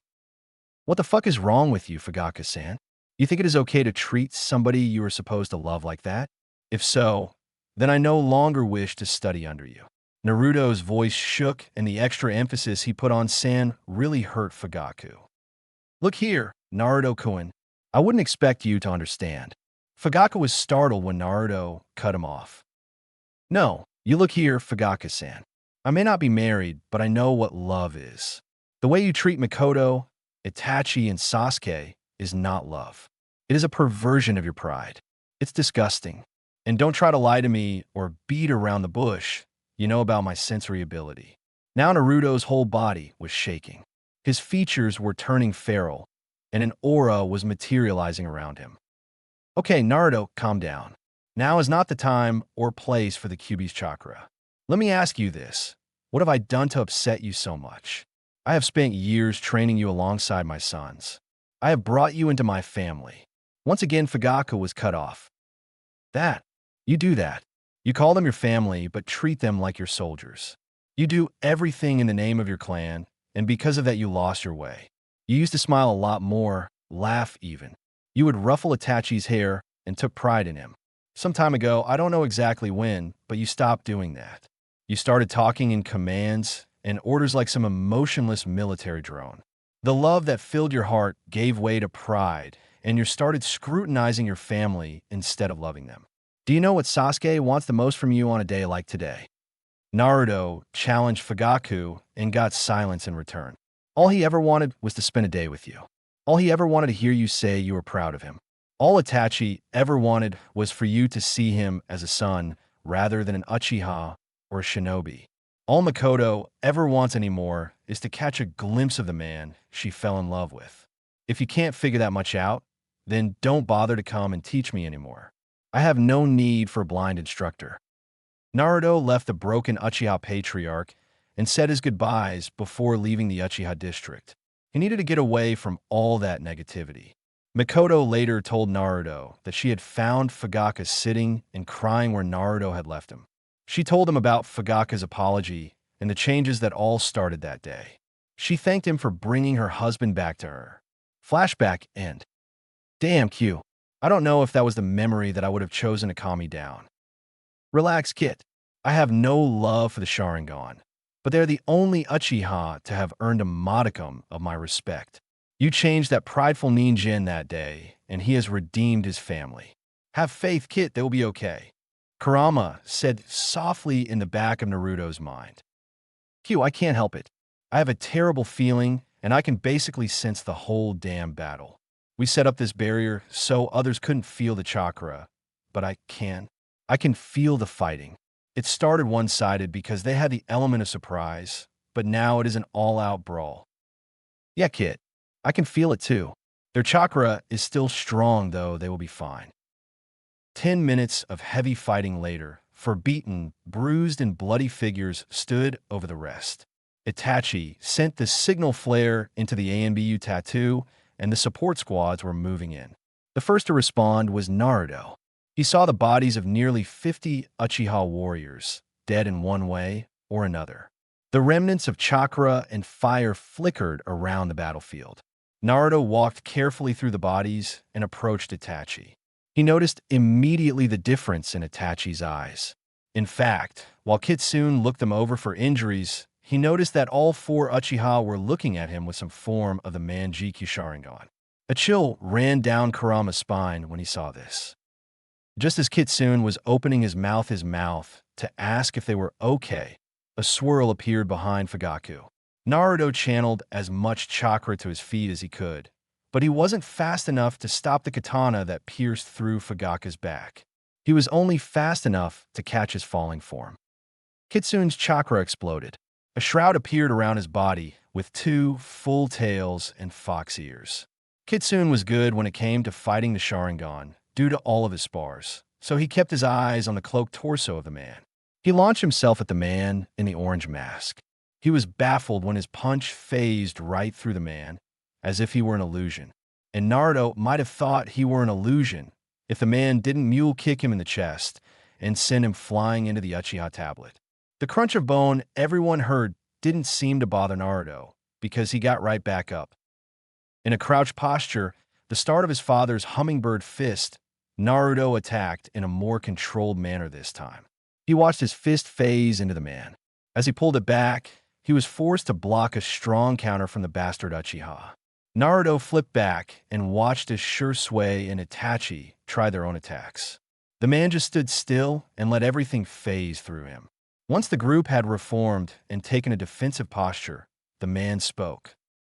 Ah, I was beginning to believe that the fourth really had killed the QB.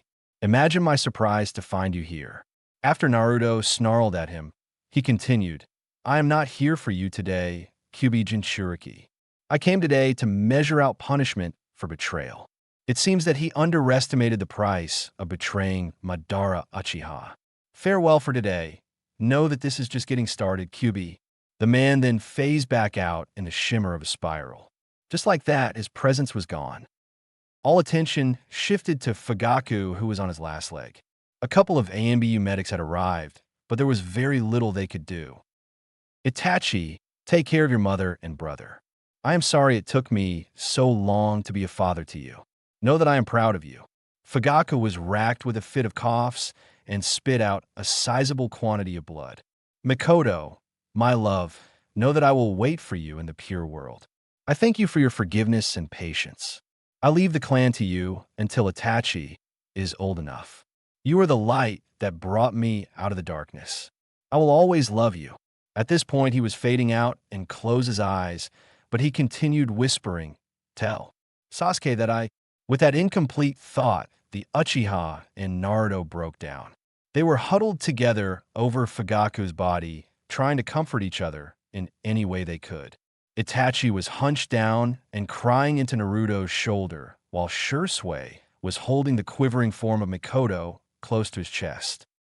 The Hokage showed up and organized the cleanup operation. All deceased Uchiha were taken to the morgue and watched by 2 loyal Uchiha guards. Those that took part in the operation were taken to the hospital to have the wounds tended to. Naruto was distraught. He had to watch one of his father figures die at the hands of the same man that took his family from him. The pressure of his chakra had cracked his Yanbu Kitsune mask down middle, but he still had it strapped to cover the tears that were falling freely. Kurama was working extra hard to hold back his chakra so the child wouldn't snap and lose it. The QB's chakra was naturally drawn to emotions like the ones Naruto was putting off in spades. Team Ro was huddled around him in the ANBU HQ. They remained silent, but present. They all felt like they owed the energetic young ANBU in some way. They knew they couldn't leave him alone, but they also knew he had to be the one to speak. Naruto retreated to the comfort of his mindscape and opened the door that took him to Fugaku. All of the time that he had invested into Naruto flashed into Naruto's mind. Naruto owed that man a great debt. He felt the pull from the QB as he was watching various memories play out. After Kami knows how long, Naruto pulled himself out of the memories and went to see what the fox wanted. Kurama looked down on the boy, his tear-stained face, sobs racking his form and the slumped shoulders. He knew that this was another hurdle that the child needed to overcome, but he needed the child to calm down. His chakra was leaking out, and he needed the boy to get it under control. Kid, I am sorry for your loss. That Uchiha was slightly better than most. I am not poking fun at him. I was beginning to respect him, and I acknowledge the debt you owe him. Naruto looked up, barely able to make eye contact with the fox. Q, I don't know what to do. I'm not strong enough to fight Madara. Whatever we threw at him just went right through him, and then wham, he just clocks me. Itachi and Shursui, too. I'm so frustrated. I am so angry, my heart hurts so bad. As he was speaking, the QB's chakra was taking for around him. Kit, come here and sit. Come into the seal. It will be easier for me to control my chakra. Right now, you are entering level 1 in the real world. You need to rein it in. Tell me, Kit, what did you say to me the second time we met? This question caught Naruto off guard. It made all the chaos in his mind and heart pause as he tried to remember what Kurama was talking about. I am Naruto Uzumaki Namikaze. I will become the Hokage. I will never give up. I will never go back on my word, mumbled Naruto through the raging storm that was his mind. Yes, yes, Kit. That is what you said to me. That is the standard I am holding you to. Do not give up. The first loss is hard. I still feel the pain from when the sage left us. But what did your Hokage tell you that a shinobi is? What does it mean to be a shinobi? Realization dawned on Naruto. The storm that filled the sky over the seal dissipated into a cloudy sky. A shinobi is one who endures. A shinobi is the one that can move past pain and hardship to accomplish his mission. That's right, Kit. I don't agree with a lot of your human ways, but that is a way I can respect. Now, Naruto Uzumaki Namikaze, are you a shinobi? Are you going to become the Hokage, or are you going to disrespect all the effort that Nin Jin put in you? Are you going to bring peace to the shinobi world, or are you going to give up, go back on your word, and let me eat you? Kurama never thought that he was any good at this sort of crap. I mean, I am a Biju created to absorb human hatred and cleanse evil from a land. Yet here I am helping this human, my jailer. Father, please let this boy be the one. Thought the QB as he watched the life return to Naruto's eyes. The deep, dull blue brightened into their normal azure color. Thanks, Kurama. Thanks for being my partner. I don't know what I would do without you. I can feel Team Ro freaking out, so I'm going to go deal with that. Thanks again. Naruto fist bumped Kurama's paw and left the mindscape. Outside, Team Ro was looking at Naruto, and they were in battle postures. They had seen the QB cloak sprout up out of nowhere, and they were concerned. Hell, they were terrified. They didn't want to fight the QB inside ANBU HQ. The chakra spike had drawn the attention of a couple more ANBU teams, so Naruto realized he was surrounded. Kitsune, is that you? Asked a hesitant Inu. Hi, Inu Daiju. I was losing my shit in front of the fox, and he helped me calm down. His chakra is naturally drawn to those kinds of emotions, and he couldn't stop it from getting out. He talked to me, and I feel better now. I'm going to go lay down. The whole room watched the boy get up and casually walk out of the room like nothing special happened. Nobody knew what the fuck just happened or what they should do. So they all collapsed on the couch before deciding to just get on with their day.